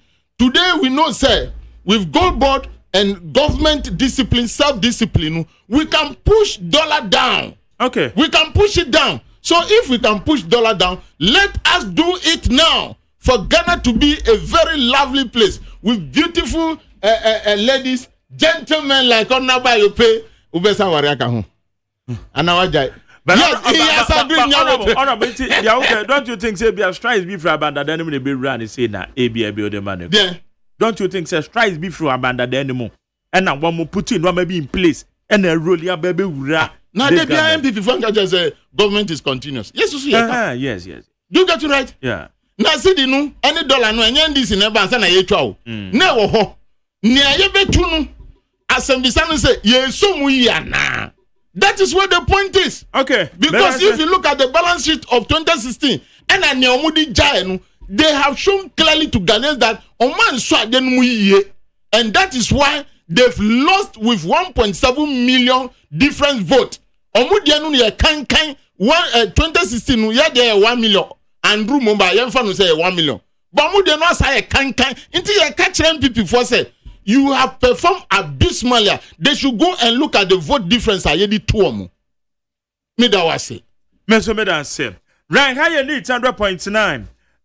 Where is a good morning, McJerry? My name is Ebenezer from Kwabenya. The congestion of our cities has been with us for so many years, but it doesn't last due to political influences. I will or say I was with mayors of big cities. And I want the mayors of big cities to be firm this time around to sustain it so there wouldn't be traffic in town. Where you Beneza and now Odiabe. And last time says at Zenu Central, the decongestion exercise is a good one, and all of us should support the mayor to succeed. When at all is Baumia going to stop contradicting himself? He said he introduced trade for gold for oil program in 2021. And to date is how many years now? Why didn't the city appreciate and why the fuel prices didn't go down? As for him, he has no credibility and trust in governance in this country. Where Allah as you see. And not the other. Masaud Edifri Kumasa Bantam said the current government appointees by President Mahama are the same, who contributed to the failure of JDM between 2012 and 2016. Zampo is the energy minister, and there is no way he can handle the power situation. Ghana needs an expert to manage the power system proper, but not a politician. Gomez Adomipele too say, I reduced the price of cement to a flat rate 30 cities. When elected as president, now cement is 130. Why I don't know why in the casa. But I don't remember so big casa. So we reduce the prices of cement to 30 cities. Who said that? Also, Chia Uti, a Charles thing. Okay. Ejare Arafat said, happy birthday to Sylvia Nana Ekuya Krantema Apia, aka Baby T Atablikumagape from Michael Ejare Arafat. So happy birthday, Edema Aya Sylvia. Michael Ejare Arafat, a engineer. On another day. Where's the McJerry? Let's investigate Kwabena.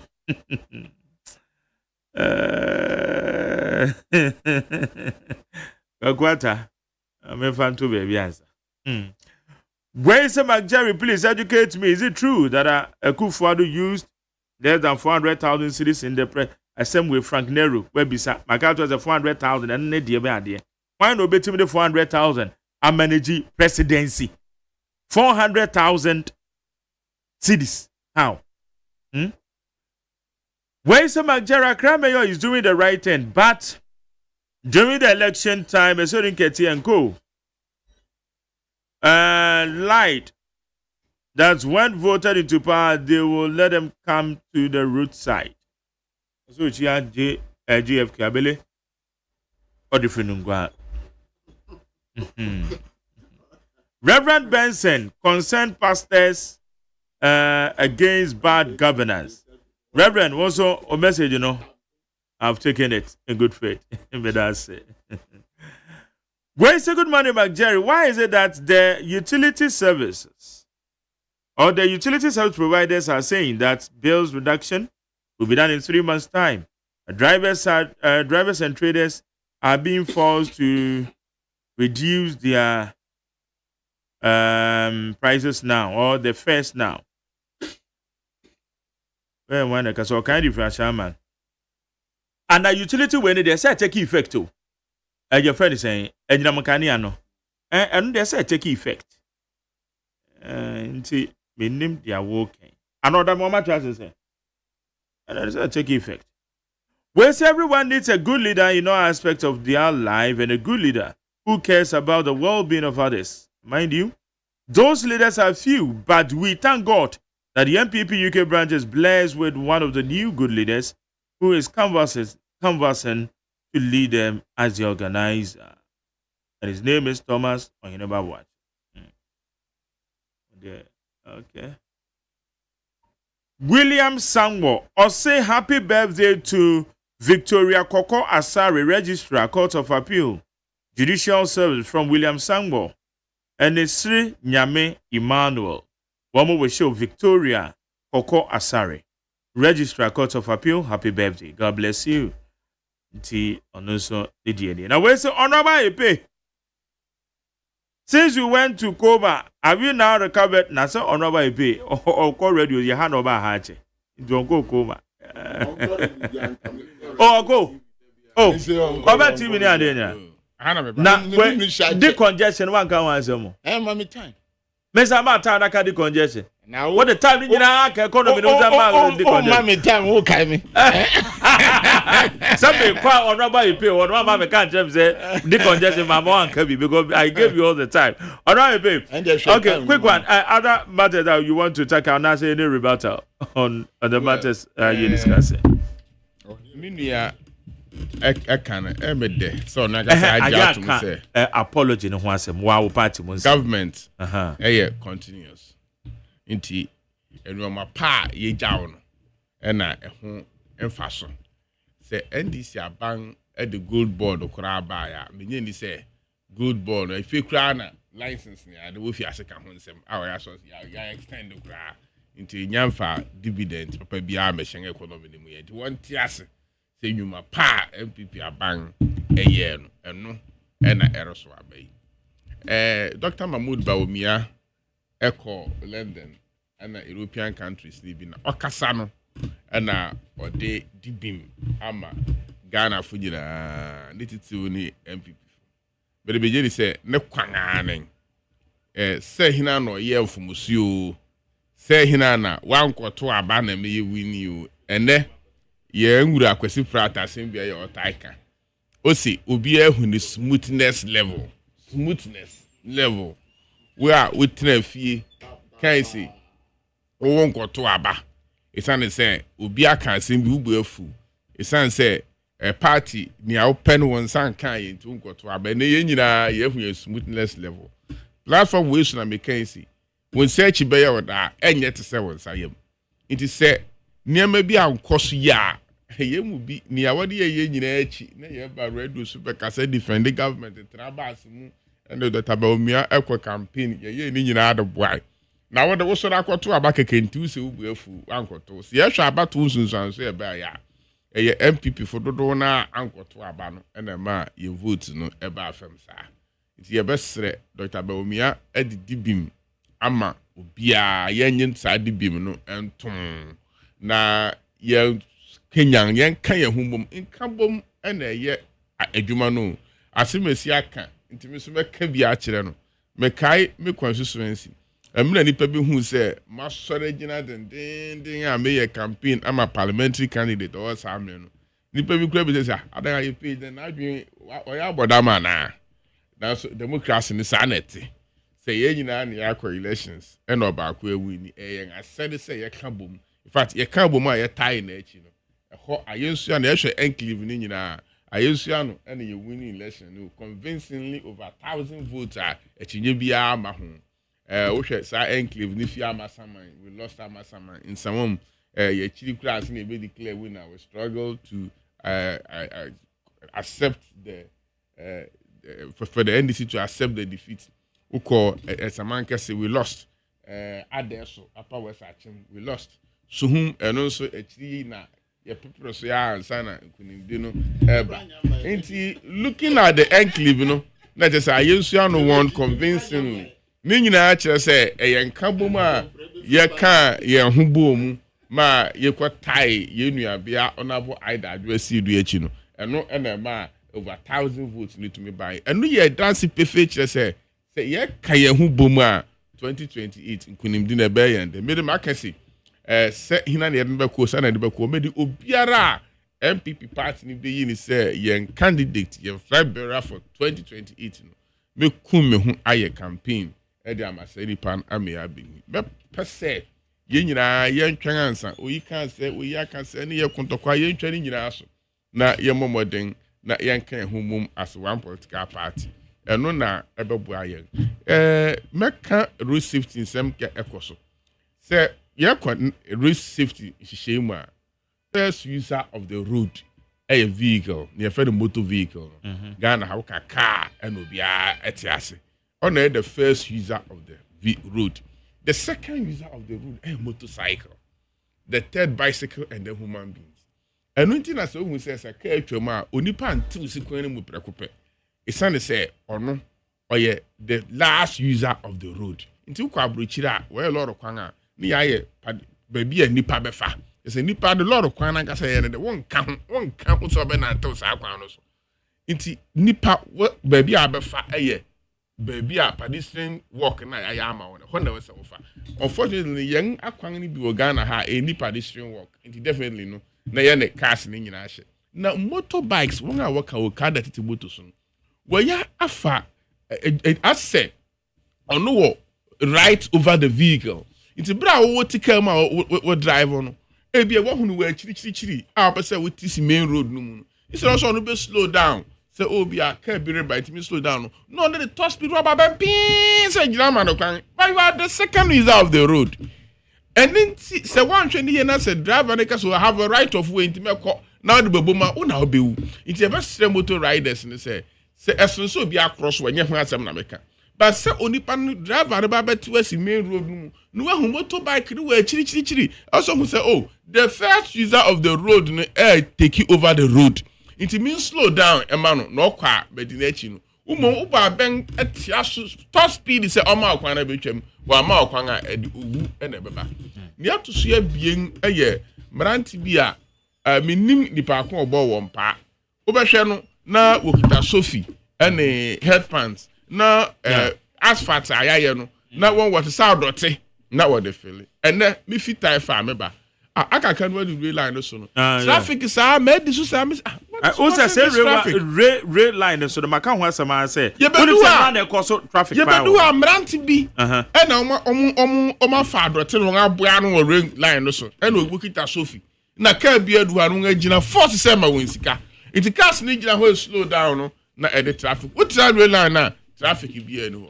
into your best Ghana Railway Development Authority. Mabe na de na ewo ho na mo ja kwan ni mo de no se mo use sa rail line ni bi ma yesra mo yi fi achi wo sa do me sa de aba yesra mo ni ewo lord kwan ni mo na ye Taifa junction ho de no okay mo meyi no na mo siesie kwan no na yentu it be cause traffic am na be track hills you see na menti ase mo yi lines ni nyina na se line mo use bi em it's a one come say na kakra no you see oyi ni wa mo Ghana kura o ade no kura ho no kamanfo enkruchi e beta be say be standard gauge no na amanfo asidan e wo sa akwan no mu nyina e be ha adwene okay ko yi ni de wa mo ya me dan say ona ba jama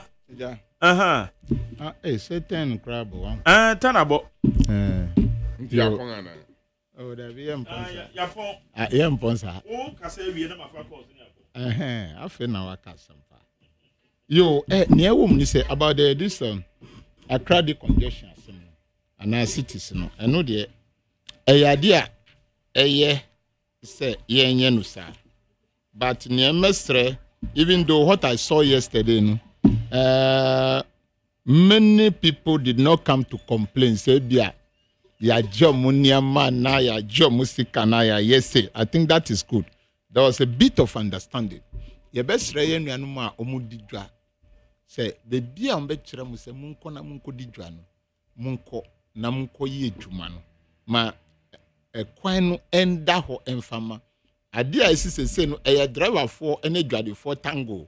Driver for say e dwade for edi niam abegu kwam na car bob bia na police fight driver no akoloke.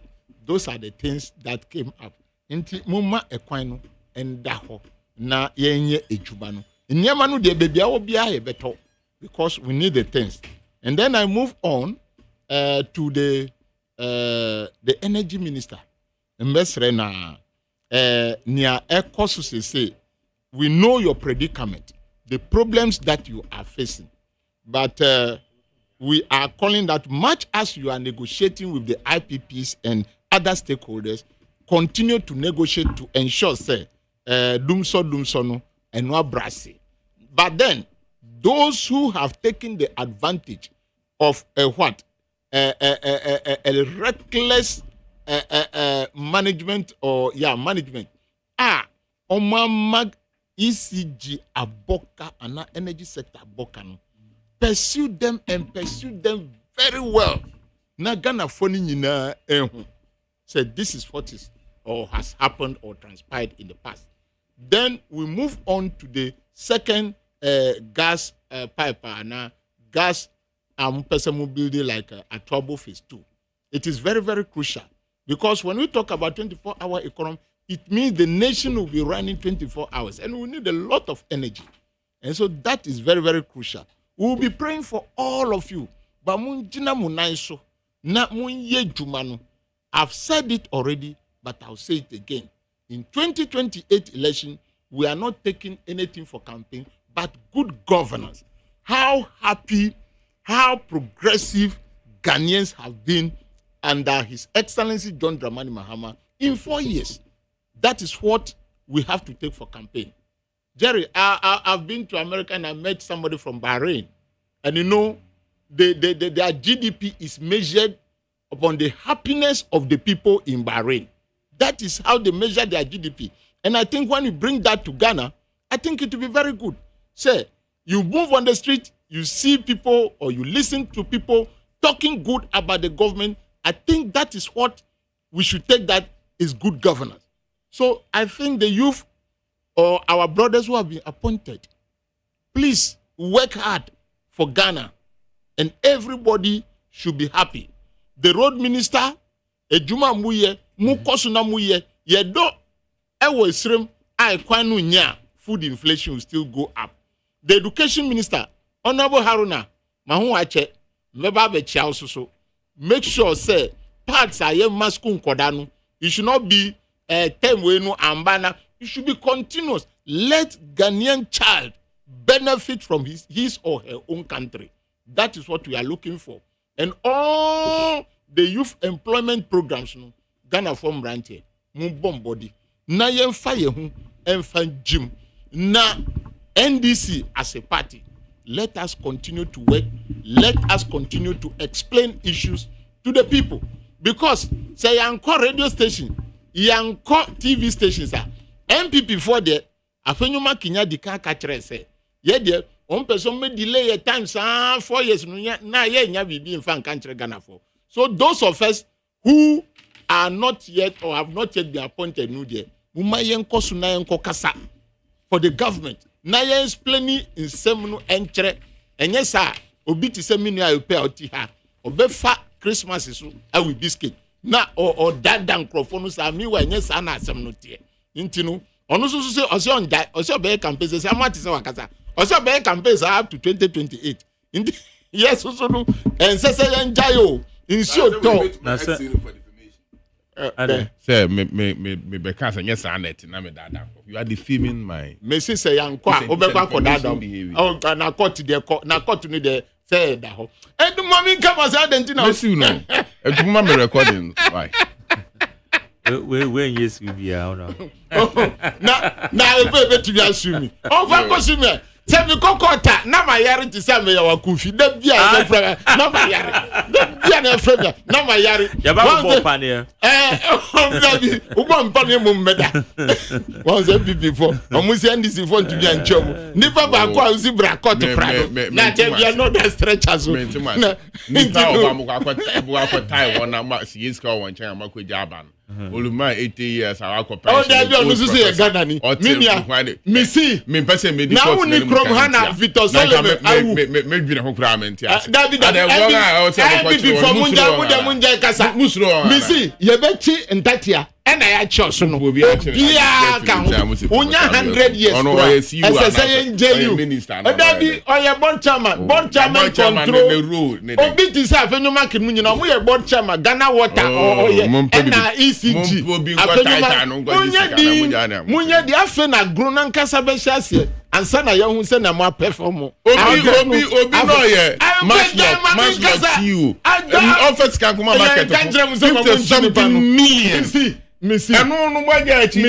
2 million. Ndi enya botre na ye de. Ono ba dia sentence in absentia. Honorable Attorney General. Me catch say Macron nye de. Inka no pa bia na ti pimpa se wan na ekoi omusi omudi Honorable Ameya Konfi na eko inde okokot na ewia no na anya breaking news every jere ho. So breaking news are very very important in nation building. Inti mu ye adwuma musi mu ba ye adwuma no munye na yenko yenim. National Service Secretariat for sema eba no nyina no. We don't want it to be just a hearsay. We want adwuma no munye na ehu. Sama anya adwuma na be ka say matwa ntrogo musu o metwa damage nti adwuma no munye especially with the instance Honorable Dominic Ayeni. Yeah. Ade ba ko ye pa emrama no ho kwan ba me na nya adwen. Yeah. Cases e wo court immediately oba ya pe no yi free ho. Cases involved NDC people. Oba we yi free ho. Now what Ghanaians cases involved Ghanaians. Okay, and cases involved politically personalities affiliated to NDC. Ghanaians. And obey you free. Ghanaians. And a wabana no our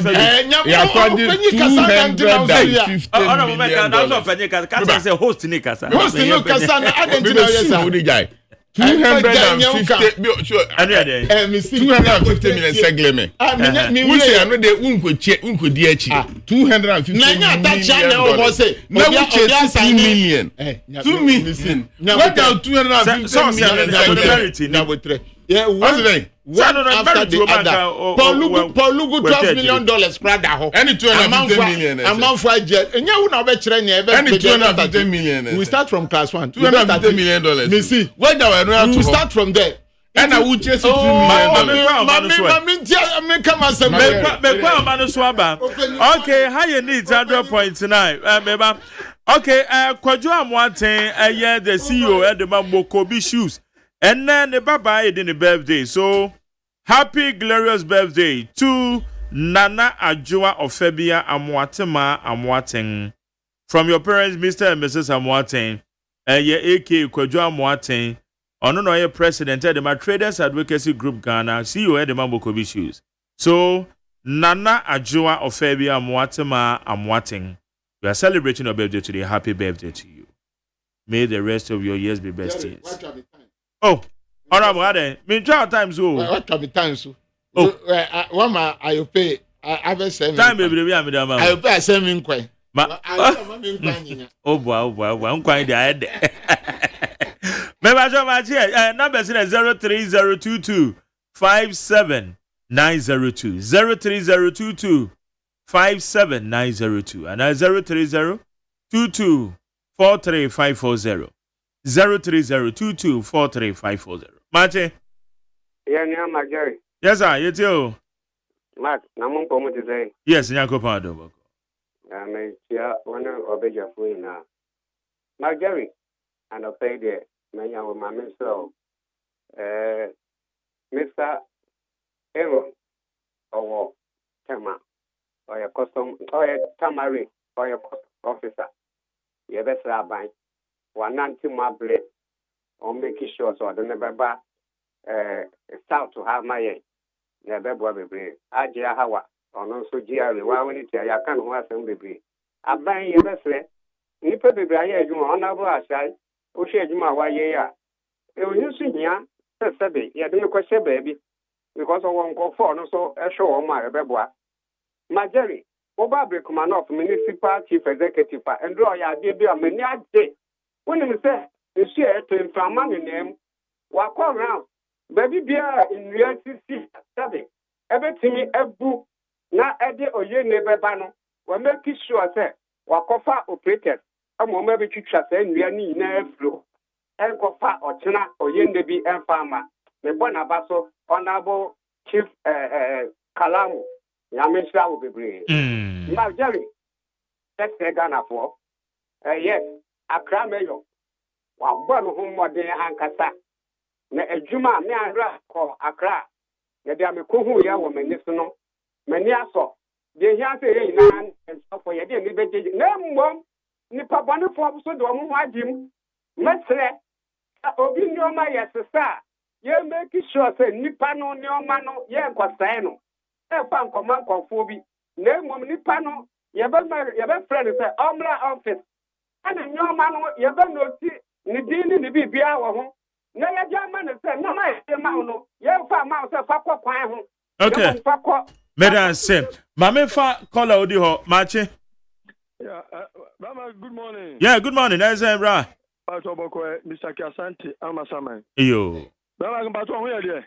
Nyako pardon boko. Why ni Mr. Kiasante? Me patron Bama. Mo MC no show. So pa. Na wunim say wo Meshak one Richard. Eje me catch am say mo be fa me na me pay ni courtesy visitors am be fa me am yako. Bama ensuro kula. Ebe wunjuma. Ezio yego. Bama yedi kanu. Me ojidie pa se ense bia aban obabo na baso papa baba sasa odi mi se o consistency ko ade me ni fru nsem de bia oka ese wo se aban bia ba maniama atida for the first time in the history of Ghana ABC Abraham akoya we se asaki esia mebo aban na so papa mebo na baso pa odi mi judi so obeye ana ebio na NPP forecast omuja gold reserves say 8.70 billion. Na can NPP for me more de papa. It's gold reserves no omuja go no mama Ghana for your brand no. Na am so am ben na gold no. E da dani chain agugu gum kom ana da dani earrings. So how ni amani Ghana for from. Na mu di gold no asem passe. Mu na mu di amode baye. Ani enya aba papa o mampani Bahama ene na aban a mo de o mo twene ahia fom gold no wo de o si da bi e be export e di gold board abeka ho ama enne Ghana for ya dwentire eso asate eti dio e bi fo ye eno no mo se mo maba so se mo betimi aye bibi e di abo Ghana for na mo anye na ba bi aba wo se media mentina so me kipu meji di aba bonten e de bi bia magana fo na so faso amenne dollar city to dollar na nam 16 cedis under the regime of MPP and I do 12 ana mo se mo pe say ye na de yamo mabaso okay Brahma ona mo ke di wi ya no mo se ke bi say e lack le di pe bi so re ni la ke ne so mo bo. So okay, Madam Semesha Kasante all the way from Mama Samai. Happy birthday to Faustina Esiedua Labi. May God richly bless you with long life from your son, Pastor Prince William Labi, founder and overseer of a traveling. Where are they? Traveling. Remember what I say? In one of them. Okay. Traveling House Chapel, New Legon. Traveling House Chapel, New Legon. Okay. Marche? Yes, you. Yeah, let us send him. Yes, for the cost. My dear, Mammy chair on a way pay. When you say, Papa, if he say about power, Mamma, Aguma, ye, but what deeper teenager, you wish you attack radical. Yea, and she may say, Pertino, dear, Omai Libiano, Vigidis and Upman Fita, and Oyegman. Na party point for swa, Mosaka Bibino, I am Kaino. Cause Oyegman, you in a full free about you Usuye when Jai Pertino, to me one of us. But there is nothing to me for our committee and defending incoming chairman from board. Okay. But yeah, winning media mechanism Oshe Sa Nipana, almost Fisikaya, yet your mona, media Vigitunke, my dear woman who buy at Ufri or Doko buy a traffic light nurses. Right. Missing Nano maybe Mako. We do make traffic in the block here. Omu be that you need Omu go be in the other year, maybe someone to go for or see one or Mudu will be no form of Google. Na and a pound of Mobu Bayat. Nanipa we are. No, we are what this cannot tell you no more. And she and ye Ama near my ever told it, she fancy no, near my boy bed, dear yet your ma, eh? Let us you know, sir. Ikaya, yes, say above from dollar for me. Ubion will be Macase and PP Sebi, one gibi, Umuyebi. Because Omampani Mampani Mamma Nano or Casaprano or Casa over toy, near MPP foyer, on honest what was. So you don't miss MPP food in Yama Papa Guapum, near Besre. I mean, you and this in Casami, one of us, so no casse, light, kind of food here. And she manager or two a painful. Or share no yet, son, on to be my yellow, as in the Biabica say, yes, Shadia. I did not say Yakoto Nisika. If you force a problem for so when you see car, I may Yakania de Mandeli. And let me tardy by tradition with Swati Quatico Johnson. Okay. Maye. It took a casa benina, automatic winch mimpia, into your best rate. So on my and yes, when San Quayano. All right, so I say, Mamma, you at your budget. Bebato, my dear. Yeah, no, my dear. You too. Yeah, challenge man. A friend is coming because every damn far. The Kai or Rabu Susune, MC for Waba.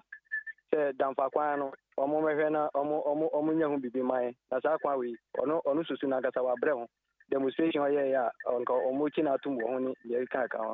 There are two about an MPP, meaning a UB Goose, he said, or Yakwana Mai, so Yantuamano, and you know, or my Jana Bayamba, or Munya Sakwan and for mine. Okay, thank you.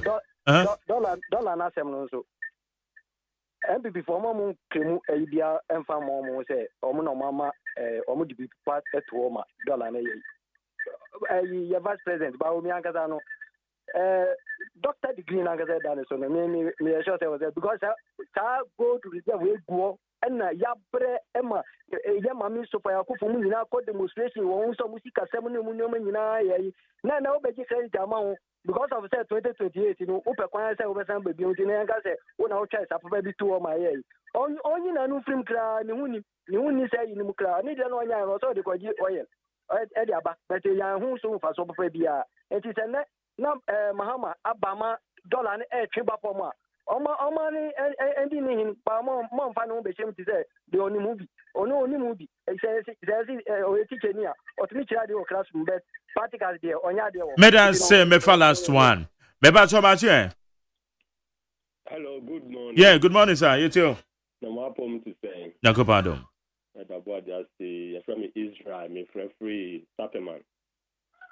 Me think I damn ni ejumapa moye. Our studio na the American say